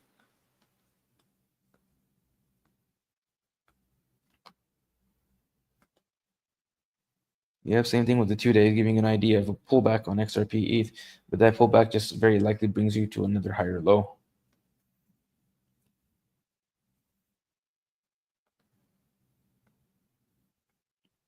You're welcome, community members. I just found you the most bullish chart possible for XRP. Well, that is your job, Mr. Garlic Bread. When are they going to start paying me a salary? XRP Foundation, I demand a salary, and I'll be willing to forgive your endorsement of Kamala Harris. That's. I was talking to Sergio yesterday, and they sent on a group chat. Someone sent the Palantir Jim Cramer story, and and Sergio goes, "Yeah, what is the deal with Kramer? Like, how does he feel every day that he's just so bad?" I was like, "Dude, if I had $8 million every year to lie to people on TV about what they're gonna buy and help my buddies in the big funds make more money, I would all day, every day, with a big smile, and then I would get home, look at myself in the mirror, and be like, God, what a good-looking motherfucker." Then I would look at my dick and be like, damn, that thing is dragging on the floor like that. So, And then afterwards, if you ever want to quit doing that job, any one of these funds will be first in line to hire you. absolutely. So there's Jim Cramer for you, everybody. Beautiful. I aspire to be Jim Cramer. Me too. And plus, even though you may be a meme in finance, hey, everybody knows who you are. And you, like, did I miss the most important part, that you're making $8 million fucking dollars a year? Yeah, it's a good amount of fucking money. It's like $700-something thousand a month for doing nothing, like just talking on TV. Get the fuck out of here. But he can buy himself an SVJ every month. On the daily, we're getting right back over the 38.2%, which is what we're looking for on the higher time frames. So the 38.2% on XRP ETH, start catching up, and then use that as a spring. If we close over this 38.2% at $3.13, very, very likely we get another test of our current all-time highs, which is right now 38.2% is slightly higher, sitting at around $3.41. Would be a sweep of these all-time highs, and next time you break these all-time highs, considering how many stop losses and how much liquidity is in this area, likely gets another very aggressive move up, like it did whenever we broke our $3.29 all-time highs. We got a straight move to $3.40. Once we break that $3.41 area, likely takes its way somewhere between $3.87 and $4, which that's round psychological number is still my bias of $4. And if it's my bias, so I'm going to say it. On the daily, we're breaking towards the bearish control zone, with volatility shifted up. So if we close over this 38.2%, this is going to be a rejection of the bearish control zone, which takes us back to the bullish control zone, with volatility already shifted up, making it a lot more likely to hit $4. Same thing with the 4-hour, where as of right now, we are rejecting the 38.2%, but we did find its way back after being away for so long. And it's, as of right now, it's still holding the median, and it's still holding very, very slightly below the 21 EMA. What we want to see is for this candle to hold this low of around $3.13, and then continue to bounce off the median, see if it can get another move towards, very likely it does, because on the, daily? Yeah, the daily has that over the 38.2%, so likely it does hold this median, and then uses that to spring off to the current all-time highs of $3.40.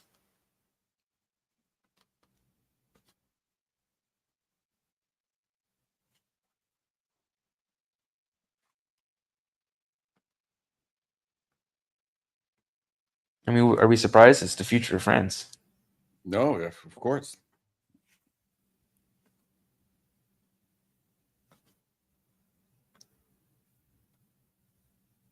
Can't really get any targets off of this divergence because we're already in the critical zone. It's too bullish for me to give you a target. That's ridiculous. There is some possible bearish divergence on the 5-day between this high and this high right here, because the RSI did make a lower high. And right now, to confirm this divergence, you'd have to close below about $2.80. So $2.80 is going to be the line in the sand for the bears right now. Close a 5-day below that, and then I'm going to be on your side. No longer going to be Omega bullish on XRP, and we very likely come back down at least to this 21 EMA around $2. It's going to erase most of this rally, and bulls are going to absolutely have to step in and hold this $2 area and make a higher low if they want any hope of hitting $4. Otherwise, this thing is going to erase this entire rally and probably go back under $1. Close your ears, community members. What's a little bit of hopium though is that volatility is contracting off the back of this kind of sideways move. We hit all-time highs while volatility was contracting. A little funny, but if we do confirm volatility expansion to the upside, we'd have to close not really that helpful above our all-time highs, which is that same $3.40 area. That takes us with our second extreme towards that $4. 3 days still has hidden bullish divergence off this higher low at this point, which is already confirmed. Our next target, we're getting our double extreme currently on volatility.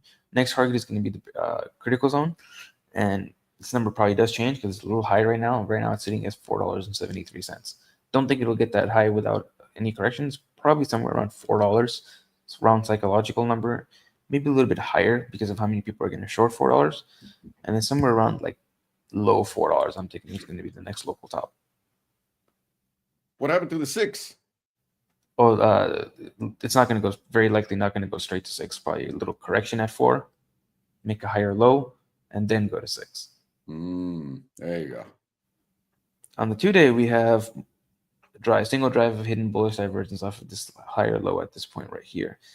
We're already in the critical zone, so can't give you a target. Sorry, it's too bullish to give a target.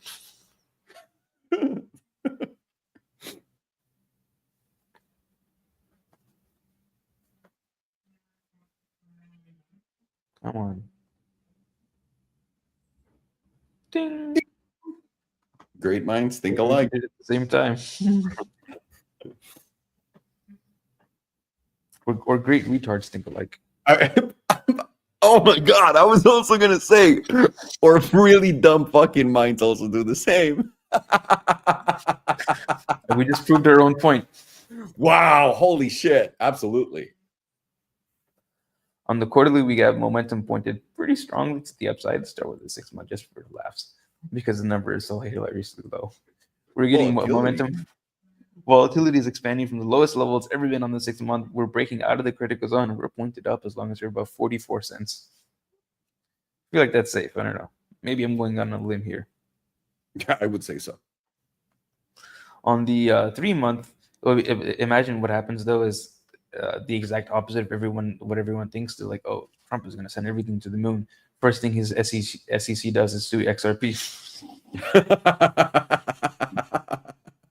I mean, so hilarious. A big part of me wants the funniest result of everything, which normally is the worst result for everything. So that would be absolutely hilarious. Yeah, I'd like to see it just for the laughs. Yeah, just for that. And the memes. On the quarterly, I don't have any stats for this, but because I've never back tested it, but we're getting a quarterly volatility momentum setup where once it started expanding, we were at about 38 cents and it went towards $3.40. And we're still only at 67% on volatility. So 10x. Yeah, 38 cents, all basically at 1,000% move to the upside, and we're only at 67% on volatility. While momentum is rejecting the critical zone, starting to flip back up, very close to exiting the bearish control zone, and we're going to be pointed up as long as we're above $1. And once you exit the bearish control zone, that takes you to the bullish control zone. It's literally never been there in XRP history. Not even on this 100x or 1000x from a third of a cent to over $3. Madness. Monthly is getting kind of high. It's at 86% though. This thing likes to go to 100% and then give double extremes. And notice how much of a move we got on from the first extreme to the second extreme. The second extreme is what actually gave us this massive move. The first extreme volatility reading was about only a 6,500% move. Not too much, not that much. The second extreme, wow, that's actually less. It looks more on the chart. 1,765. That's weird. How is this 6,000%? But this is only 1,000%. Because the number on the low is so low. I see. I guess I'm just retarded. But then again, it did a 1,000% move after already doing a 6,500% move. Yeah, which is insane. On the second extreme. We haven't even gotten the first extreme yet. So XRP to $21 question mark. I'm just kidding. Oh my Don't God. clip that, you motherfuckers. Don't clip that. Sergio, clip it. No. Sergio, pull that up. Jamie, on the momentum is going to be entering into the critical zone as long as we're above $1.46. 2 week, kind of just about to invalidate our little Hamas setup that we had brewing right here. We're sitting at 90%, which is below the moving averages at 92%. If this does confirm in 9 days and 7 hours, this is going to be setup's going to be invalidated, and we're going to have to start looking for another setup. But as of right now, momentum is still pointing to the upside as long as we're above $3.10. We're getting right at the edge there right now. On the weekly, we're also getting volatility contraction, where we went to several periods of 100%. Right now, volatility is sitting at somewhere around 92%. So it could continue to go down until it resets somewhere around 50%. But as of right now, momentum is still pointed to the upside. So we're more likely to, if we do get a correction, for it to be sideways versus pullback, considering momentum is going to be up above $2.65. And we're also bouncing right at the edge of the critical zone. So whenever we get in, let's see if I can find a comparable move where we bounce the edge of the critical zone. It's going to be a little difficult. This thing really likes to get into the critical zone. It's usually a rejection of the critical zone.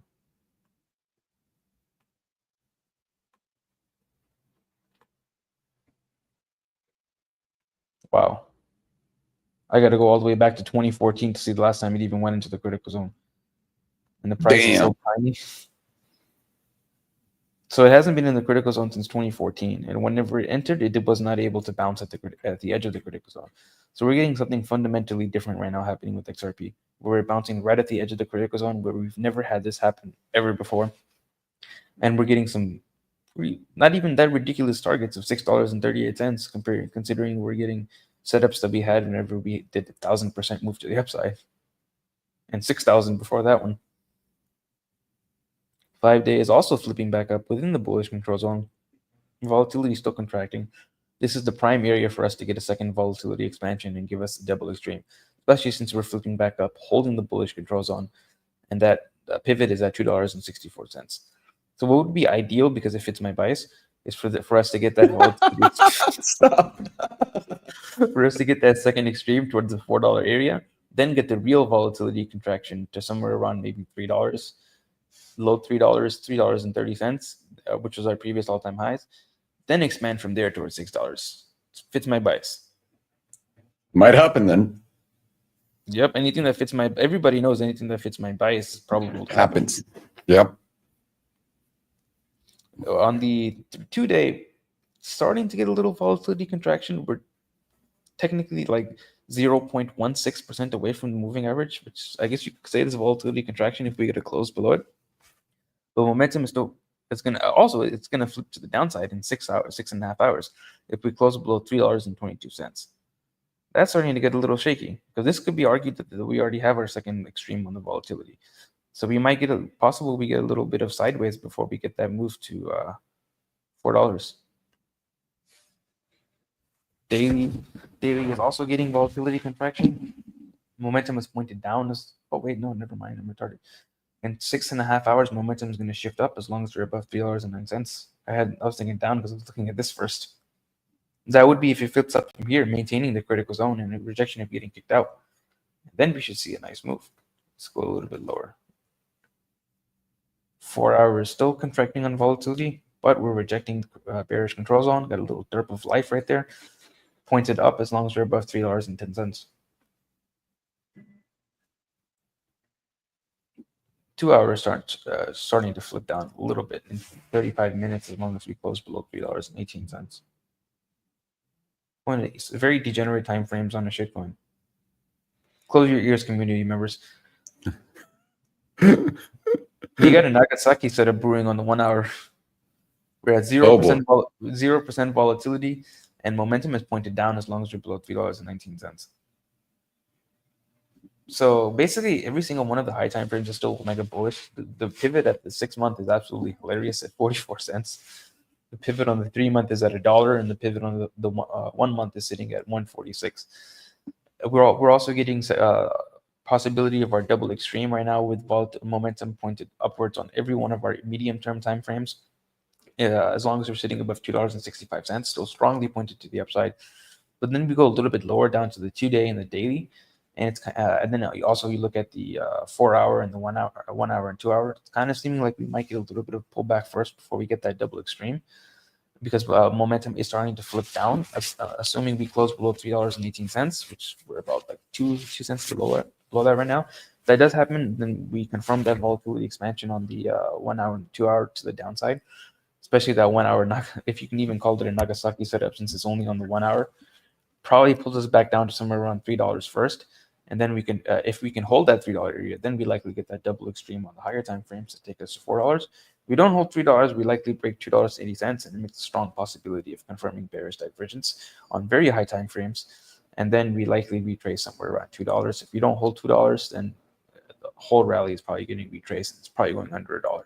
But that's just bearish hopium right as of right now, because as of right now, the more probable scenario is that if we do get a pullback somewhere around $3 does hold, and then we get the double extreme on the higher time frames to somewhere around $4. Makes sense. I mean, this shit looks bullish as fuck, just like everything else, right? Like, no matter what. Alex, I already sent you a message. What are we looking? I know someone said Melania. There's nothing I can do. MicroStrategy. In MicroStrategy. Is there enough data on Melania to actually do any real TA? There's like 5 days, so at least that'll be a quick one. You can put it on the 1-minute chart and just chart that. My favorite gambling chart. Yeah, your favorite. Yeah. Oh, by the way, somebody in the comments is asking how you get the advanced stochastic. Yeah, you got to get it from Crown's website. It's crown-trading.teachable.net. Hang on.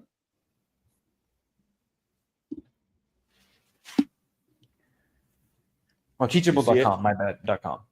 Retarded. Yeah, it's right there on screen.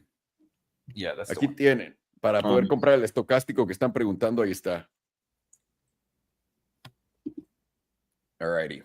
I'm going to do XRP, and then we'll go into the smallest man. No, the man with the smallest hands company. And then we'll do the first hot lady in America. Is she the hottest first lady we've ever had? I think yes, but also the only first lady in American history that the nudes not are American. Google picture away, or Google search away. That is pretty good. I'll take it. I'm not speaking from experience, by the way. I've never seen them. Me either. Me either. I'll just say thank you, Mr. Trump, for everything you've done for this country and humanity. Me? Okay. Of course not. Estamos viendo XRP, la mejor criptomoneda de todas. Una moneda bastante buena que lleva mucho tiempo fuera. Ok, vamos a empezar.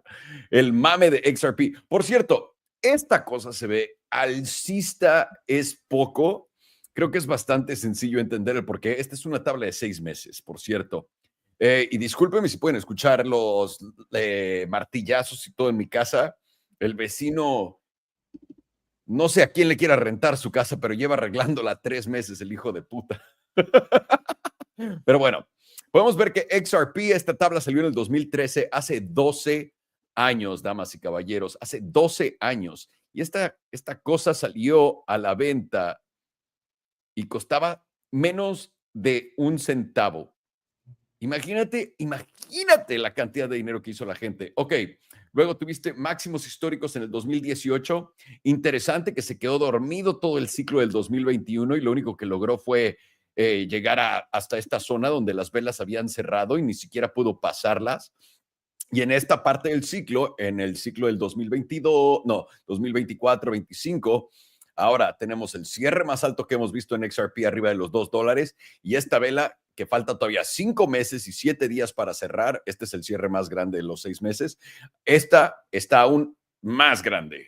Si la pasada fueron $2, ahora estamos hablando de $3.3 al momento con XRP, con un alto histórico de $3.4. Nada mal para los degenerados que compraron esta cosa que estaban dice que iba a ser el futuro de las finanzas. No creo que sea el futuro de las finanzas, pero sí creo que verga los pompazos. Impresionante. Perdón, voy a quitar líneas que ya dan igual. Ahora, con eso dicho y hecho, vamos a ver rápido volatilidad. Vean lo impresionante. Tienes un setup de la volatilidad más baja que ha habido en toda la historia, pasando por encima del promedio y adivinen cuándo lo hizo. Obviamente en estos belongos verdes. Y lo mejor de todo es que XRP a su volatilidad le gusta estar al 100% o mínimo. En esta temporalidad viene el 92%, lo que nos da casi un 20% de volatilidad para poder correr aún más para arriba en esta temporalidad. Impresionante. Vamos a la de 3 meses, donde tenemos un poco de lo mismo. También venimos del cero de volatilidad más bajo que hemos visto en toda la historia de XRP en la tabla de 3 meses con 28%. Y ahora volatilidad está en 67.39%, muy por encima del promedio. Eso es bueno. Ahora, ¿dónde expandió? Yo sé que no les tengo que decir, sé que lo pueden ver todos. Justamente ahí, en nuestro belongo verde, el potente, potente, potente. Con eso dicho, habíamos cerrado la vela trimestral más alta justamente el trimestre pasado, en enero, en $2, y ahorita estamos cotizando en 3.15. Muy, muy por encima del rango, con volatilidad expandiendo positivo. Bien, alcista. Alcista, como te gusta que te vea tu madre. No sé, honestamente, perdón, discúlpeme por la canción. Ahora tenemos también volatilidad expandiendo en la mensual. Perdón, me estoy volviendo loco, ¿ok? No sé por qué, estoy muy emocionado, pero no sé por qué. Nada más siento la emoción en mi cuerpo. Toda la gente escuchando esto está, ¿qué pedo con este güey? Ok, en fin, tenemos volatilidad expandiendo por encima del promedio y también por encima del 15% justamente en este lugar donde pueden ver que, ¡pum!, zampompazo a la alza. Continúa expandiendo y también quiero que noten una cosa. A XRP le gusta hacer 2 de estas de volatilidad juntas o back to back, dependiendo si tienes paciencia, ¿no? De 3 años. Esta simplemente fue del mismo año, esta pasaron 3 años. Así que el 100% de volatilidad en XRP no nos sorprendería, ya está en 86%, ya pasó este alto que había hecho antes, lo que me dice que probablemente va a ir a buscar ese 100% y que le da todavía más camino a la alza. No he visto nada que me cambie de opinión. Voy a sacar el HPDR y vamos a verlo rápidamente. En vivo y a todo color, literalmente todo color. Vamos a verlo de cerca. Obviamente no vamos a poner esto como objetivo, este 95%. Nunca va, o sea, no nunca, pero no va a pasar ahorita, ¿no? ¿Ok? Simplemente matemáticamente no tiene sentido alguno. Ahora, nada es imposible, señores. He aprendido esto, sobre todo en los últimos años de mi vida. Nada es imposible, pero estamos justamente por encima del 88.3%, que está en los 2.8%. Y la parte alta de este canal está en 14. No lo voy a decir. Estamos muy por encima del promedio del 9, 21, 34, 55, lo que nos dice que estamos en una postura alcista. Y ahora vamos a la tabla de 2 semanas. Por cierto, no va a ser el chiste acá, no tiene sentido. Vean el 95% justamente dónde está. En la de 2 semanas coincide con nuestra línea meme en los 3.29. Queremos definitivamente poder cerrar por encima de esto. Cerrando por encima del 3.29 nos va a permitir ir a buscar la parte del 97% que está en 10, que tampoco va a pasar, pero mínimo nos da la oportunidad de salir por acá e ir a buscar esta zona. Volatilidad viene del setup de jamás más potente que hemos visto en toda la historia y además muy rápido y explosivo a la alza.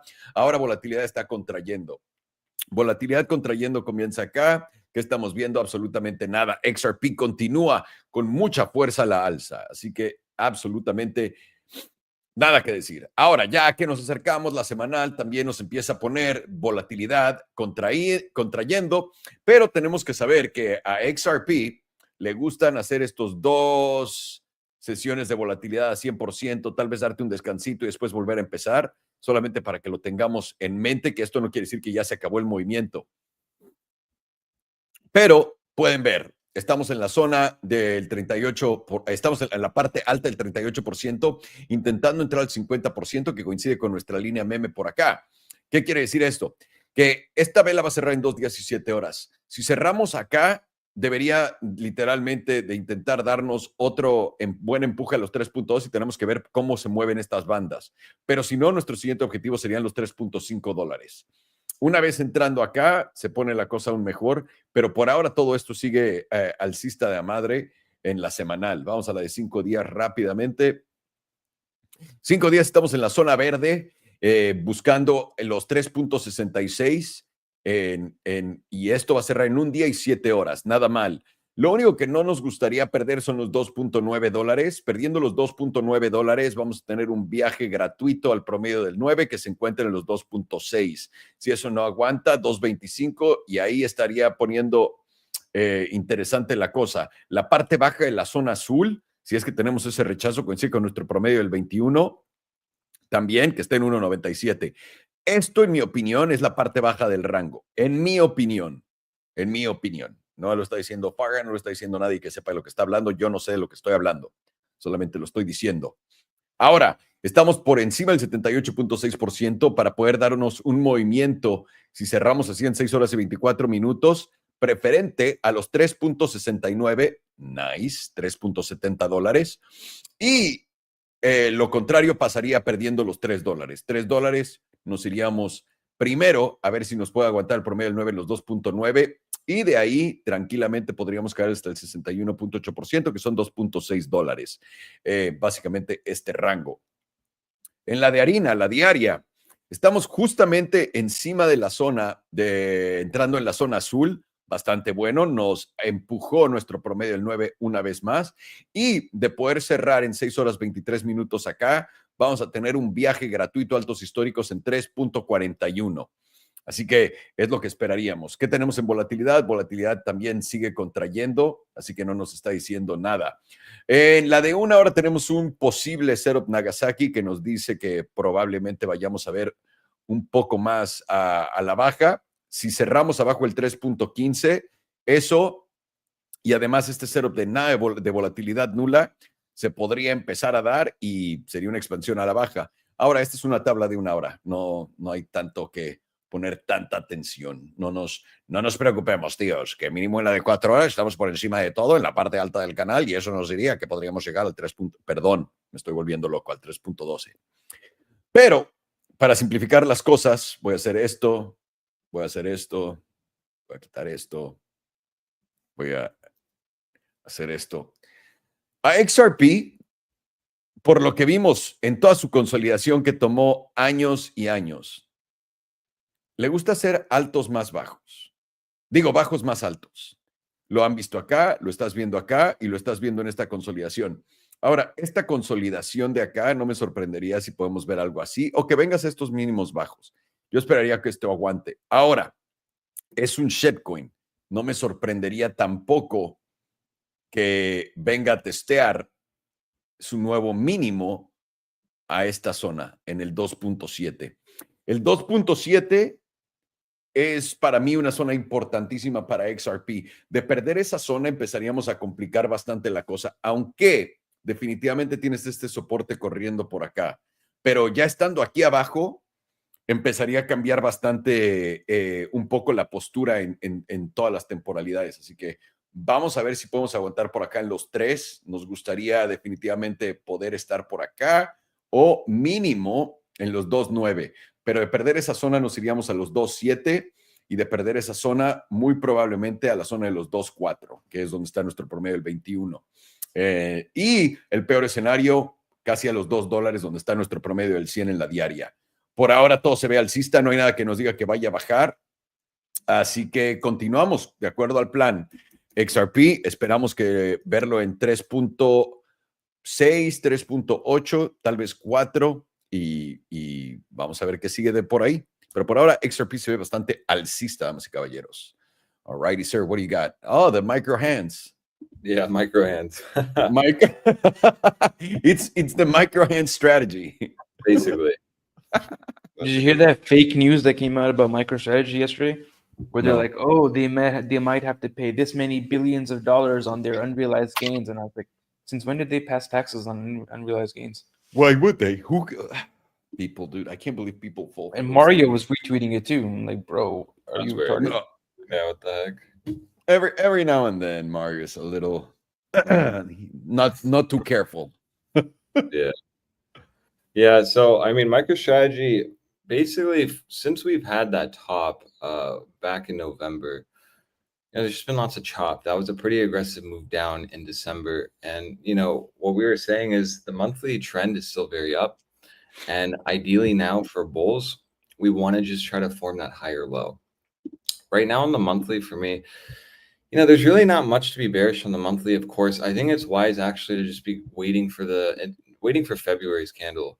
If we close anywhere above $333 on MicroStrategy, to me that's bullish, and I would then be looking into February to be actually getting some kind of pullback around here, maybe retesting the $333, maybe closer to $320. For me, that would make a lot of sense. New candle open, traps. Basically late longs here, getting horny for a breakout. We come down, retest, and then go up. That's kind of the scenario I'm going to go with going into the beginning of February for MicroStrategy. And it'd make a lot of sense for me. The 2-week here we see does have a nice silver cross to the upside. So that has just been guiding the bias for MicroStrategy each and every time we essentially retest that 2-week EMA 9. It has just acted as a very nice bounce zone. Right here, we're at a tricky spot because if we throw the trend wave catalyst on, bulls are essentially going to try to solidify this being the next higher low in the 2-week.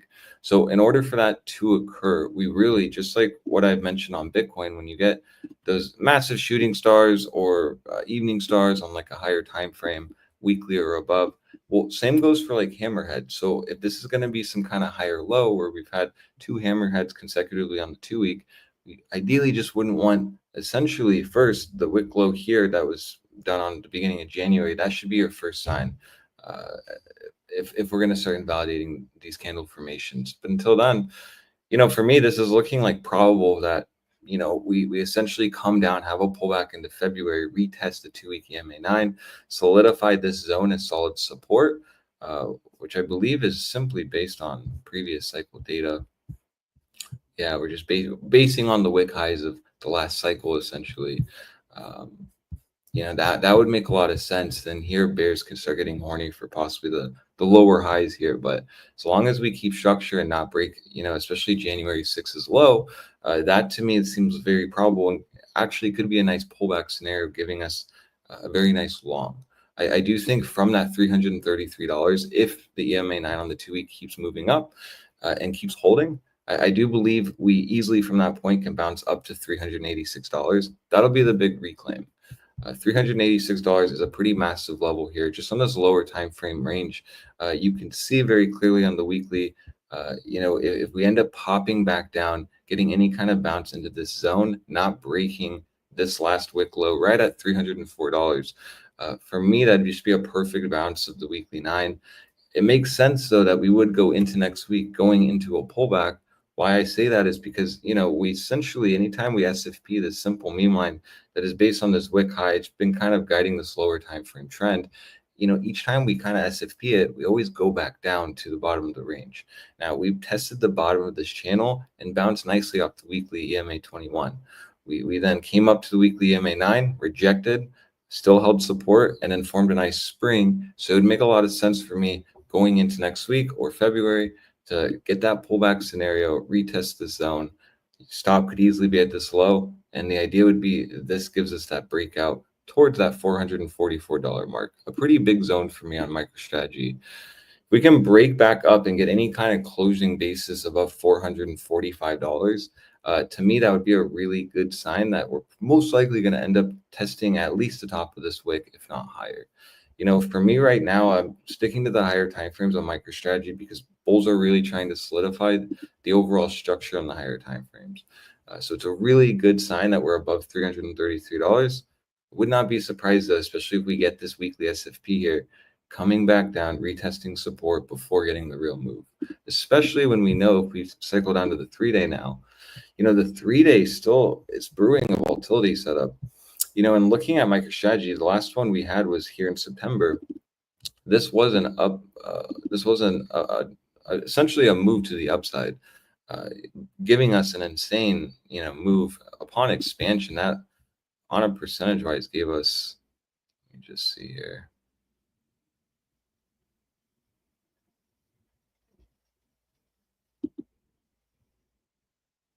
Pretty insane. $255 move. The 3-day perfectly trailed the 9 to that entire way up. We essentially now want to see the same thing happen.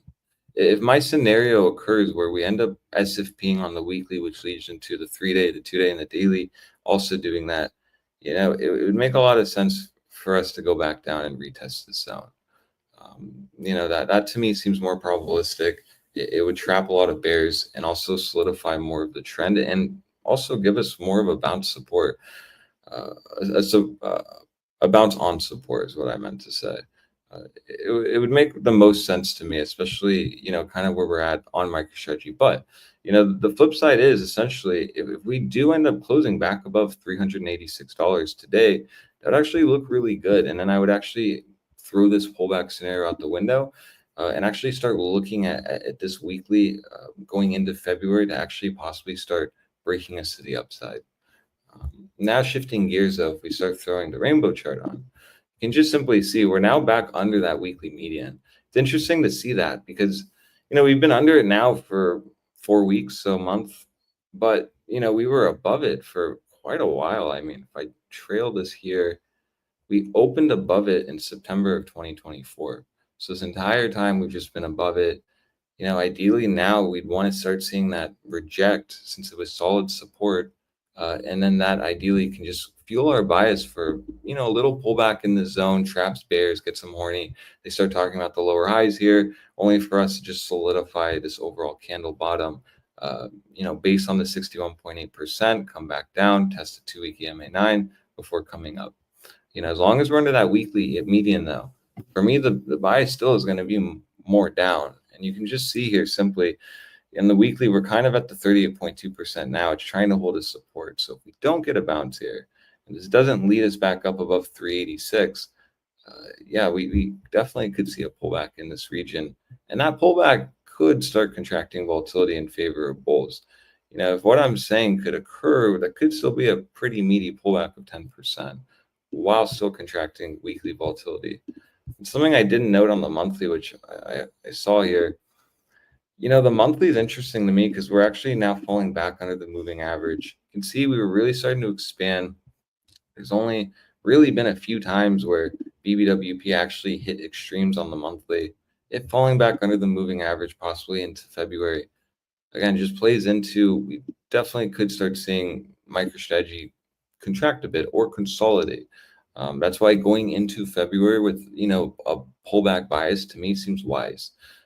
We also see here we're now rejecting up to 88.3%. And this was a pretty aggressive pullback. I mean, we reclaimed this level, we lost it, and now we're reclaiming it again. Often these big levels here, especially based on past data, you're generally going to want to start seeing price action like flip into support and hold it, consolidate. So that's why I do think this scenario does seem likely to me. And that's kind of it. I do think though, once we get back with that $446, things can become quite fun again for bulls.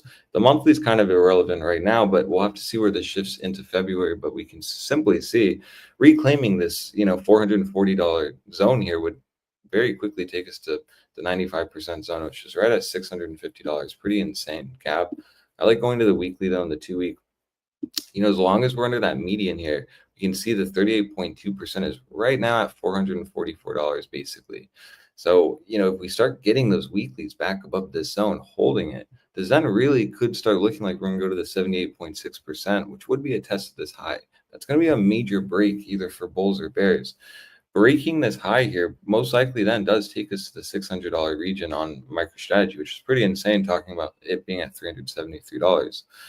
But I mean, it would make a lot of sense. That would then be a weekly breakout. And ideally, this February pullback actually does start contracting BBWP. That way, then we can have volatility start supporting the idea of us going much higher than, this wick high before we've just been consolidating and putting structure on the weekly and 2-week.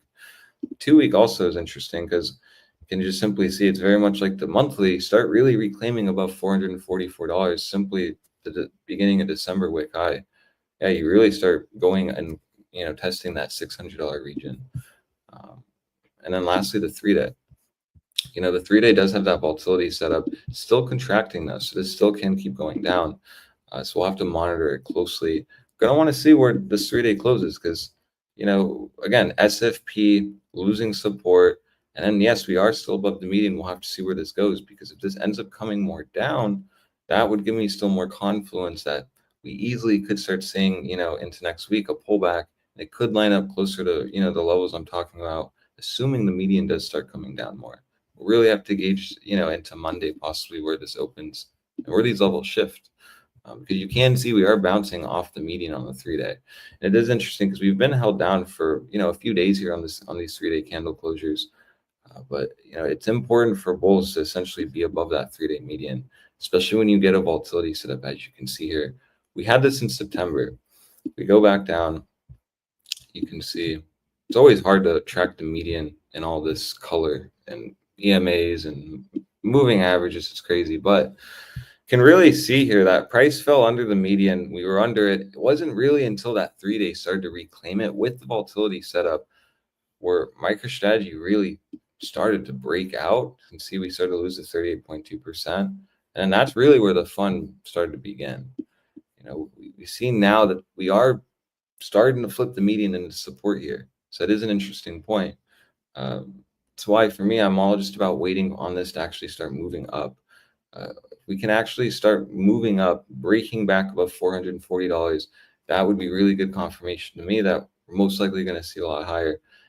We simply see here that the 88.3% is at close to $530. But then what we keep seeing on MicroStrategy on all time frames is once you get up to that $600 region, it's kind of pushing it. But we even see the 95% is right around the $627 region. Similar to just the levels we kept seeing on the higher time frames.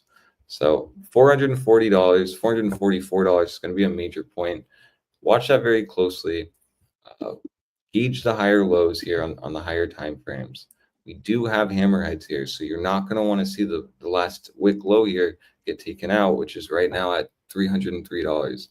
If we start breaking below $303, then I do believe we'll start losing support. And then at that point, very easily we can just start saying that, maybe $248 to $250 on MicroStrategy wouldn't be the most craziest idea. Assuming that this area doesn't hold as support. Curious is my estimate 200 on. And we can just see right around that zone. This moves every day. It's very slowly.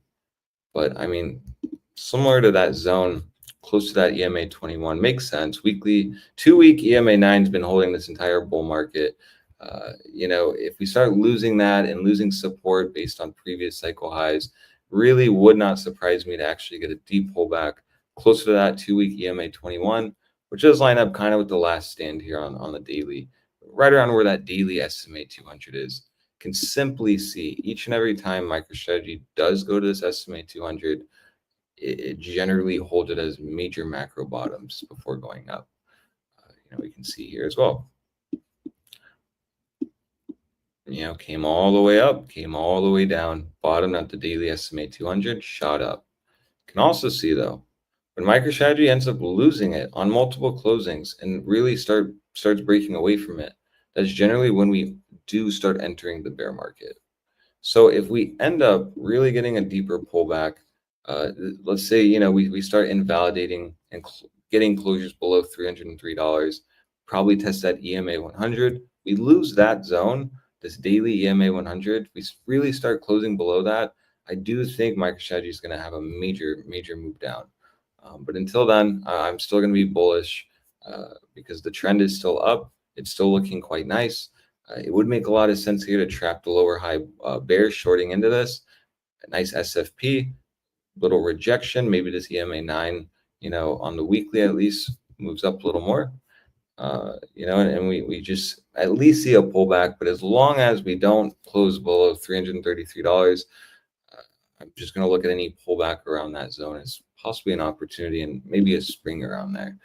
While that pullback into next week just keeps contracting volatility on the weekly, which then ideally the 3-day will just, keep going down, resetting. Once this expands, this will bleed into the weekly as well. So, MicroStrategy, even though his hands are small, the chart does make major moves up. So it is definitely worth starting to see this. If, the trend is starting to shift and we're starting to see bullish structure take place with volatility starting to support a bigger move, I think it is wise to start really looking at this closely. Granted, this chart is, hard to gauge. When it starts moving, it doesn't stop. And when it dumps, it collapses. So when you really start like very carefully saying, okay, well, we are starting to make structure here. Yes, this is a major low, took it all out. But then we came up, came down, broke this last high here, because then this was supposed to be another lower high, in my opinion. Came down, is this another higher low? Broke the last high. Is this a higher high question mark? We're going to come down now, form another higher low. That's how I'm kind of gauging the chart. Kind of like how you could have done it here. We had the high, came down, another high, came down, didn't break the last high, breakdown. But this posturing is still looking good with just how the moving averages are looking. The fact that we're still basing right now off that 3-day EMA 9, maybe we do end up popping up and getting a close today above $382. Like I said, then that would negate this whole pullback scenario, and we most likely just go up into next week. But as it stands, especially with us under that weekly median, I'm going to be a little cautious here. And I'll finish off with the 5-day. Because again, the 5-day too makes a lot of sense. Often when we start really moving big on MicroStrategy, the 5-day is nice because it just trails price with the EMA 9. And often these volatility setups do start, once we start getting low, essentially, like what we saw here in August wasn't even a full volatility setup, and that led to a parabolic move up. So your best bet now as a bull is, yes, let's get a pullback. Let's let this, 5-day churn into some kind of bad evening star, shooting star. Let's see where it closes. Bears will then start shorting into these, into this, thinking it's a lower high with an SFP. We get the pullback. We solidify that, yes, we're now still holding the 5-day EMA 9 as support. This will keep moving up. We start resetting volatility on the weekly and the 5-day, and even the 3-day still contracting. And this only leads to essentially a bigger move overall on MicroStrategy, and kind of just still keeps with the 2-week silver cross that we do have on it. So that's kind of all I have. And, the fact that the monthly and the 2-week are starting to lose the moving average really does make me wonder if we're going to see either consolidation around this level or an aggressive fast pullback. And ideally this pops, volatility down, and then that's what can shoot the 3-day, and then ideally the 5-day and the weekly, if the 5-day and the weekly give a setup. So still biases down, but just very quickly down. I think this pullback, like I said, from where we're at, is basically only like about a 10 to, maybe we go like 8% down. But, regardless, I wouldn't want to hold a trade if that is still looming, because that is still in stock terms pretty big. And that really does seem like a more probable thing. Everyone's probably going to be mega bullish because Bitcoin is doing well going into February. It makes sense to kind of get a pullback on MicroStrategy, form that structure, and then we'll really see where that 3-day takes us. Because as we've seen before, that 3-day volatility setup generally is good for MicroStrategy. I've not back tested it because I only trade Bitcoin, but it's been pretty well. So very rangy, this motherfucker. And like you said, it's kind of like complicated. It's not telling you anything. It's like we're making lower lows, but not really. We're making higher lows within those, and like it's just fucking with you. Yeah, just fucking with you nonstop. All right, fucking Michael Saylor and his tiny hands. Have you heard the latest Michael Saylor rumor? This one is the most ridiculous of all. No. That he's planning to fall on the sword to extend the market by donating his Bitcoin to strategic reserve. Oh my god! All right, highly all right. hesitant. People, yeah. He would murder his son for Bitcoin. He's not going to Yeah. give it away. Yeah. Absolutely. Wouldn't that be kind of bearish then? Because the strategic reserve wouldn't have to buy any more coins, and those coins have already been bought. Well, no, but the whole okay. So first of all, the whole point in what you're saying, I don't like the strategic reserve is not a strategic reserve. What did he call it? Stockpile. It's a stockpile of items. He said he had said whatever before. he sees. That's right. That they're not going to buy anything, because if you want to reduce your deficit, you don't go and buy something else. And then you don't go and buy something with your dollars that competes with the dollar directly. Like that would be, by the way, maybe it happens. But if I were the president of the United States or the CEO of the company called the United States, I would have to be mentally retarded to buy a product that competes against mine. Like I'd have to. And that's the only way I see it. And also it's a stockpile. And now the fact that people just go and say, that nonsense is going to happen. It's crazy. Yeah, this guy that has worked all of these years buying all this shit and getting in debt up to his toes, now he's going to just give it away for you to win. For you to win. Enjoy your wins. Fuck yeah. That's how the world works. Get the fuck Michael Saylor died for our liquidations. Exactly. And by the way, if he really did that, then I would build him a little cross and like a little altar, like all of that thing. Because then, yeah, I'd be praying to Michael Saylor every day because of him, I'm rich. Wait, you doing already? Pray to Michael Saylor every day? Not every day yet. Thank you, boys. We're doing Melania now. Watch. Get your fucking TA ready for that. Okay. All righty, boys. Estamos viendo MicroStrategy. MicroStrategy, como Michael Saylor con sus manitas, le gusta jugar sucio. ¿Por qué digo esto? Pueden notar aquí algo que estamos viendo y que hemos visto con Tesla antes. Y eso es que, para la gente que está en casa, pregúntate qué estás viendo acá que puedes notar como con Tesla antes. Y no es un patrón. No es una formación, no son velas. ¿Qué es? Es un rango. Esto es un rango bastante sencillo de entender. Fuerte rechazo, doble, es más, puedo meter estas dos juntas. Fuerte rechazo, zampompazo, ¿no? Después del rechazo. Después, caída fuerte una vez que lo rompes a la baja, aguantó. Y acá puedes ver que está aguantando más, pero a fin de cuentas rompe y cae. Este es otro rango, aquí abajo. ¿Ok? Entonces tienes este rango de acá abajo y tienes este rango de acá arriba, para quitarles el ruido, porque están viendo muchísima, para quitarles el ruido y ahora mi tabla parece que es un muñeco enojado. Ok, podemos entender eso. ¿Qué es lo que estamos buscando? Y esto es lo que pasó un poco con, déjeme, para ver si estoy diciendo mamadas o no. Pero exactamente. Ok, aquí lo tienes con Tesla, donde entramos a este rango después de hacer altos históricos y puedes ver la media y la parte baja, ¿no? Y pondrías más, la media la pondría yo acá en Tesla. Y perdón que les esté enseñando esto, es una clase del tío Salo, hombre. ¿Quién no quiere aprender? Nadie. Ok, puedes ver esto y esto, este es tu rango. Tesla, como MicroStrategy, hizo este alto y después tiró, aguantó el rango, subió, cayó, perdió el rango, aguantó, subió, perdió el rango, luego lo volvió a recuperar, pero ya después lo volvió a perder y ahí es donde fue el mercado bajista hasta que pudimos romper una vez más este rango y esta vez sí poder romper este otro rango, justamente aquí arriba. ¿Ok? Ahora, eso dicho y hecho,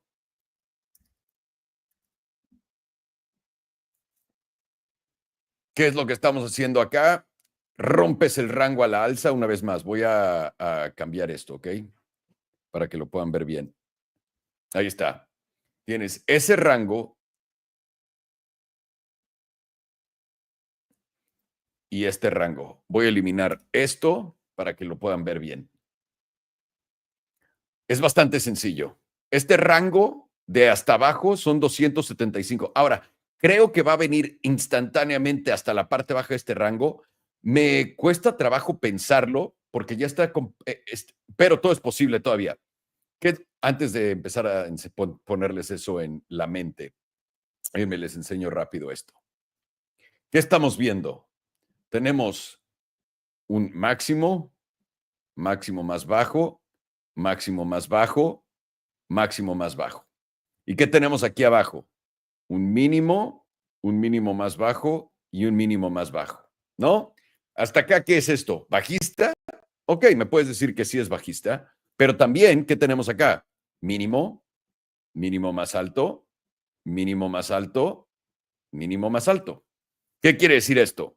Esto quiere decir indecisión. Básicamente tienes esto y tienes esto, ¿no? Es lo que está pasando justamente en este momento en MicroStrategy. Ahora, ¿qué es lo que queremos ver si somos alcistas? Vamos a empezar, solamente quiero que vean los rangos, que lo entiendan, para que vean la tabla como yo. Vamos rápidamente a la trimestral. Wow, esa es la de 3 días. Soy un genio. Aguas, ¿eh? Ok, trimestral. Alcista de absolutamente madre, aunque esta es una vela súper topera, damas y caballeros. Esta es una vela topera. Para poder eliminar esta vela topera necesitamos cerrar por encima de $543. Para validar esta vela topera deberías de cerrar abajo de los 155. Esto te hace bastante fácil la tarea. El día que veas que Michael Strategy, que Mike, dude, I can't stop saying it either, by the way. El día que veas a MicroStrategy cerrar abajo de esa vela, ahí es donde se acabó el ciclo ya confirmado completamente en los 155. Estamos muy lejos de eso. Nadie está diciendo que vaya a ser el caso. Vamos a poner volatilidad rápidamente y todos nuestros índices. Podemos ver que estamos literalmente sobrecalentados. Volatilidad, esta expansión de volatilidad se dio justamente en la vela verde. Estamos yendo un poco de lado, pero la volatilidad sigue expandiendo, siempre y cuando estemos encima del promedio, y lo estamos por ahora por 1% y cacho. Entonces, esto nos dio este movimiento para acá, y me parece que sí, a Michael, I can't stop. I just can't fucking stop fucking this up. MicroStrategy. Okay, from now on, we'll just call it Michael's strategy. I'm sure there's someone that calls it MicroStrategy out there by error all the time that meets with him, right? Like his name is Michael. He's got a strategy, Michael Strategy. Why can't it be Michael Strategy? Yeah, like Tin Apple. Just make it Michael's strategy. Entonces puedes ver que a MicroStrategy le gusta estar en sobrevendido. Listo. Ok. Con eso dicho y hecho, vamos a la mensual rápidamente a ver qué nos tiene. La mensual debería exactamente estar poniendo extremos, y ahora va a pintar otro extremo o va a caer. Pueden ver que le gusta hacer extremos después de una contracción de volatilidad. Entonces tenemos apenas 2 de estos, tenemos las sesiones sin volatilidad en extremos y lo puede volver a hacer. Entonces no lo voy a descartar, pero por ahora la volatilidad está debajo del promedio. Está el promedio de 95% y la volatilidad de 94.84%. Nada de qué escribirle a su mamá, ¿no? Continuamos. Y ahora, aquí pueden ver el rango preciosamente en esta vela mensual, damas y caballeros, como apenas logramos conseguir, y es más, la voy a mover, la voy a poner acá. ¿Cómo es que no, voy a seguir mi otra estructura porque no tradeo nada en la mensual. Como pueden ver, aquí está el rango y esta es la zona del breakout. Una vez que tengas un cierre arriba de 384, vas a probablemente tener, bueno, no uno, pero varios, vas a tener oportunidad de ir a quitar este nuevo alto. Un cierre por debajo de los 276, perdiste el rango, ese fue el alto y vas a ir a buscar básicamente el que sigue. Y eso da igual, ahorita no necesitamos saberlo. Ok, con eso dicho y hecho, vamos a poner nuestro HPDR y ver lo que hemos estado diciendo. Venimos estando sobrecalentados. Nuestro máximo histórico tocó el 95% y ahora estamos en el 88.3%. Estamos rangueando entre esto en la zona amarilla. ¿Qué quiere decir esto? Y además el rechazo de esta zona. Y además también nos rechazó la parte de abajo. Estamos justamente rangueando en medio. Una vez más, rango. Lo que estamos esperando y viendo, y una vez más, si volteas a ver el HPDR y entiendes que solamente te quedan básicamente 10% de probabilidades de continuar a la alza, ¿qué es lo que más probablemente vaya a pasar? Y no es una caída, es simplemente consolidación en este punto para que los rangos suban y con eso puedas continuar sin estar sobrecalentado. Entonces, eso dicho y hecho, vamos a la de 2 semanas. 2 semanas tenemos un poco de lo mismo que en la mensual. Podemos ver que estamos rangueando, perdemos este nivel. Aquí sí, para que veas, aquí sí juego. Aquí sí juego, tío. Ok. Puedes ver, este es un nivel bastante importante para MicroStrategy y lo está aguantando en el nivel, en la zona amarilla. Estando en la zona amarilla y teniendo que no has rechazado todavía el tope, podemos ir hasta probablemente los 448 o la parte baja de la misma en 355. Estamos cotizando en 374. Volatilidad está contrayendo en lo que esto está pasando, no nos está diciendo absolutamente nada. Vamos a la semanal. En la semanal ya tenemos un rechazo de la zona azul. Este rechazo de la zona azul nos mandó a la parte baja del 38 de la zona azul, del 371, pero ahora estamos por encima. El poder cerrar esta vela en 2 horas y 50 minutos aquí, tal cual, en la zona azul, nos va a dar un viaje muy probablemente potente a, primero, el 402, para no perder, tenemos que ver a dónde va la media, y la parte alta de la zona azul en 443. Eso es por ahora. Tenemos un preferencia alcista muy grande, sobre todo viendo que nuestro promedio del 9 está tan abajo en los $350. Volatilidad continúa contrayendo en lo que estamos viendo este movimiento, por lo que no nos dice absolutamente nada. 5 días. 5 días, rechazo potente de la media. También hicimos un front run de la parte baja del 38% y la parte alta de la zona azul está en 434. Déjeme ver algo. Volatilidad no me dice nada en esta de 5 días.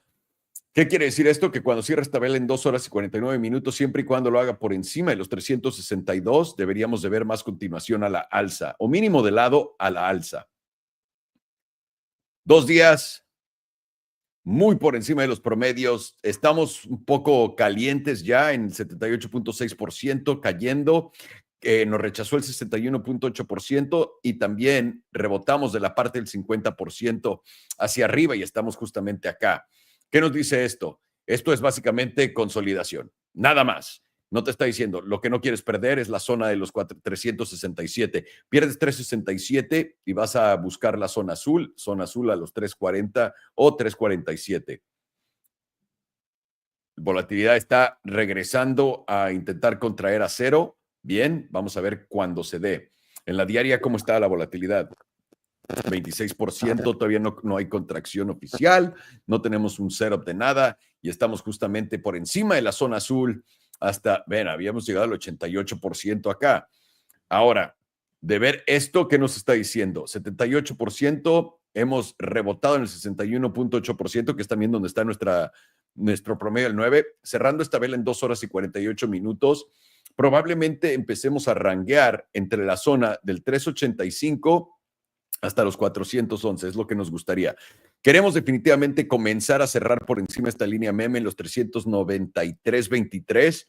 Eso sería muy alcista, pero por ahora es bastante sencillo, honestamente. Por ahora es simplemente la rangueada de la historia. Y esta rangueada de la historia, déjenme ver cómo se ve en la de 2 días, 3 días. Ahí estás. Y esta rangueada de la historia es lo único que te va a llevar a altos históricos. Entonces, que no nos sorprenda, podríamos ver y dar una idea por acá. Esto debería de aguantar. Esta línea alcista, esta tendencia local alcista por acá debería de aguantar. Y también el promedio del 21, nuestro promedio del 9, estamos, o sea, es alcista, pero el problema es que tenemos que ir, romper los 404 y empezar a tener 3 cierres diarios por encima de esto. Ya con 3 cierres diarios encima de esto, podemos ir a pensar en nuestro siguiente objetivo por ahí de los $500. Hasta entonces, hasta que no, esto a mí me huele a consolidación para que todo pueda llegar a donde tiene que llegar y después dar continuación. Perfectamente, tu breakout está aquí arriba y tu breakdown está aquí abajo. Tu parte media del canal está por acá más o menos en los 326, solamente para que tengas esa idea del rango, y es todo lo que tienes que saber de MicroStrategy. Vamos con Melania. Yeah, boys. Get some Melania. So I'm gonna have to do this on like the 15-minute because there's literally no data. You have to. Yeah, you have to. That's what I do with those shit coins. Let's just the daily for a second. Just take a look at that.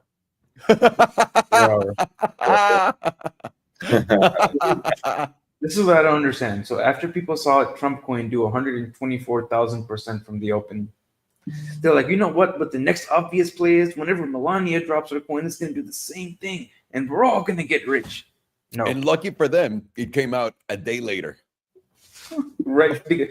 The what do you call it? The Trump's family wants to enrich all of the normies.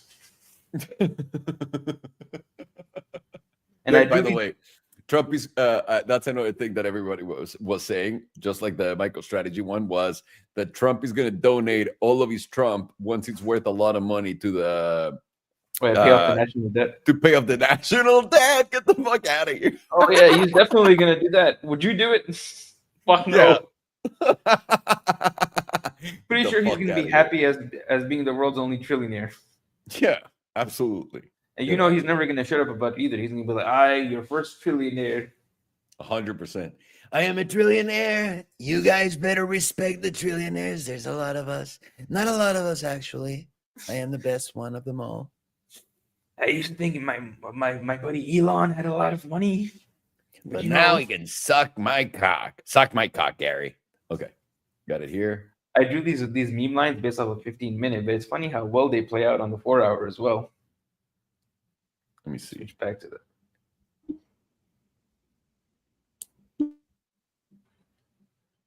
Switch back to the 15-minute now. So currently our bottom on this on Melania is sitting somewhere around like $2.67. As long as we hold this area, probabilities are that we come back up and retest this middle of the channel, of this meme channel. But the confirmation for that move would be closing over this green 55 EMA. Because as you notice, this 55 EMA has been significant resistance this entire way down. Ever since around like we broke it at this point right here. Hey, It's been at 2 p.m.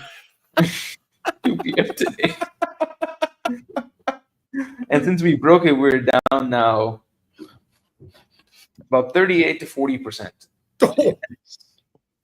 And as of that breakdown, this 55 has been resistance. It was even resistance right over here. It's been resistance since we've ever had a 55 EMA on the 15-minute. So getting over that would be a significant change in structure that we've had since the open of this coin. And this could be considered one of those meme triple bottoms, although I've never really seen them playing out. What I kind of think is more likely to happen is for this 55 to continue rejecting, us sweep these lows a little bit, and then go from there after invalidating everybody who's trying to bid the quote unquote triple bottom, and then take all. I'm sorry, it's a double bottom. Even on the 15-minute, the 1, 2, 3. I do like it looks like it, but if you put your line actually at 2.538. Oh, and also, by the way, we have different exchanges. Probably you're in Bybit. I'm in crypto.com. Yeah. Okay, so never mind. Never mind. Fuck me. Yeah. We kind of, what was the low of this candle? This was 2.523. Yeah, so it did kind of technically did sweep lows. It got what I was looking for. I was just too zoomed out. So now that we did sweep these lows, it kind of did invalidate this idea of a double or triple bottom. So because we have swept all of these lows, took the liquidity below every one of these wicks. Now I could see that move towards right here towards $2.83. So confirmation would be a close over this 55 EMA, which right now is at 2.667. Not that far off from where we are right now. Close over that, then likely very high probability you get a move towards that 55 EMA. And that's quite the move. It doesn't look like that much on the chart, but that's like about, never mind, it's not that much. I'm retarded. It's only 6%. That's still pretty good. For 15. On a 15-minute, 6% isn't too bad. But the real target after that is going to be this 200. And the 200 right now is, I'm saying it's a lot, and it ends up being nothing.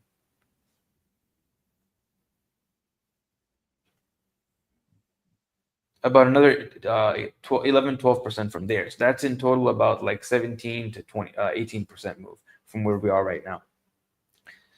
And the next level above there, that's actually the one where it's going to be like a decent amount, like worth trading over if you're going to put that much risk into absolute garbage coin like this. Because if you close over that 200 SMA, which lines up with this meme line right here, $9.69 nice area, you should get a move upwards towards this next meme line, which is at the next higher lower high, which this thing on the 15-minute literally just a series of lower highs and lower lows. It's always been in a downtrend, but that's like a 31% move to the upside. I don't need anyone who has the balls, let alone trade this, but trade it with leverage. Then like more respect to you, because with the 3x you'd be up 100%, but also with the 3x you can be liquidated in 15 minutes. Exactly. That's important. Momentum is now starting to shift down a little bit, rejecting the bullish control zone.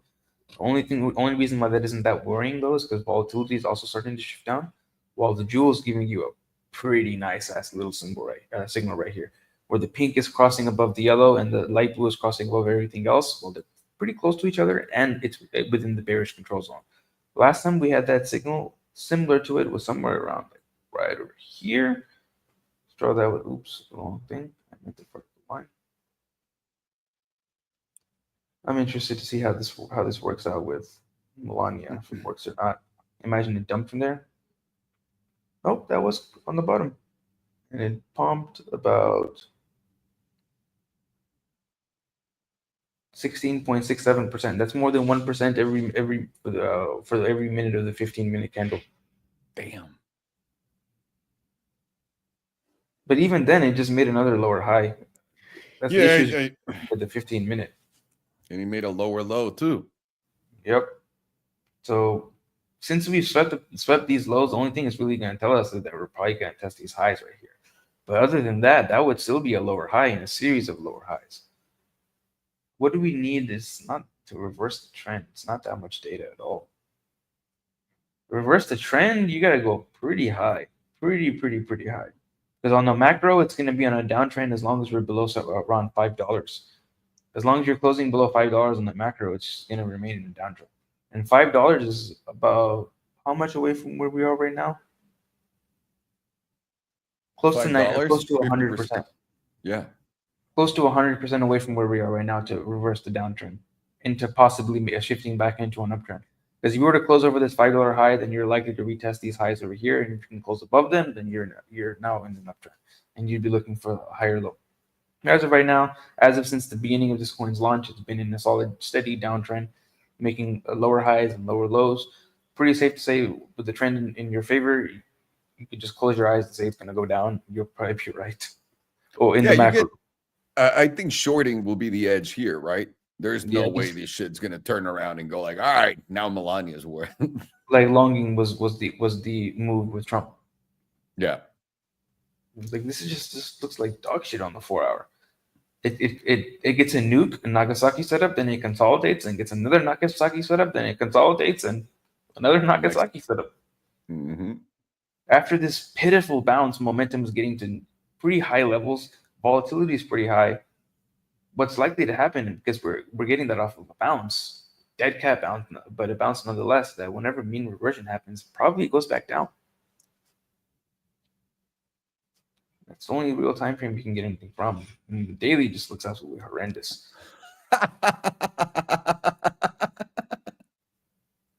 I'm just curious, just for the laughs. Here's the weekly. That's the mother of all shooting stars. The weekly is now down 82%. Not too bad. Damn. Oh my god. Why is anyone buying this? I don't understand.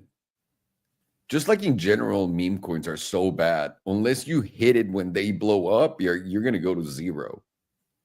I have for anyone who bought this, I have a beautiful Ferrari F40 for you for sale. It's just located in Syria. You got to go pick it up. I don't think anyone's going to go to Syria and find it. Assad's Ferrari. No one wants his F40. I'll sell it to you. I'm good. Thank you. They offered me a long time ago.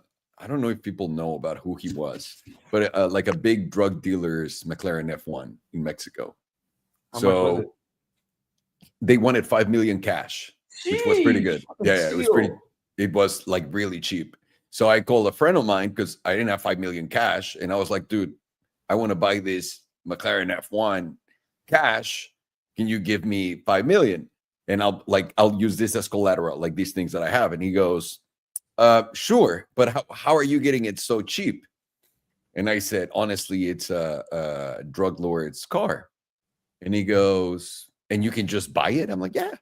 So I went, had the meeting with the guy, showed me the pictures, and the car's not in a great state. It had like a melted steering wheel, and like it needed a lot of work.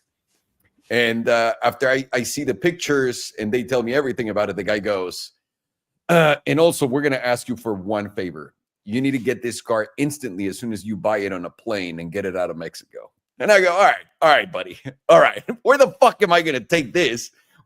has no registration. I'm gonna fly a car with a melted steering wheel.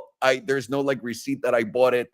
No, I told my friend I'm not buying it. This and that. That motherfucker tried buying it. They didn't sell it to him for some reason. Oh, is your life in danger if you were to buy something like that? I don't. To be honest with you, I don't know. So I like not a lot of people want to touch it, and I don't know. Someone bought it. By the way, someone bought the car, and I don't know where it's at right now. You just send it back to MSO and have them change everything and make it look like a different car. Oh yeah, absolutely. But then MSO would know that you got a car from someone, and then you would have to tell those guys where you got it from, and then you have to kill them. All right, next plan of options: pay Vic $70K. That's way cheaper, and no one will ever find out. There you go. So you buying Melania? Oh, of course. I already went all in right around this point. Good. Not sure what else I can get other than it's very likely to continue maybe a little bit of a bounce from here to make another lower high. But after that, it probably goes down lower. Because the only thing we really get from this liquidity sweep is the test of this next liquidity, which is not that much higher from where we are right now. It's less than 10%. That's all I really have for this. Yeah. So I guess we're not buying Melania. Sorry, everyone. Sorry, Mr. Trump. I already went all in at around $10. I'm about to get liquidated. I have mine at 11. All in, fully allocated. Imagine. Oof. You're fully allocated, huh? Yeah. Q1 looks very All right, motherfuckers. Well, we're done. It's basically 4 hours. By the time I'm done, it'll be the 4 hours. And hopefully we won't get any more meme coins with 15 minutes of data. But hey, we're here for whatever you guys want. So if you guys tell us Melania, we'll look at Melania, but hopefully you're not invested in this unless you're shorting it and you're killing it, right? If you are, then please lend me some money. I'm trying to get a Ferrari 296. Just let's hit my line. Oh, that's a very nice car, by the way. Anything else you boys like to add before you go and enjoy your weekend? No, hope everyone has a good weekend. Buenas tardes, amigos. Enjoy the margaritas, motherfuckers. Thank you so much for everything. I'll see you later. Bye. Ok, estamos viendo Melania, la primera dama en Estados Unidos, como de que no, la esposa de Donald Trump, que sacó su meme coin. Están viendo una tabla que dirán, bueno, pues esto tiene bastantes datos, pero déjenme los llevo a la semanal. Y está el gráfico semanal de Melania para que lo puedan ver bien de cerca. Déjenme lo reajusto. Ahí está, el gráfico de Melania. Vamos a analizar este gráfico. Solamente podemos ver este gráfico en temporalidades como la de 15 minutos, pero ¿saben qué? Vamos a ver la de 10. 10 minutos, damas y caballeros, para que lo puedan ver todo. Ahora, ¿has estado en una caída constante desde el principio hace 5 días? ¿Cuándo salió esto? ¿El 20? Sí, hace 4 días. Sí, esto salió hace 4 días. Entonces, desde entonces, ¿qué es lo que has notado? Bueno, tuviste este mínimo, un nuevo máximo, luego tuviste un bajo más alto, luego un alto más bajo y de ahí tuviste un cataplum al piso, ¿ok? Ahora vamos a ajustarnos para llegar un poco más al piso. Aquí estamos, más cerca de donde deberíamos en Melania. ¿Y qué es lo que podemos notar? Número 1, estamos creando un bajo más bajo, lo puedes ver acá. Esto quiere decir que va a haber más continuación a la baja. Además de continuar, ¿qué más tienes? Tienes alto, alto, alto, alto, alto más bajo y ahora con rechazo el 55, todavía peor. ¿Qué quiere decir eso?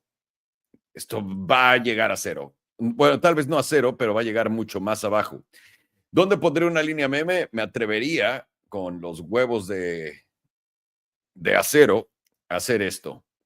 ¿Por qué ahí? Porque ahí es donde cerró por encima esta vela. Esto simplemente es un liquidity grab, pero esta vela sí cerró por debajo de. Así que esta es la vela más bajista de todas. Pero no tiene nada que me diga que la tendencia está cambiando. Acabo de crear un nuevo mínimo. Puede que esto sea un mínimo si rebota para arriba. ¿Dónde voy a saber si quiero entrar?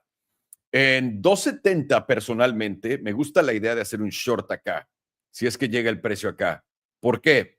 Porque tienes una invalidación súper sencilla aquí en 2741. Si el precio pasa de este rango para arriba, eliminas tu corto. Ahora, me voy a meter a apostarle a esta madre, ni de chiste, ni de chiste. Esto es más fácil perder todo tu dinero que en cualquier otra cosa. Estamos por encima del promedio del 9, el 21, y aparte el 9 está tomando por encima el 21. La última vez que eso pasó fue aquí atrás, y eso nos dio un movimiento hasta esta zona del 2.8. Luego de ahí lo volvimos a perder y nos llevó hasta donde estamos ahorita. Y ahora estamos intentando retomar esto. No hay, voy a poner mi HPDR rápido, solamente en esta temporalidad, ver si estamos sobrevendidos.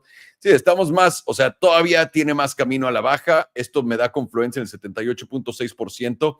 Que mi idea de hacer un corto en los 2.722 tendría muchísimo sentido si es que el precio llega a esa zona y después simplemente cortarlo en la línea meme en los 2.741.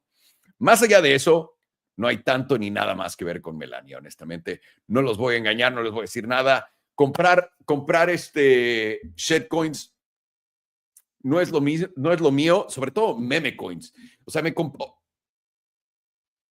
espérame, déjame me bajo de mi caballo, ¿no? Porque estoy tan alzado en este momento. No es cierto. Sí compro meme coins, pero compro con 10, 15, 40, $100 máximo y las compro cuando creo que van a dar el pompazo. Solamente me ha salido una o dos veces. Y de nuevo, con esa cantidad y haces un 5X. En una de ellas con $10 hice 50 o 55, un pedo así, para que tengan una idea de lo estúpido. Con la de Biden, ahí no me acuerdo cuánto puse, pero sí le saqué bastante a la de Joe Biden, pero esa fue la única que me ha ido bien, bien, bien, bien. O sea, relativo. Nada más. No toco estas cosas. Es mucho más fácil que todo eso se vaya a cero a continuar. Bitcoin, por otro lado, se me hace muy buena. Nunca vas a tener esos problemas de que simplemente va a continuar cayendo y también, por ejemplo, como Solana. Solana tienes tu máximo acá, déjame quito el HPDR y déjame comparto la pantalla también. Déjame quito el HPDR rápido. En Solana, por ejemplo, este es mi problema con las monedas que no son Bitcoin, de comprar a largo plazo. Solana crea un nuevo alto histórico después del ciclo del 2021, ¿no? Déjame lo pongo. La de 2 meses va a ser la más fácil de todas para ver. Acá lo tienes. Tienes el tope en el 2021, justamente acá en noviembre en 260. Y el máximo histórico ahorita son 296. Relativamente hablando, si compraste el tope y vendiste el tope, hiciste 13%. Ahora, obviamente el secreto es comprar acá, ¿no? Porque ahí es donde te llevas la lotería. El problema de holdear estas madres a largo plazo es que la dilución también existe como en fiat.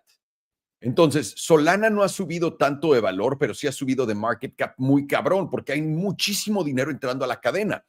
Pero como siguen emitiendo más monedas a un nivel de 8% anual, tienes dilución. Es como el dólar, es inflación. Y eso devalúa la moneda. Puedes tener un market cap que valga el doble y Solana, basado en eso, si no hubiera habido más monedas, valdría en este momento 500, 260 y 260 son 520. Sí, $520. Es lo que valdría Solana hoy en vez de 263. Pero como lo diluyeron, no hay nada que podamos hacer. Mínimo Bitcoin continúa y con fuerza por esa razón. No entiendo por qué siguen apareciéndome estas cosas. Para que vean rápido la tabla de Bitcoin. Mínimo Bitcoin continúa con fuerza, ¿no? Sus nuevos altos históricos. O sea, estás hablando no como el de Solana. Vamos a ver, agarrar donde yo compré, ¿no? Según todo el mundo. Es un 60% todavía de ganancias si compraste donde yo compré. Es más, yo compré en el primer ciclo, acuerda, todos casi acá en 79, ¿no? Casi. Aún así, yo ya hice 46% holdeando hasta el tope. O a donde está el precio, 43. Por eso no vale la pena, y quiero que sepan, todos esos son chistes. Por eso no vale la pena holdear otras moneditas. Ahora, toda la gente que tiene XRP me va a decir, pero güey, yo compré XRP, ve lo bien que me fue. Pero te faltó un ciclo. O sea, te perdiste todo el ciclo del 2017. Ahora, cada quien va a hacer lo que quiera, siempre, y se lo recomiendo, es la mejor forma de vivir esta vida. Pero si queremos tomar precauciones y ser conservadores, de todas maneras ya estás en Bitcoin, que es una cosa. Y ahora entiendo también la tendencia que es de quiero ser rico mañana. Bitcoin no lo va a hacer por ti, pero mejor la seguridad a tener que irme a diluir no sé cuántas veces con todas estas monedas, es lo que yo diría. Y con eso los voy a dejar, que es viernes. Tengo muchas cosas que hacer, pero bueno, los veo después. Pórtense bien. Muchísimas gracias por acompañarnos y como siempre les quiero agradecer porque me divierto muchísimo. Si quieren, ahí tienen el Discord en la parte de abajo, es absolutamente gratis para que aprendan lo que quieran, lo que gusten, platiquen, se apoyen en la comunidad y lo que necesiten también ahí lo tenemos en el sitio web que va Melania llevando por acá, lo pueden ver. Ay, es como si yo lo moviera, güey, qué interactivo. Les mando un abrazo, cuídense mucho.